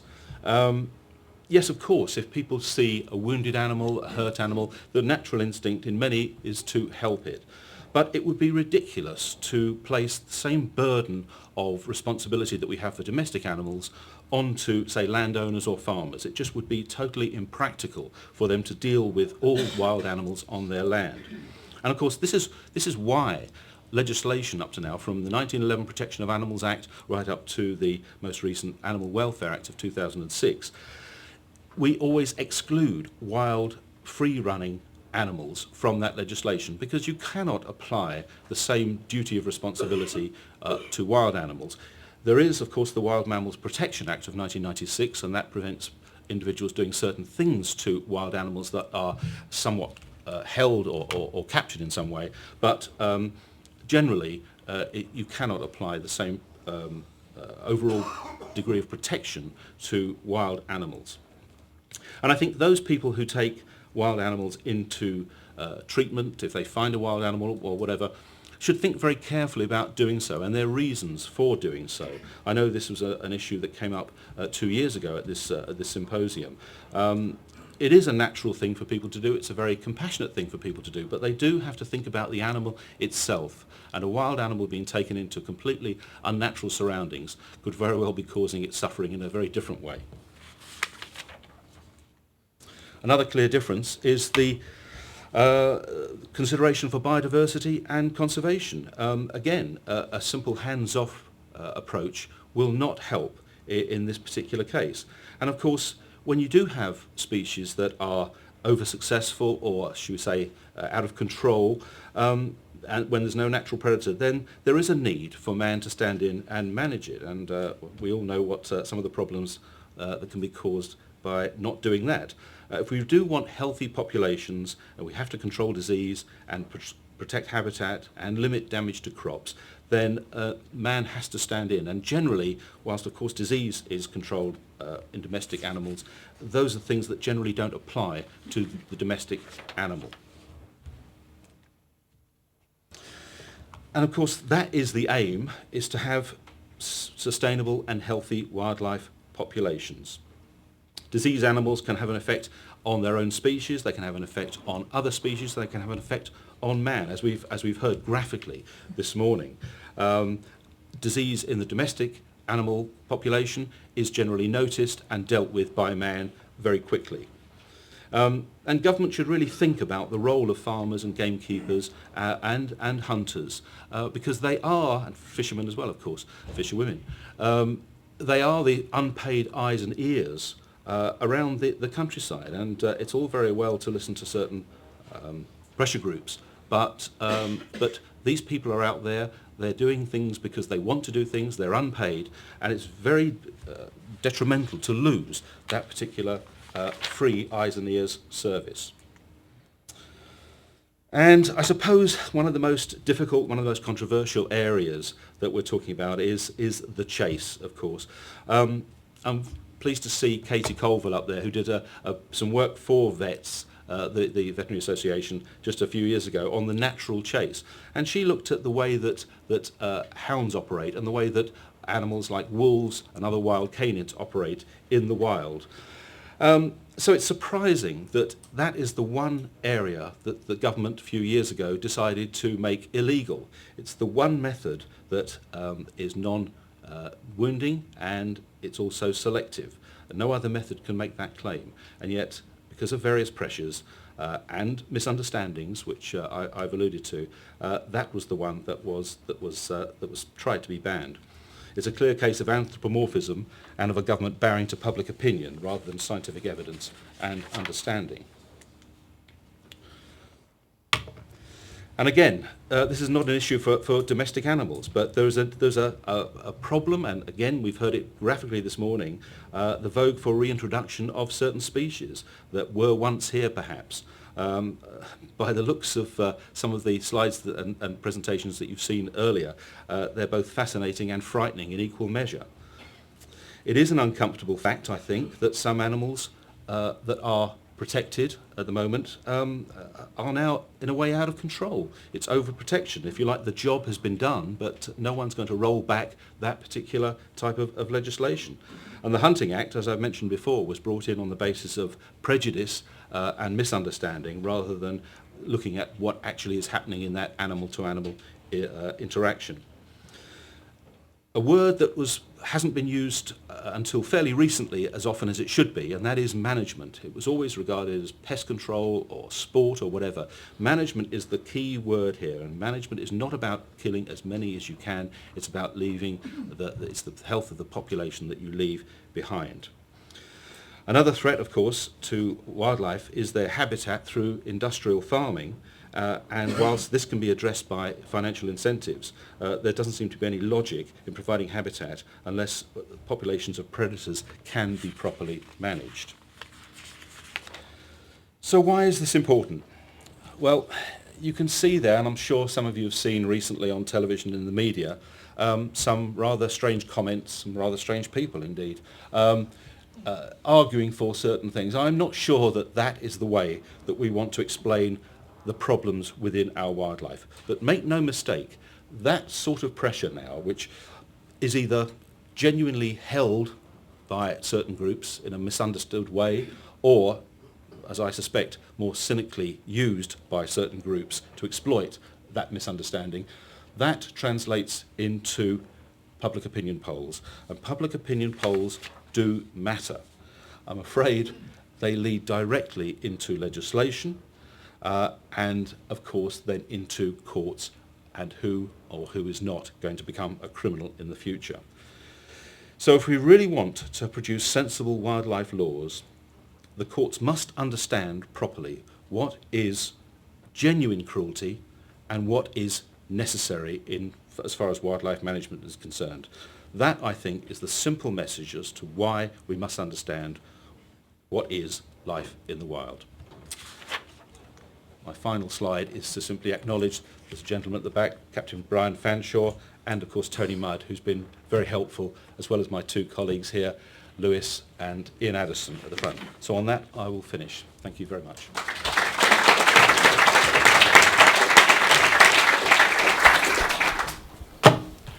Thank you, Jim. You rather shot through the slide which showed the neurological differences between wild and domestic animals. I think that was you dodging it, wasn't it? Or yes. leading? Yeah. And if you could I go think back, my brain was up to it, quite frankly. all right. I've just to say that we have got a poster outside which you may already have seen, and that shows some of the evidence which Ian Addison in particular has gathered together to show the differences between wild and domestic brains, and we postulate the theory on it, which I think is up for debate, but because of behavioural differences between wild and domestic animals, we suggest that the domestic animal brain, or particularly the brain of the dog, has become humanised in its circuitry. And there is, if Jim hadn't skimmed over the slide quite so quickly, don't rub it in.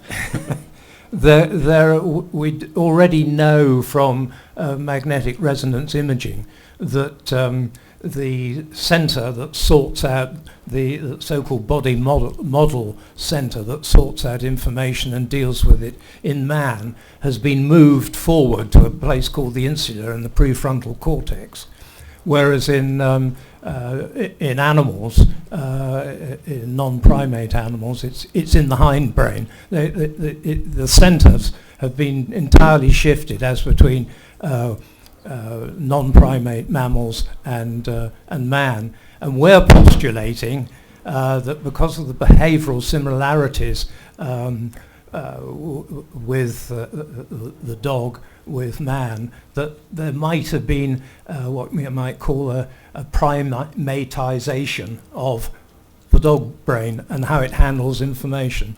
But please do go and talk it over with Ian Addison next to our poster. Sorry, Jim, I hogged the... I was just about to say exactly that, Lewis, actually. But, but thank you for doing it. I think it comes a lot better from you. Sorry, question over here. Please, it's my understanding, and I'll gladly accept comment and advice on this, but certainly as far as deer are concerned, and I think it should probably apply to all wild animals, that an injured wild animal must be put down in situ. It is not to be moved for the benefit of the animal itself, not for the benefit of sort of our feelings or anthropomorphism, if you like. Is that your understanding? Yes, and I do apologise. I used to be able to cite chapter and verse on the law on this. Old age has crept up on me and I can no longer do it.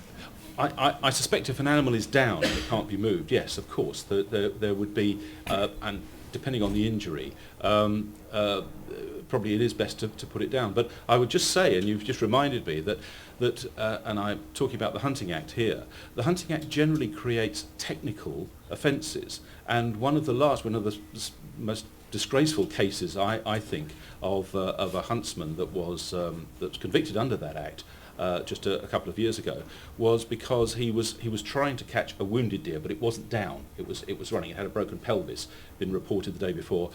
He was trying to catch it, and his big crime was that he used 3 hounds instead of 2. And that's what I mean by technical offences that have nothing to do with animal welfare, just hurdles put within this act to make it as difficult as possible for people to hunt, or to hunt as they used to. Yes, question here in the front. Well, it's more... I think it's unfortunate that many of the arguments you put forward at the start of the presentation, which is very good, Would you like to speak into the microphone here? Sorry. I was just going to say it's a bit unfortunate that many of the arguments used at the beginning of your excellent presentation are actually very similar to those that supported slavery. And the thing about brain size is it also supported male domination over females. Research into corvids and squirrels show that they actually have a great deal of ability to foresee ahead, particularly in social situations. I mean, I'm sure Ian wants to come in here, but I would say, I didn't say that they couldn't foresee certain situations. I think it's the duration, how far ahead, and to think about things that actually haven't happened to them, and obviously being killed is something that hasn't happened to them up to that point. I think that was something I should have made clearer. But Ian would know more. There's many extremely smart animals, including ants. You try and find your way home like an ant can. And on the whole, they're very special skills. I think the best evidence for some more extended foresight is in Caledonian crows. But there's no evidence of a general human-type brain that's got a special skill. I mean, try and beat bees at information transfer. Special skills are marvellous.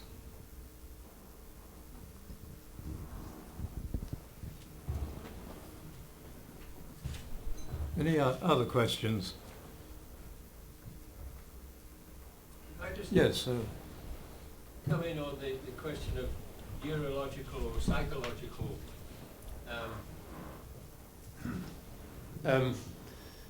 I don't know how we can finally measure what goes on in the animal brain, but I know the Danes have done a lot of research on stress levels in roe deer, and I don't know if you've fed that in to your looking, and they have monitored forests in which there is no disturbance, forests in which there are disturbance, and I don't know if they've gone to the length of stress levels when there's actually hunting taking place, and what the meaning of that would be within an animal brain.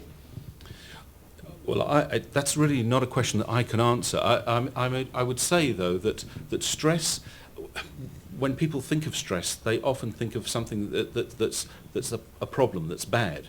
And yet stress, in many ways, can be something that we voluntarily take on board. A marathon runner will stress his or her body. I don't think that animals, if they were constantly stressed to the degree to which some people would argue they are, in the sense of trying to ban something or whatever, I don't think that they would survive.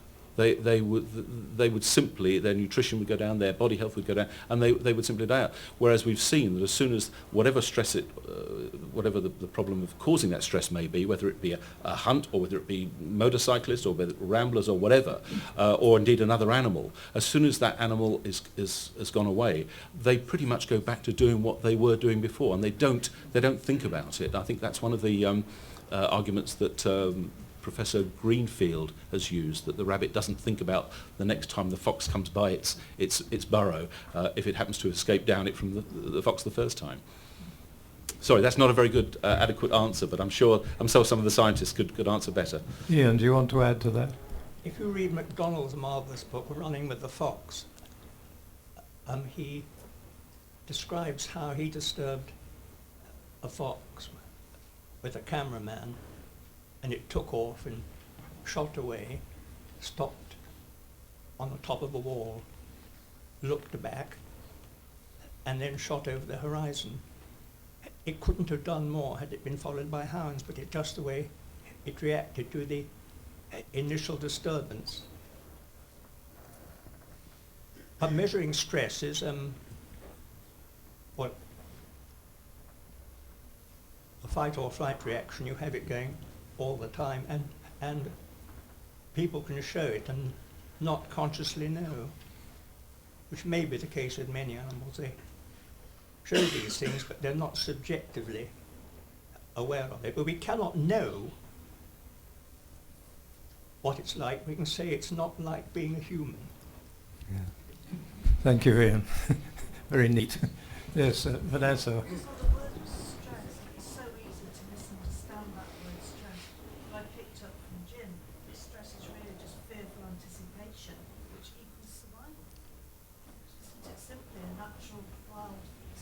I think that's what Ian was saying.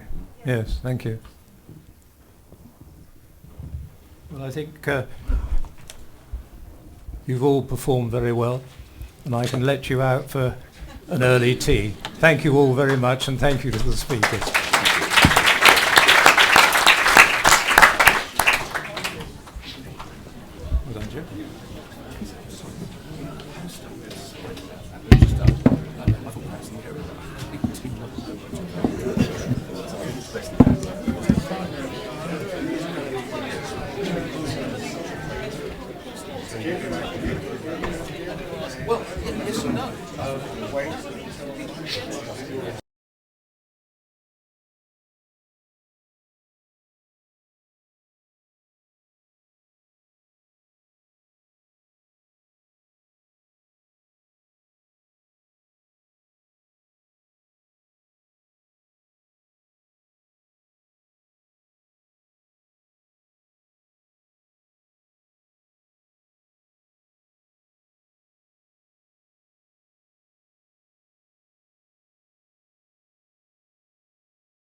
And I'll introduce our first speaker, who's Lee Locke from the RSPB.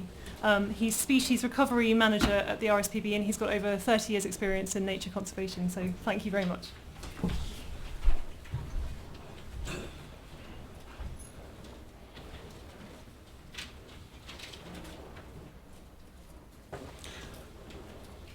Thank you very much. So I'm not a scientist or a vet either, so I may be a bit out of my depth. I haven't got lots of complex science and stats, and I certainly won't be mentioning any long-named diseases which I won't understand the implications of. But my background is in conservation policy, strategy, and in delivering projects. So I'm going to try and cover all of that in 20 minutes with regard to species translocations. Now, we could have 2 or 3 days worth of presentations looking at the issues arising from species translocation, so this will inevitably be skimming the surface, and I'm sure I'll probably leave you with more questions than answers, and all I can say is if anyone has any sort of follow-up points that they want to get back to me on, then please contact me. But I will try and get through, give you a sort of reasonable overview. It will be from an RSPB perspective, but I will try and make it as relevant to everyone as possible. And there's been various connections between some of the points raised in the previous presentations as well. I'll try and make those connections as we go through. So I want to go through which species you might select for species translocations, an overview of the stuff that the RSPB has done. So that will include birds in the UK and internationally, and also some non-bird stuff that we've done. A quick look at sort of general criticisms, issues arising, benefits and lessons learned, and then just finally just a few thoughts about the future and what might happen in the next decade or so. Okay, so this is how we, the RSPB, will determine how we would do translocations, but I suspect this may well also apply to other organisations as well. So the primary thing is that fundamentally it's driven by a conservation rationale. So if you're doing a translocation, it should be for the purposes of improving the conservation status of the species, saving extinction, restoring lost biodiversity, and so on. Also, it should be considered within the context of a wider species action plan. So Nick, in respect to the grey partridge, mentioned the species action plan. So if you're not familiar with that, this is something that we've done within sort of conservation world for a while, where we'll list all the relevant actions that can include diagnostic research, looking into the reasons for decline, what you might need to do on nature reserves, or how you might need to work with agri-environment schemes and farmers and landowners. So it will list all of those things. The point is that translocation is just one of the tools that you might go to in order to achieve your conservation goal. And I can't emphasize this enough. It's a tool that you would only go to very, very rarely. It's a really specialist sort of something that you would go to in just in extreme situations. And overwhelmingly, the balance of work, I mean, particularly within the UK, the balance of work within conservation is doing the sort of work that Teresa and Nick highlighted in terms of working with farmers and landowners and putting in place habitats for wildlife more widely across the countryside. So translocation is important, but it's very much that specialist thing that you go to very rarely. The next point is that there are these internationally accepted guidelines which the conservation community use as the benchmark against which to assess how or whether or how you would do a species translocation. and these are, widely accepted, and they include, for example, assessing, being clear about the reasons why the species went extinct in the first place, and being clear that those factors are no longer in place, because you wouldn't want to be putting a lot of effort putting something back into a place where it was just going to get killed off for the reasons that it went extinct in the first place. You would need to think about whether it could get there of its own accord anyway without you moving it there, because that would always be preferable. And there might be a whole load of other the IUCN guidelines is a whole load of other issues. There will also be, because as we're very aware, there is also this sort of regulatory framework. Within this country, there will be statutory guidance, there will be licensing issues about what you can release and how and where. There will be, I just want to flag up this health disease risk thing, which is increasingly important. And this is why I think there's a big connection with some of the points that have been made earlier on.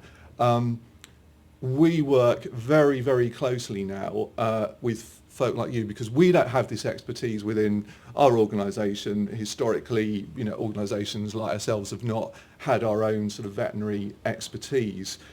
So this issue is, a total blocker if we work with folk like you and you highlight a significant disease risk or an issue like that, then that would mean that we would not be progressing a translocation. It's very, very clear.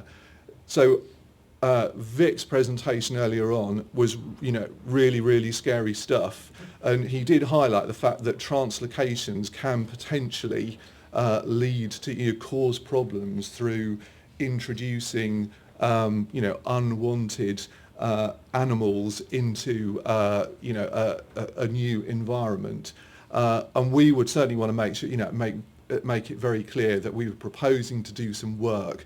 There will be that thorough analysis to make sure that there would be no risk in moving that species from A to B. And I think the beaver example is a really interesting one, because it reinforces the fact that this is so important. So the reason that we are where we are with beavers in the UK is actually because this process hasn't been followed. The beavers that are here have been released without licence and without going through any formal process of assessment.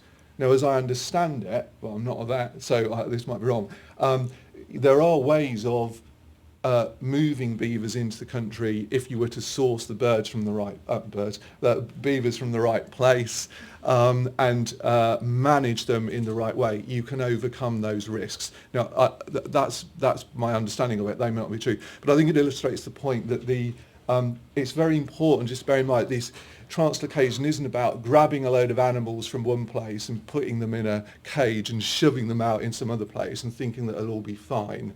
It's a very complicated process of various levels of assessment of risk and being convinced that you're able to manage all those risks to the point that you're happy you're not going to cause more damage at the end of it than you were the situation you're in at the beginning.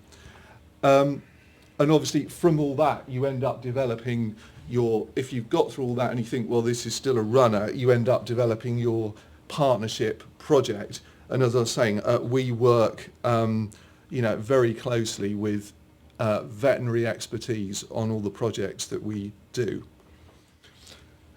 Okay, so this is just looking specifically at UK birds and just a bit of a snapshot of what's happened.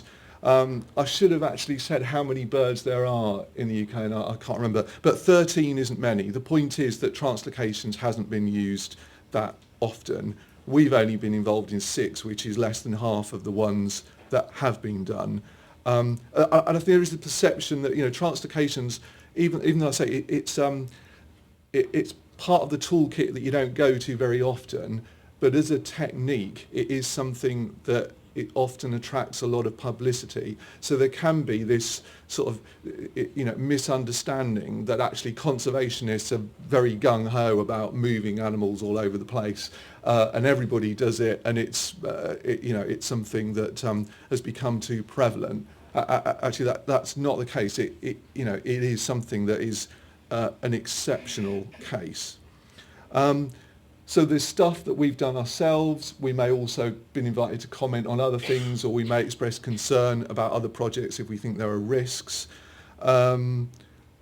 We will always work very closely with the statutory agencies, again, because of all these licensing issues and associated disease risk issues.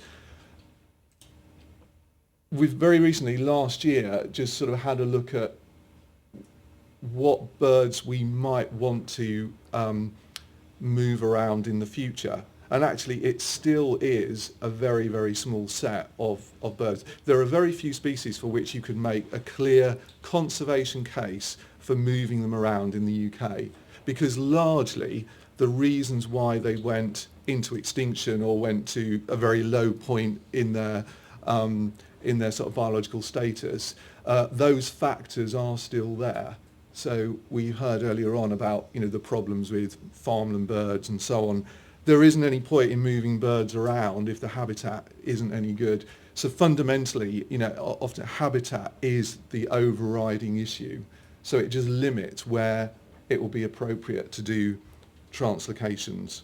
So as the final point, there's not going to be a big mushrooming of translocation work on birds in the UK in the next decade. I don't see that happening. So I'm now going to very briefly just look at the few things that we have done. So this is vaguely chronologically. So white-tailed eagles was the first reintroduction project that was started in the UK, and this is going back into the 1970s. It's been very successful in Scotland, over 50 pairs now. We've just completed the final phase of releases within Eastern Scotland. So more pairs now than there have been for 150 years, significant benefits to the local economy. It's a flagship species recovery project in many ways. Kites, so this was the next one. And again, there have been a number of these projects running over the past 20, 30 years. But there are no further reintroductions taking place.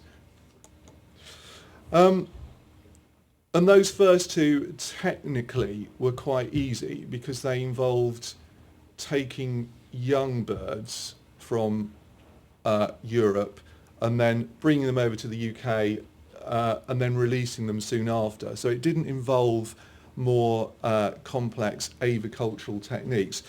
And I think since then we've moved on to some other species where it's become much more complicated. So cell bunting is one of those. So we started this in 2006. We've stopped releasing birds now, and we're now in the phase of monitoring the outcome of those releases, and we hope that those birds will reach a self-sustaining level. But we're monitoring the situation closely.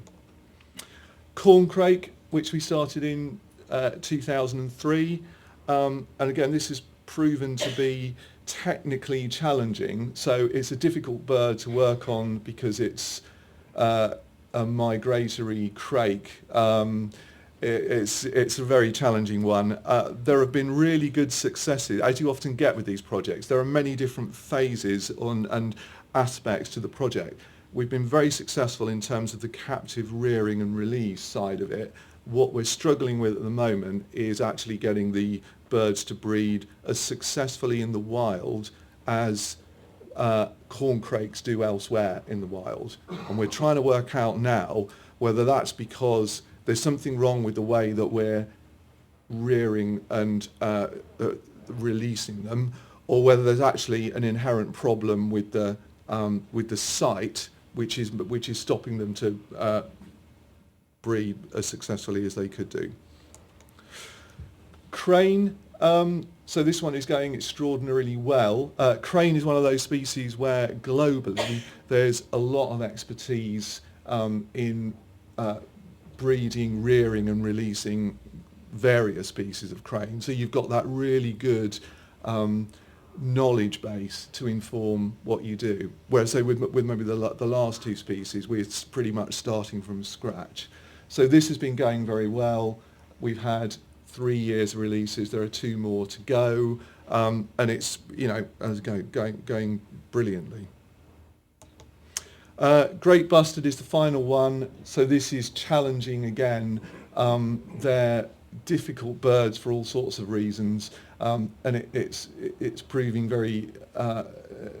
There's just a number of issues again to try and work out. There are problems in terms of their survival post-release, and also their long-term survival. So there's still much to do on these projects, but we'll continue to try and make them as successful as they can be. Okay, a brief look at international stuff. So we've fairly recently developed this sort of species-based approach to our international work. So again, we've highlighted certain species for which translocations would be important. Now, the interesting thing here, I think, is that whereas I say within the UK, translocations, I think, are not necessarily going to be a major tool. I think internationally, it's often more of a significant tool, because often the situations that you're finding yourselves in are more extreme.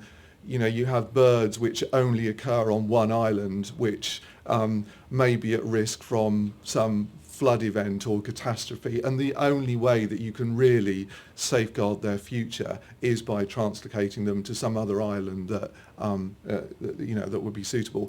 The situations are often much more extreme, but we're also dealing with some quite complex issues, like the gyps vulture one, which I'll come on to. So Seychelles magpie robin is an example of the first example that I gave, really. So you're talking about an island endemic. At the time when we first got involved, it was restricted to one island, whereas it used to occur on a number of islands in the Seychelles.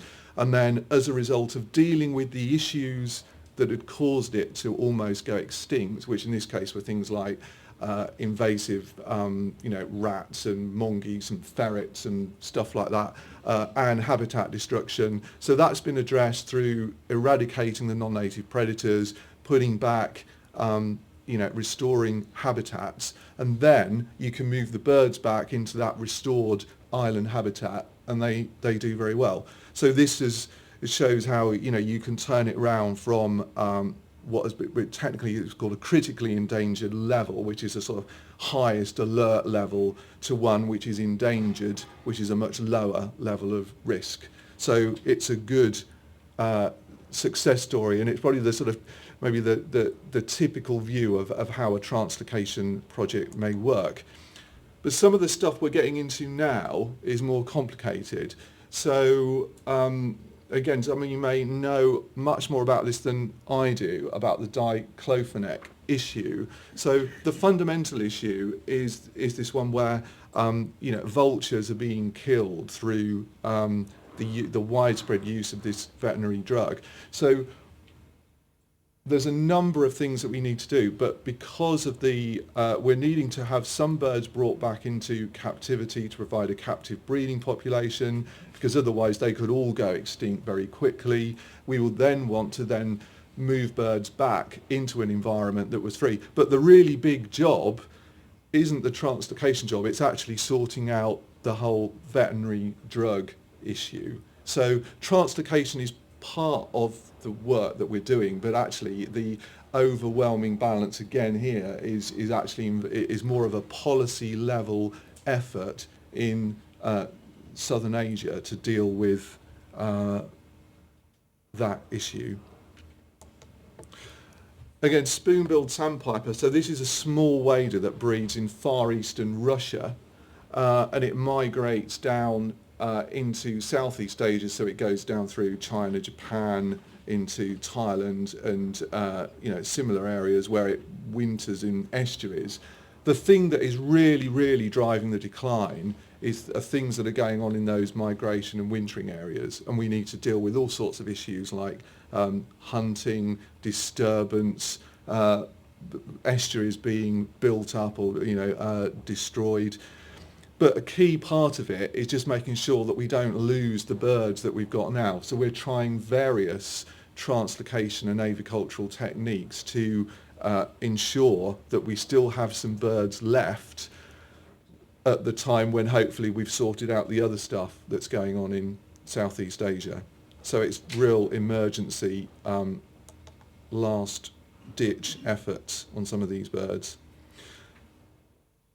Just briefly now looking at non-birds, because we do a few non-birds. Historically this has been largely looking at moving a few species to our reserves, but we're now looking to extend that a bit more. I'll watch the time.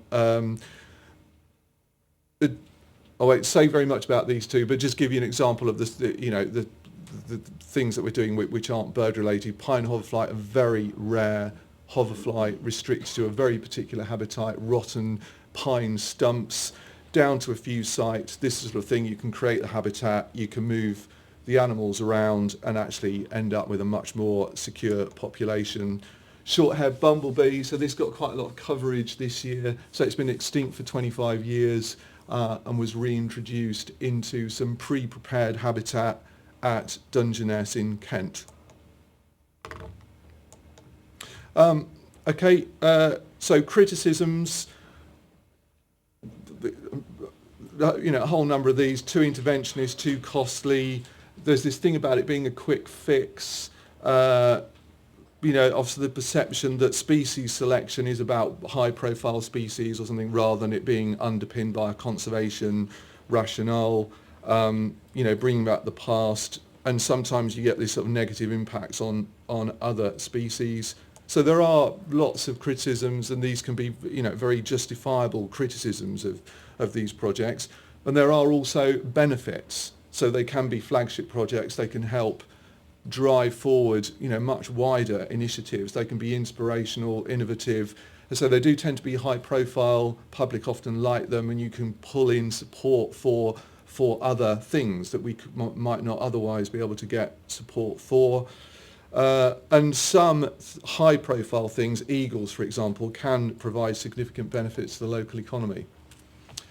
So just lessons learned out of all of this. So again, firstly, just this thing about biological criteria underpinning it, projects being carefully designed and well executed. We need to work closely with statutory agencies. Think about the additional benefits that you could get out of it. So it's driven by biological imperative, but if you can then build on other added benefits, then that makes the case for doing it more compelling. Communication's very important, and these things need to be well monitored, which has been an issue. So, but we're now at a very interesting point, and I'm just going to end on this point. So the IUCN guidelines, which I just referred to, has been this sort of benchmark against which we've all worked to assess conservation translocations, have just been revised, and historically, or up until now, the emphasis has very much been on reintroduction. So reintroduction is putting an animal back into a place where it definitely used to occur. But we're now, these guidelines have been revised, and it's now opening up other sort of criteria in a way for moving species around. And these can be called assisted colonisation, you might have heard of these terms, or ecological replacement. The key thing is that this is opening the door for moving species not just back into the places where they used to be, but into completely new places.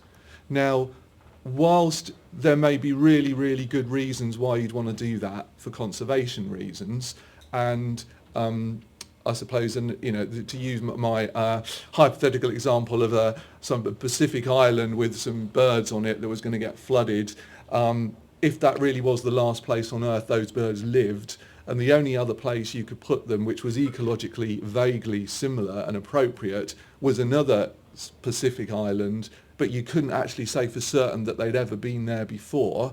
So technically it's not a reintroduction, it would be moving them to a new site. That would be a case for doing this.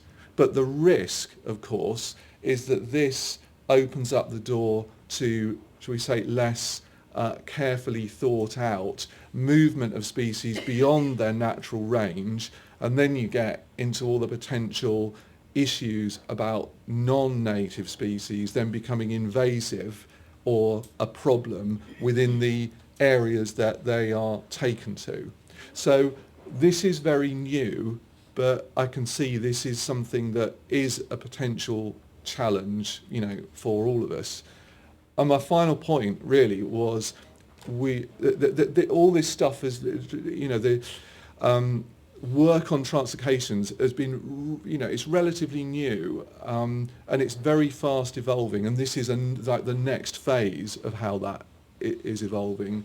And certainly, you know, I found increasingly that we're working more and more closely with vets, and I can see with this sort of stuff on the horizon, you know, so we say traditional conservationists will be working and needing more help from folk like you to ensure that things that we do are very well planned, prepared, we have good sound advice, so that we do the right things in the right places, and we don't, you know, even with the best of intentions, end up moving something into the wrong place at the wrong time and creating some sort of major problem. So I can see how we will be working more and more together, and we will be relying on you to provide us with the evidence base that informs our decisions. Thank you.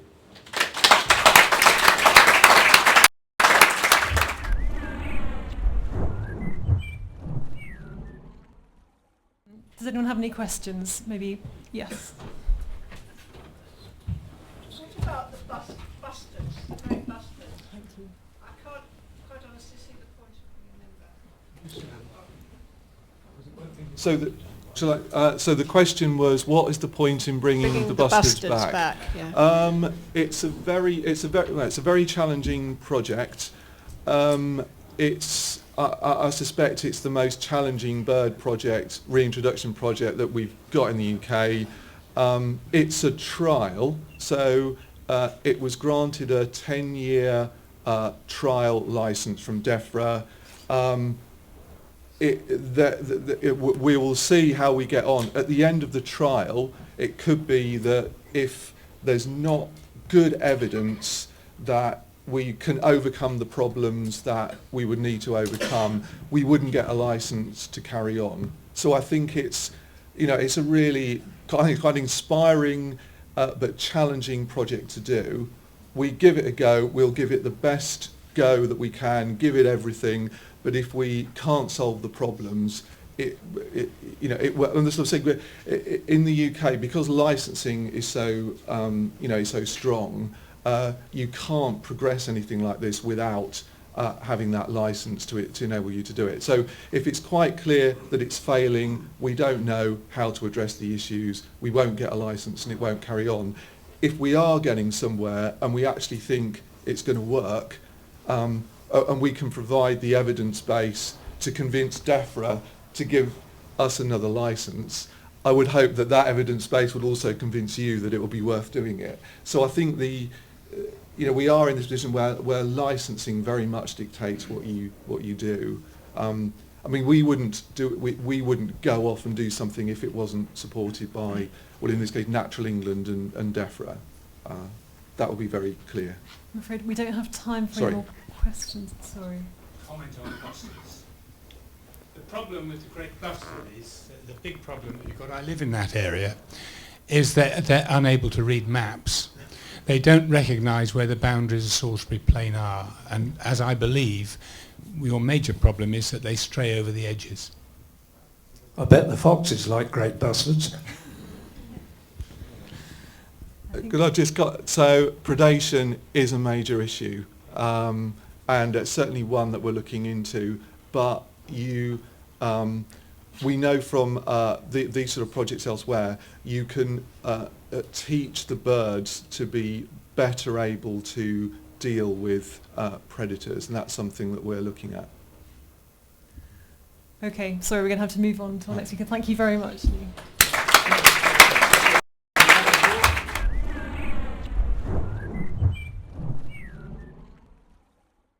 Okay, so our next speaker is Björn Beckmann, who's originally from Germany. Björn works at the Centre for Ecology and Hydrology in the Biological Records Centre.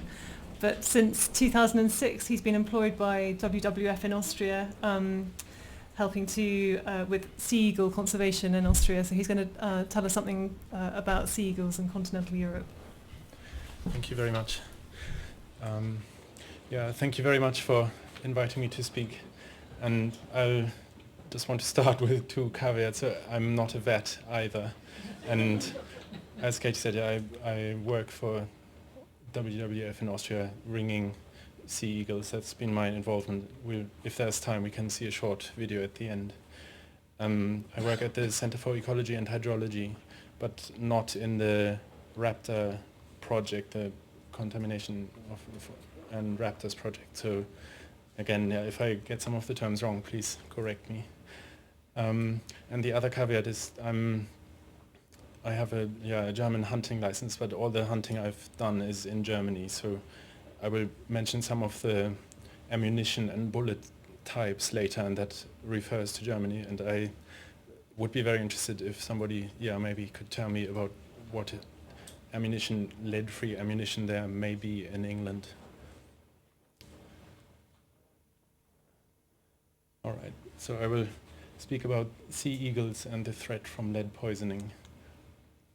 And I give you a brief background initially about biology and distribution and population trends, and then move on to lead poisoning.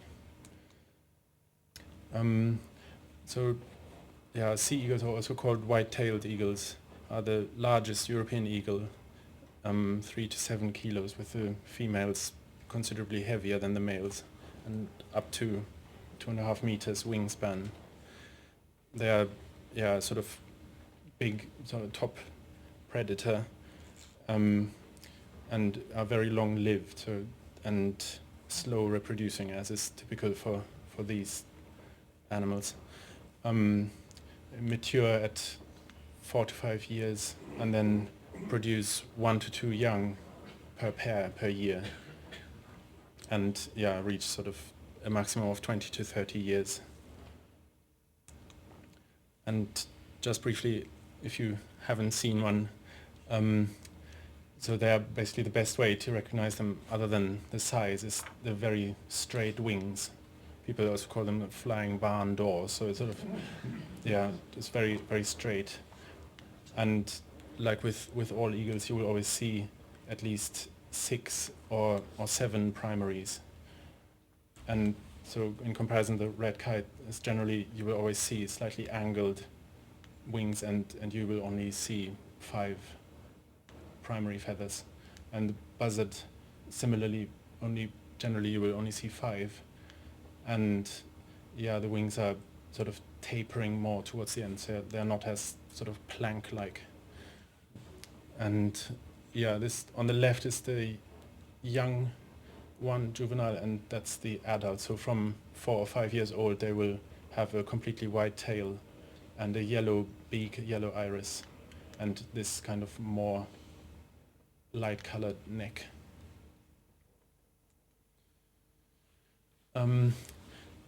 So distribution, there are about 7,000 pairs in Europe, which is the large majority of the world's population. And this is the map in about 2000, which is slightly out of date. So there have historically been in many more parts of Europe, but there were very large population decreases, especially in the sort of before the 20th century, through hunting and later through environmental toxins. The species went extinct in Germany in the 19th century, in Western Germany, sorry, In Ireland, early 20th century. In Britain, 1916. Austria, 1946. So, yeah. This is the population trend for Germany, starting in 1900 and going up to 2010. So at that stage there were 4 known pairs left, and they were actually protected by the foresters who knew them. There was I guess the equivalent of David Attenborough in Germany in the 19th century. He was called Brehm, and he published an article which was entitled "Protection of Birds," but actually he called for hunting and persecution of certain species, which included many raptors and great bustards and cranes. I don't know. He just sort of divided birds into harmful and beneficial ones, and I think that there were similar things in many countries. So thanks to these foresters initially, and then also recolonization from Poland, numbers recovered, and then protection was introduced in the 1920s, and numbers continued to recover. And then, as you will all know, with the organochlorines from the sort of 1950s onwards, there were large declines again for many birds of prey. And then only recently numbers have recovered very strongly. And I think arguably in some areas they are now higher than they have ever been historically, because there are, as again you will know, there are sort of more nutrients generally in the landscape now with all the agricultural fertilizers and a lot of roadkill and so on there. So some of the more generalist predators tend to be at higher numbers in some areas than they have been historically. So as I said, populations have recovered roughly from east to west. The West Germany was recolonized 1947, Great Britain 1985, as Lee mentioned. That's through introductions since 1975, and then the first successful breeding pair was 1985. Denmark 95, Austria 2001, again from the east, from Slovakia, and the Netherlands 2006, that was from a German pair, so the offspring from a German pair. So I don't know, Britain might be next. Of course, as you will also know, the reintroduction in Norfolk has been cancelled, but I think, and personally I hope, they will come from Holland anyway. Although maybe for the great bustards you wouldn't really want them to be there. They're certainly around Berlin causing some trouble with the great bustards. I've worked on that project as well. And just briefly to say the historical distribution in the British Isles. These are 19th century breeding records, none of which survived by 1916, as I said. And these are eagle place names at sites historically and so ecologically suitable for sea eagles. That's a recent publication. They've tried to from using place names to infer where they might have existed. Sorry, let me just check the time. So onto food, which will lead onto lead poisoning. So there's quite a strong difference between summer and winter. So summer, generally you can say about half the food is fish. This is for Germany. It will vary obviously according to the locality. And the other half is waterfowl.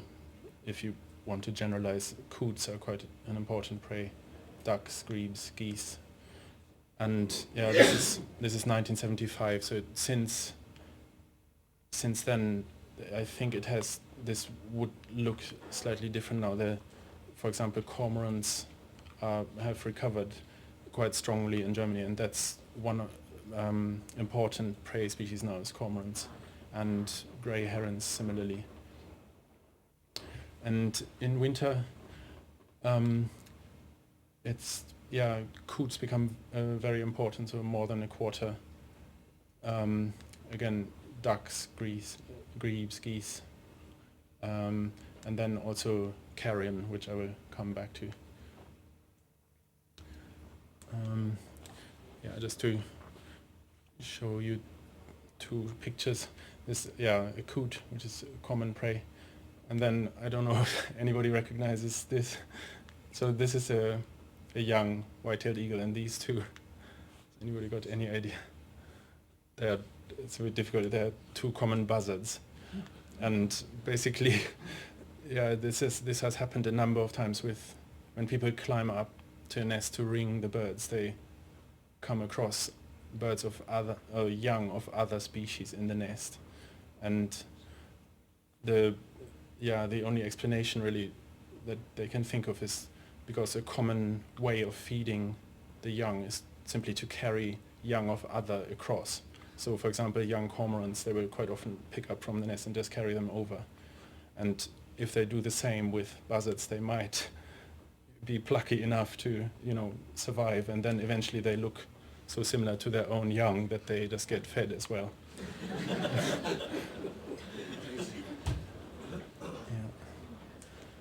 And then, as I said, carrion in the winter is quite an important source of food.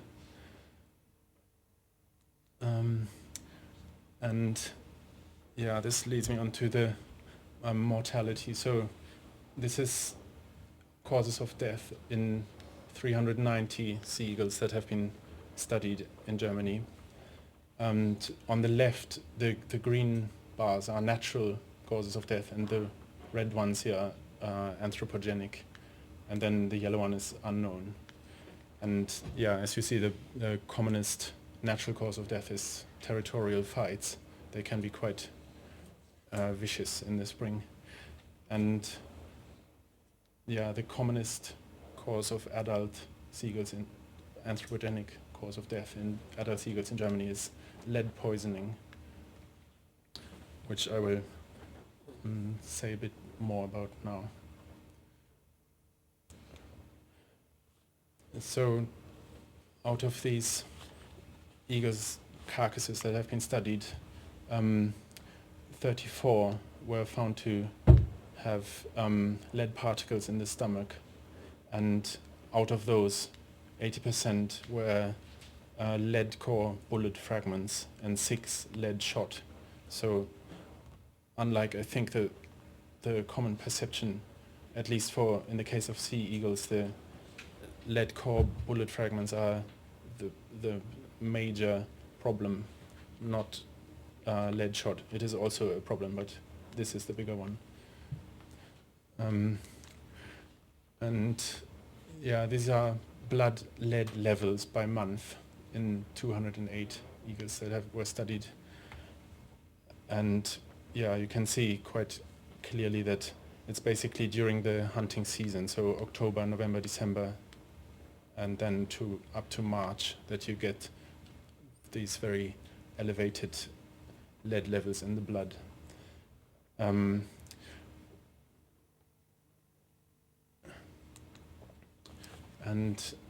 Interpretation of these levels, so background should be less than 2 parts per million, and more than that you will begin to see some effects, some signs of ill health, and more than 5 parts per million is lethal. So if we go back to this slide, this is blood level, so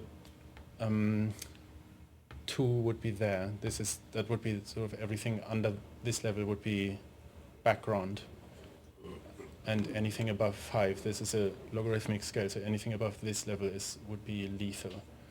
But these are blood levels that means if for a short time that maybe they may survive, but over a longer period they won't. So this, if they accumulate in the liver or over a long time at levels higher than 5 parts per million, it will be lethal. Yeah, and many of you will know this when sort of a typical rifle bullet, the commonly used ones are lead core bullets because they are very effective. They more or less explode on impact and give off a lot of energy, which will kill the animal very effectively. So they've got this lead core which then deforms because it's so soft and yeah, give off energy. And the side effect is that there are a lot of these small lead fragments left in the carcass. So this is a roe deer, and so this is probably the most popular caliber for largish deer in Germany. And yeah, it's pretty much the same. This is a fallow deer with another popular caliber. You will always see this sort of cloud of lead splinters basically around the impact. And wild boar, another caliber. Yeah, and same story. You will generally with these lead core bullets, you will always end up with some fragments in the carcass. Sorry, is there time? I quickly show the video. Yeah.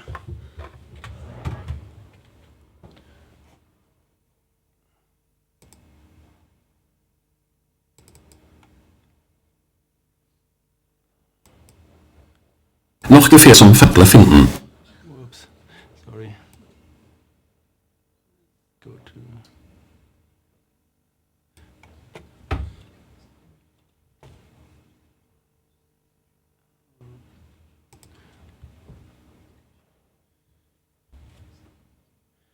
Yeah, so that was just showing an eagle eating a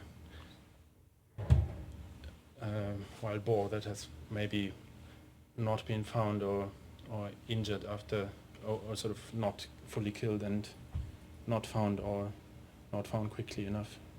And this is the University Veterinary Hospital in Berlin. And yeah, they will, I don't know what it is, they give them something to bind the lead in the blood. And yeah, so that it still has lead fragments in the stomach.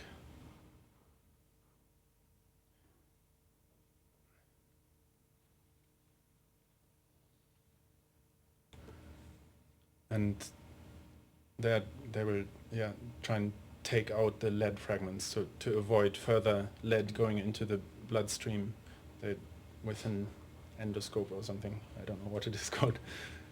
And yeah, so this was winter 2009. There were altogether 11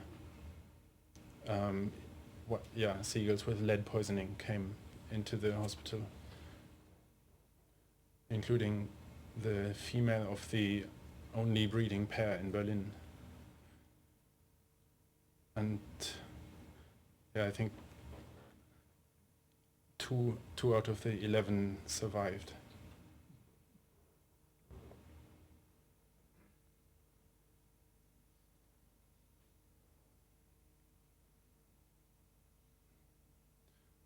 Yeah, and not this one, I think.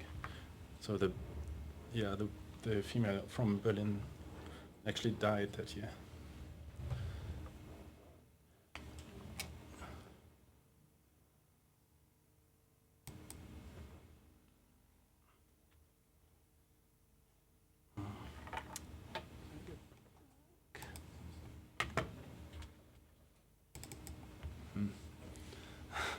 Can't get out of this now.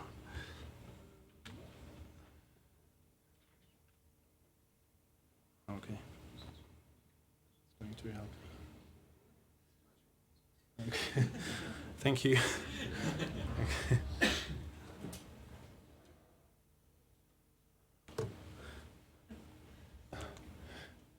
All right. Yeah, and then just to say briefly, toxicity of lead to humans. So in a study in Germany, people from the veterinary university, they just went around buying wild boar meat from butchers, and they found that 25% of those cuts you buy exceed the recommended lead limits for human consumption. In the USA, there was another study, which this is free access, you can have a look at it. They found 80% of deer carcasses contain lead fragments if you look at the whole carcass. And if you go to the butchers, 30% or 32% of cuts contain lead fragments.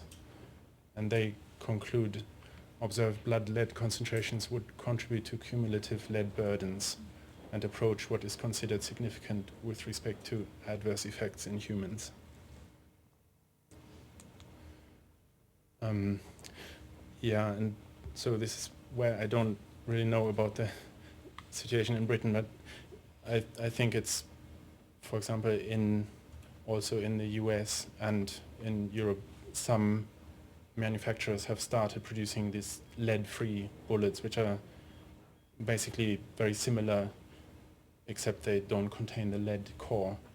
So they still deform on impact, but they don't give off these fragments. So potentially, I think they're less effective, but yeah, they don't give off the lead. And there are various, they're working on sort of various constructions, I think, to make them more effective in killing, but without using lead. And then obviously an important question is if these other materials are equally poisonous maybe to humans or birds or not. And so the material that they are made of is basically the same as the jacket of the lead core bullets. It's called gilding metal or tombac, and it's the majority is copper and a small proportion is zinc. And yeah, studies have shown that birds are by sort of 3 factors of 10 more tolerant to copper and 100 times more tolerant to zinc. So that is it sounds like it is a good alternative. I don't know if there's time. One more, really.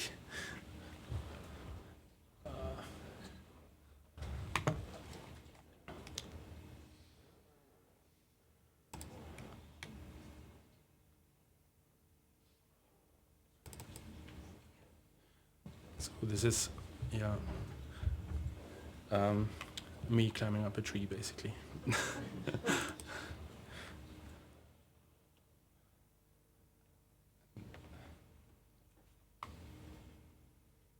The good old days with short hair.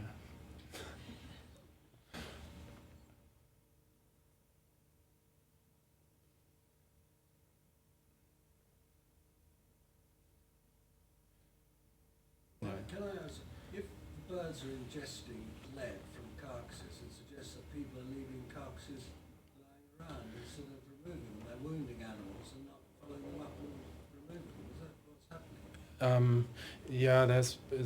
There's that. So I don't know what the estimates are. I think maybe 5% of animals that are shot are not killed and may or may not be found. And if they don't find them, then they end up lying around. And the other thing is that it's common practice for hunters to leave the intestines where they shot the animal, and they don't always. They're supposed to bury them under half a meter of soil. But yeah, I mean, knowing myself, it's hard work, and you don't necessarily do it. Or if you do, then maybe the fox will dig it up, and later the eagle will come. So, yeah.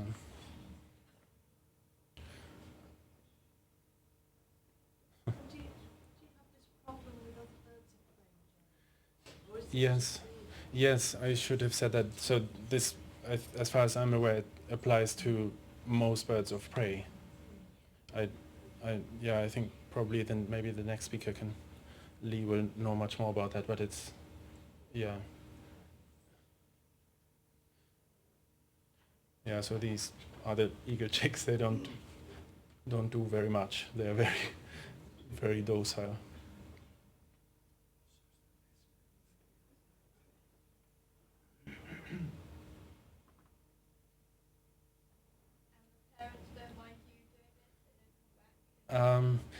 No, they're too shy. They will be flying overhead, and they don't like it, obviously. But if you go up at this stage, they will always return.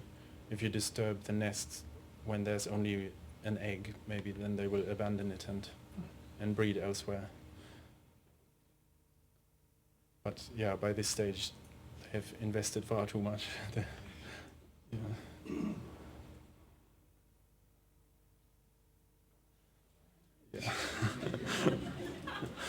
Yeah, I think WWF like to use this for fundraising.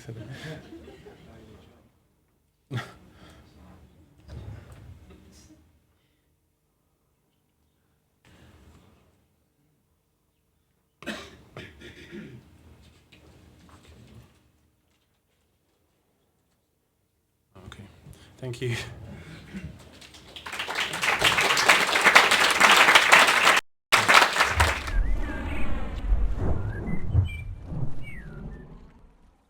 There's more information and references on this website.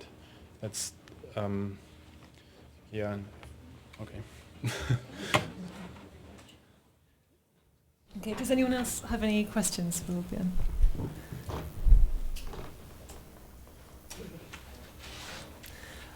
I should also mention that Julia Newth and Ruth Cromie, who are in the audience, have a poster on lead poisoning in waterbirds in the foyer, and there are also some kind of flyers to take away as well, if you'd like to. Can I refer people to last week's Shooting Times, which takes on that poster? I hadn't seen that poster till this morning, and fortunately I read the article in Shooting Times last week. The data that's presented on that poster is very selective, so read it with caution, and I commend you to read it at the same time as last week's Shooting Times, which is a critique of that work. Okay. I think Ruth Cromie would like to come back on that. Lewis, could you give her the microphone? If I can just ask people to read the paper rather than a report. Please speak into the microphone, Ruth, because it doesn't get recorded otherwise. If I could ask people to read the original paper from the journal, then I think you'll be able to see that it's a peer-reviewed piece of scientific work, which I think puts the whole thing into context. I'm not sure that the article there is very balanced at all.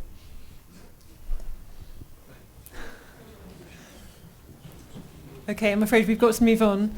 So our next speaker, our final speaker of the day, is Lee Walker, who's also based at the Centre for Ecology and Hydrology and works on the predatory bird monitoring scheme. So just give Lee a chance to get a glass of water, but I'll hand over to you. Thank you very much.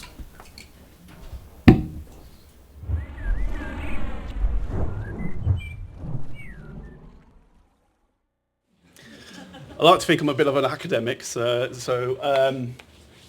we'll go from there. Today I'm going to talk to you about predatory birds and anticoagulant rodenticides, evaluating the fallout, which is a bit of a evocative title, and I'll come on to what I mean about fallout. But first I'll address why we use anticoagulant rodenticides.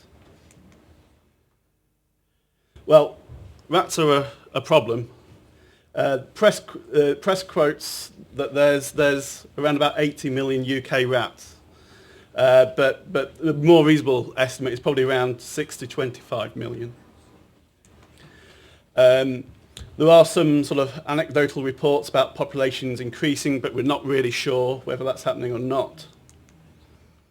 However, there are estimates from America that each rat can cost around $15 per year in terms of damage that they cause. And so that equates in the UK population to around $100 to $400 million per year. What are these costs? Well, they have costs in terms of food security, so maintaining sustainable agriculture, so that's spoiling of stored foodstuffs. They potentially cause human health problems. The protection of infrastructure is required that can cause physical damage to buildings and property. And then, of course, they can also cause problems in terms of conservation of other species.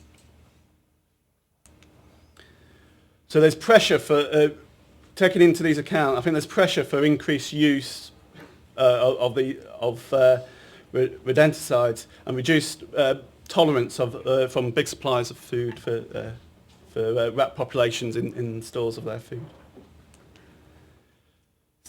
So how do we control rats? Well, in the UK, we largely use anticoagulant rodenticides. These compounds have a point of action that appears to be the inhibition of an enzyme in the liver that's involved in the formation of clotting agents.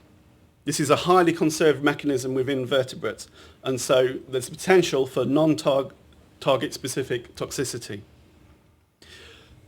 The anticoagulant rodenticides that we use in the UK are categorised in terms of first generation and second generation anticoagulant rodenticides. I'll explain what I mean by that. The first generation compounds are the warfarin type compounds. And these are metabolised by hydroxylation. However, I'm going to focus upon second generation anticoagulant rodenticides. These sagars are 100 to 1,000 times more acutely toxic than those first generations. And they're also more persistent within tissues of the animals that consume them. So they have longer half-lives within those tissues. This greater toxicity and persistence increase the potential for secondary exposure and poisoning of non-target wildlife.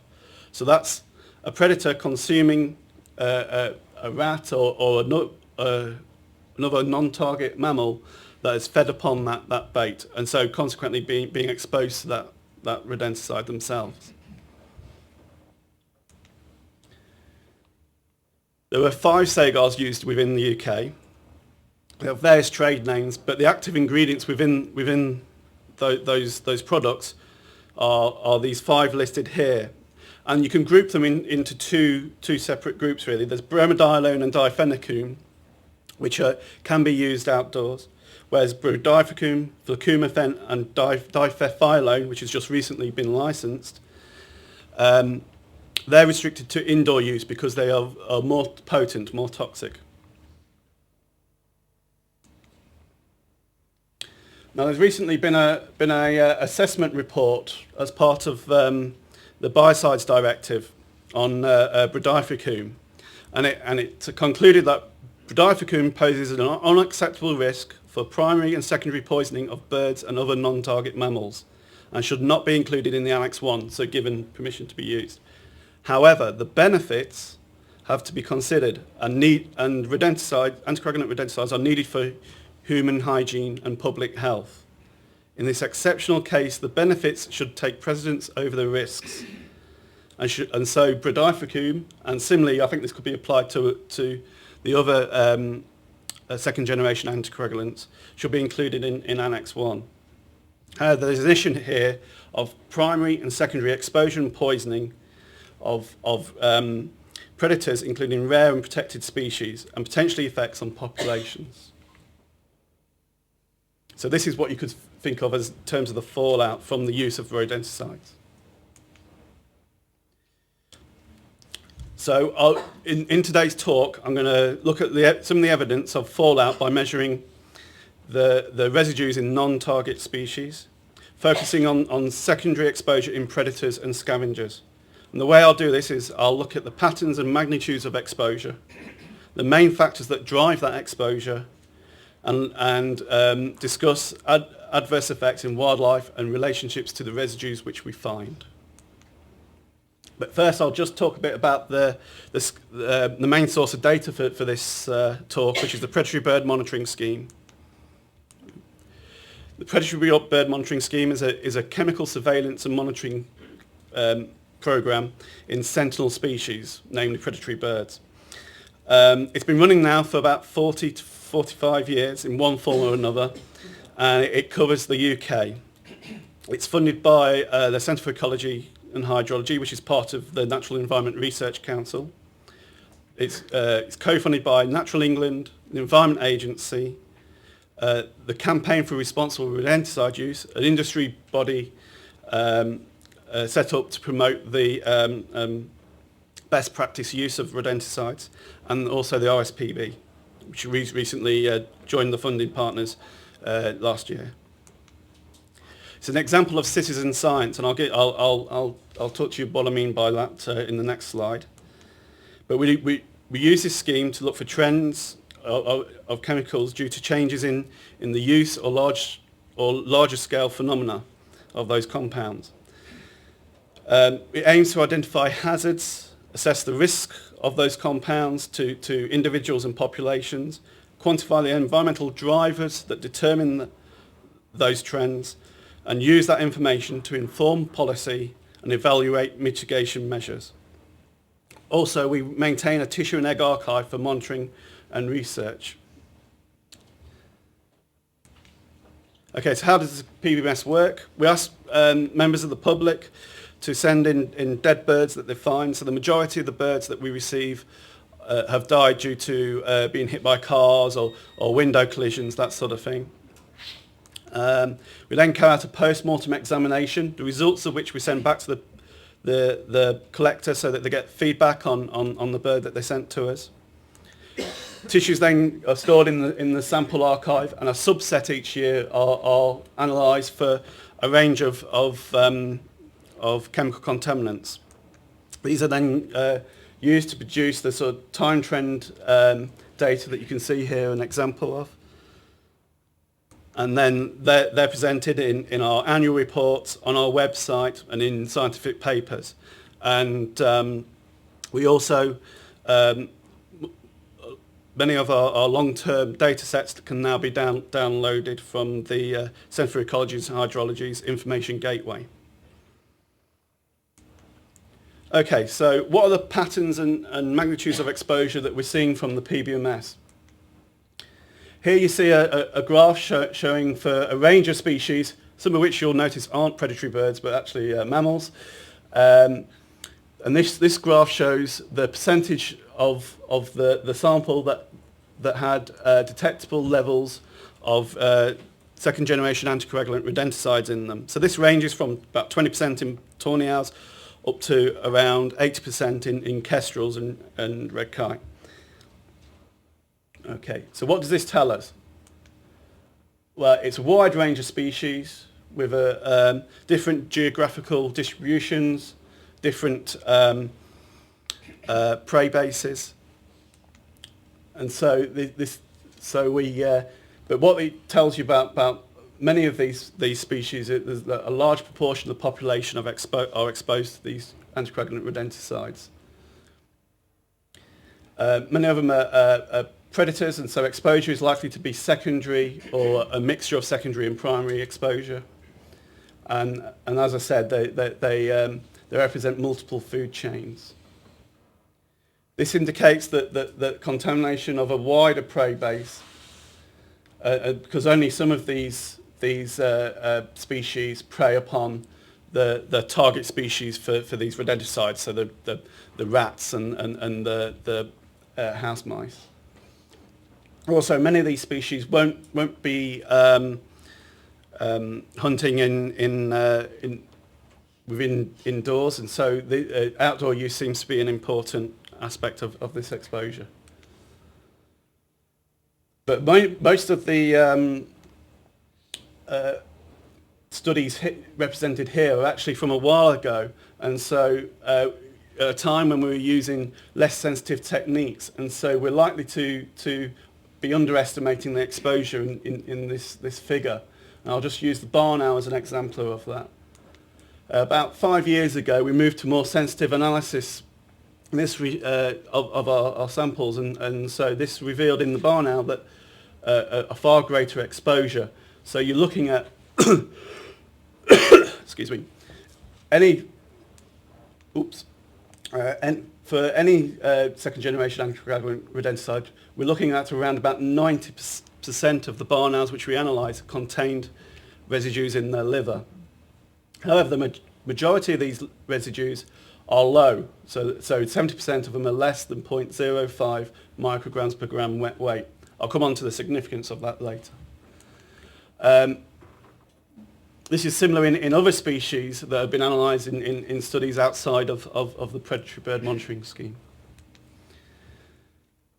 So we need to change the emphasis. When you've got this proportion of individuals being exposed, you need to change the emphasis from looking at the proportion exposed to the magnitude of exposure. This has implications for looking at long-term trends. Also, I've not presented the data here, but multiple residues are common. So more than one of those active ingredients that can be found in an individual's liver. And this may indicate that individual has fed upon prey that has been exposed to different products. However, some work by Tosh et al. In Northern Ireland indicated that there can be some cross-contamination of the baits themselves, and so that can lead to these multiple residues. Okay. So now what are the main factors that drive this exposure?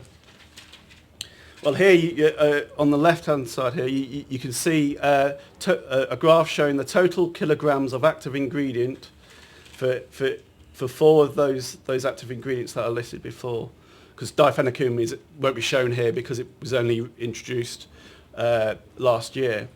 But this shows the total kilograms of active ingredient used in England, Scotland and Wales. Now if we look at percentage of owls with detectable residues, and it follows a similar pattern. So you've got England with a greater proportion, then Scotland, then Wales. These figures have been adjusted for a common detection limit, so that's why they look a bit lower than that last graph that I showed you. Again, with the adjusted percentage of individuals here that have detectable second generation anticoagulant rodenticides in barn owls, what we've seen is a rise in the proportion through the 80s and early 90s, and then what seems to be a levelling off from the mid-90s onwards, although it seems to be a bit more variable during this period as well. What's driven this, we think, are the use of diphenochrome and bromadiolone. So these are the ones that are approved for outdoor use. So this, as I said before, we think this is the main driver. You're getting relatively little fluclomifen and a bit more diphenochrome, but it doesn't seem to have changed over that period. Okay. However, overall use of rodenticides appears to change little over this period where we're still getting this increase. So there must be other drivers that are determining this increase. If we look at a sort of regional scale, we use the DEFRA regions and looked at, because we can get usage data for those regions, and also we could use data on barn owl and prey items, and looked at metadata analysis relating regional variation in exposure to national data on usage and barn owl diet. Now, field voles are the preferred prey of barn owls, and but where barn owls may eat more contaminated prey where the field vole habitat is lost. So they can't feed upon the field vole, so they have to switch to wood mice and bank voles, which potentially can be exposed to rodenticides more because they're more associated in and around buildings where rodenticide may be used. Okay. So what did the data tell us? Well, variation in rodenticide use in terms of relating it to percentage of brown rat or house mouse in the diet were not related. So, and it did not explain the variation in exposure in owls. What did explain the variation in exposure was the percentage of wood mice and bank voles in their diet. So the more of these species that the barn owls prey upon, the increase in the proportion of owls in that region that had rodenticides in their liver. So this could apply to other generalist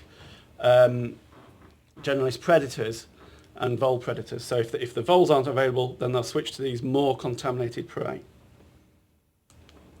And that has significance when you think about wider habitat change and associated dietary changes across the UK. So as land use changes, these generalist predators may switch to more contaminated prey, which could then increase their exposure to these compounds.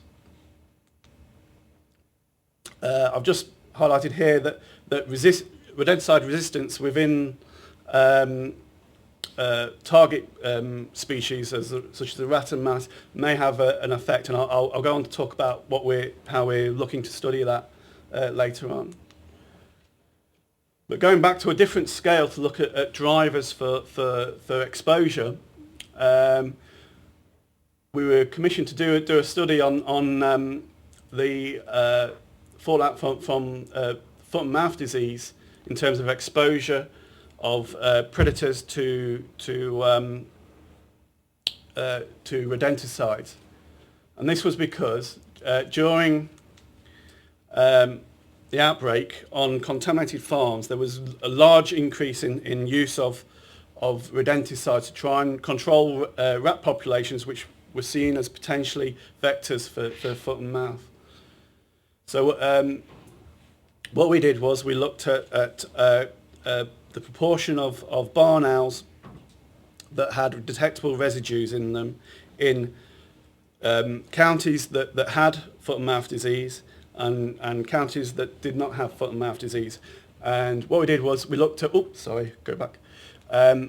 we looked at for years predating the foot and mouth disease. So you see here these are similar proportions really in terms of the proportion with detectable residues, whereas during the foot and mouth disease we actually saw something that was counter to our initial hypothesis, in that there seemed a smaller proportion of barn owls from foot and mouth disease counties had detectable residues, even though there was a far greater use of rodenticides in those counties at the time. And what we can put this down to is that this use was over a short period with good precautions. So the professionals that were used there were making daily sweeps of the area, picking up the dead carcasses of the rats, and also within non-FMD counties, it was likely that it was a reduced use of rodenticide because the professionals weren't visiting the farms to try and reduce the likelihood of passing on foot and mouth disease. So it's not just the quantity of use that we have to consider, it's the quality of that use. And this helps to identify the need for best practice of use of rodenticides in order to reduce their exposure to predatory birds and mammals. Okay, so I've talked up to now about exposure, but I haven't really talked about what the adverse effects of this exposure can be, so I'll just go on to talk a bit about that now. So the way that the rodenticides work is that they increase the clotting times for the blood in the exposed animal, leading to hemorrhaging and then death. And we've done a bit of work on looking at this in a laboratory species. This was in quail. So we're looking at the clotting times in the blood after following exposure at this time period, and then looking at the toxicokinetics after that. And you see that this reaction is dose dependent, so the higher dose has a stronger effect than the lower dose, and that this higher dose also has a longer lag time before that effect is no longer seen. This effect here actually topped out. We weren't able to quantify the clotting time after this because it just wouldn't clot. So So, but even between lab species, there's a wide variation in susceptibility, over 100-fold. But we are seeing some wildlife mortalities. These have principally been detected through the Wildlife Incident Investigation Scheme, rather than the Predatory Bird Monitoring Scheme. There's also concern over sublethal effects. So there's been studies on the effects on rodenticide exposure to bone strength in raptors, body condition. There's negative correlations with pathogen and parasite infections have been shown, and also mange. This was in bobcat, I think. So, however, with these sublethal effects, the toxic mechanisms are unclear, and the importance of co-founding factors hasn't really been addressed. So I think this is an area of further research, really. However, there's been no clear link between residue magnitude and lethal or sublethal effects. I'll talk a bit more about that. So Newton in the early 90s proposed that liver residues of 0.1 to 0.2 micrograms per gram in the liver were of concern in barn owls. However, this was based on limited field and lab evidence.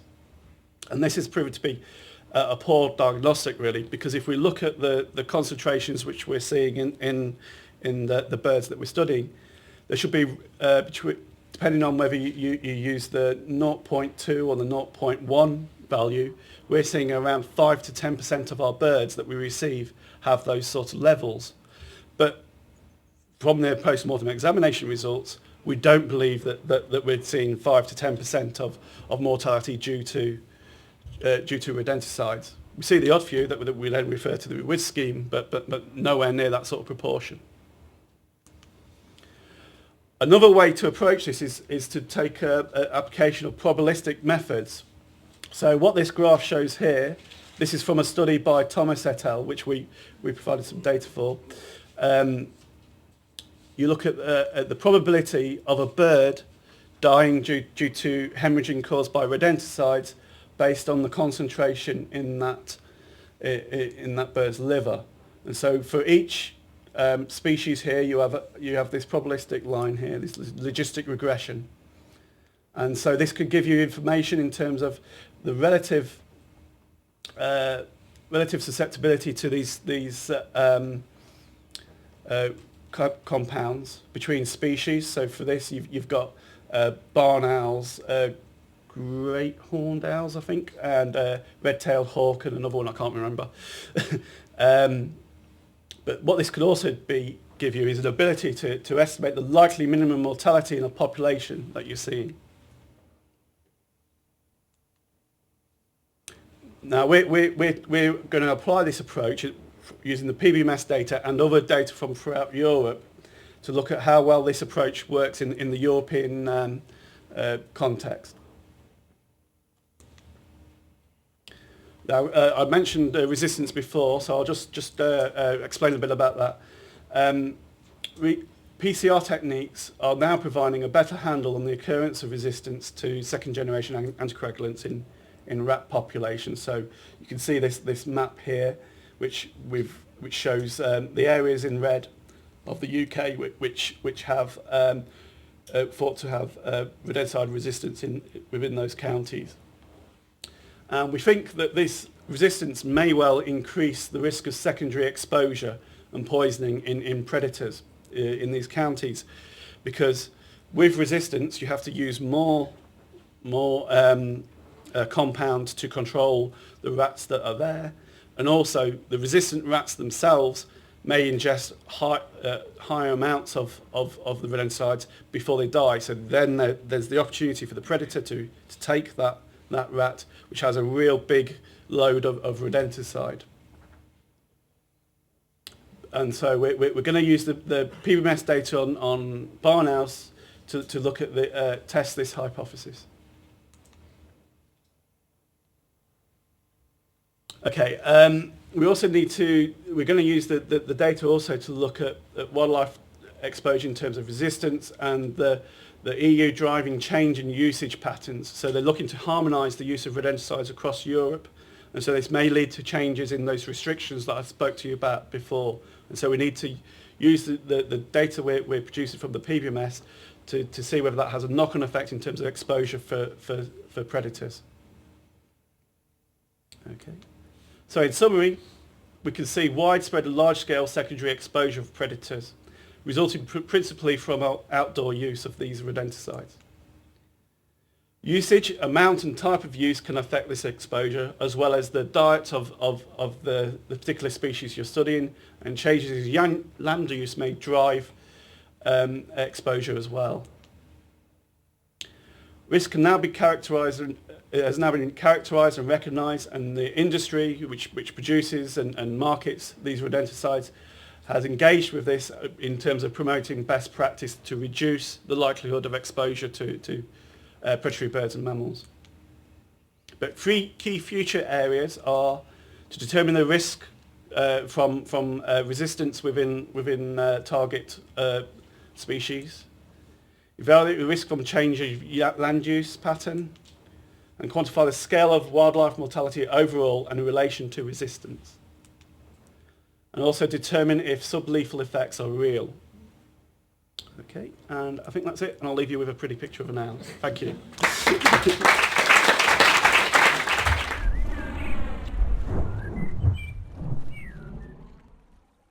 Anyone have any questions?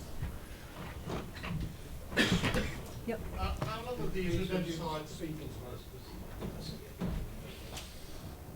I was wondering how long these rodenticides have been in use, because certainly the number of buzzards and kites in my area and general number of raptors has certainly increased, so it certainly doesn't seem to be having an effect at the moment. Do you think it's going to have an effect as we go on in time? The first generations have been used for a long time. I think sort of 60s, 70s that they were introduced. The second generation anticoagulants, their level of usage has increased significantly during the 80s, really, I think. But in terms of, you mentioned about increasing raptor populations, in terms of red kites that you mentioned, they're reintroduced species, so they've got a whole habitat to exploit at the moment. So we don't know whether the exposure to rodenticides are having some sort of effect on their ability to increase their numbers into the habitat that at the moment they don't occupy. So, but we don't really have the data at the moment to assess that, and actually we're working towards that at the moment, combining the data from the Wildlife Incident Investigation Scheme, the PBMS, and others from Europe, to try and get an assessment of the relative importance of rodenticide poisoning in red kites in terms of the potential effect on populations. So hopefully in a year's time I'll be able to answer that a bit more succinctly. Great. The illustration of best practice from the foot and mouth disease premises I thought was impressive. I'd agree, yeah. Vanessa, would you agree with that? Andy, with that? These are two professionals. Did you not agree, or do you find, or do you think, that amateur use of rodenticides might have a more important place? The question was whether amateur use of rodenticides may have a significant knock-on effect in terms of exposure in predatory birds and mammals. I think it's certainly. I think it's hard to say how important, but I'm sure it does have it does contribute in terms of the exposure, and I think from that example from foot and mouth, if you do it well, you reduce the likelihood of exposure to predatory birds and mammals, definitely.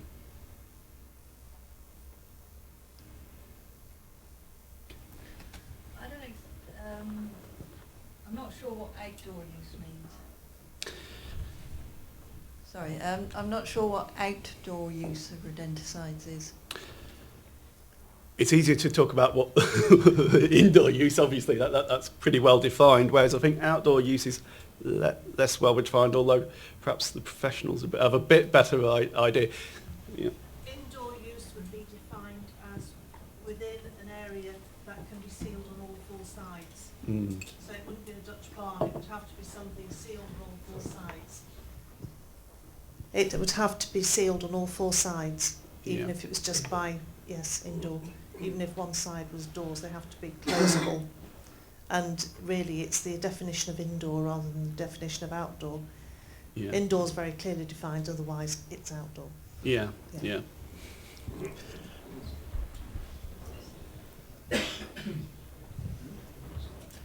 Okay, thanks. Okay. Thank you very much.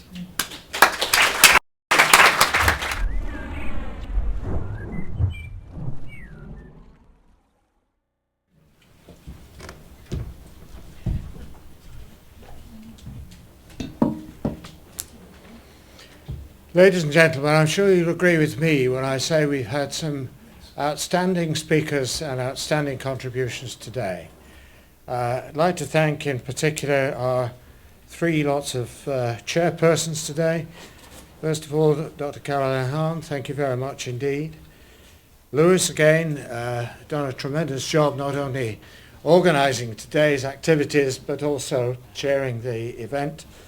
And last but by no means least, Katie Colville, who has provided expert chairmanship for our last contribution this afternoon. Please join with me now in thanking all of our speakers in the tremendous job they've done. Thank you to you for joining us today. Hope you've enjoyed the session. Safe journey home. If you want any more information about VORM, you've got our website reference there. Please use it. And any feedback that you want to make to us, please go ahead. Again, many thanks indeed. Hope you've enjoyed the day. Thank you.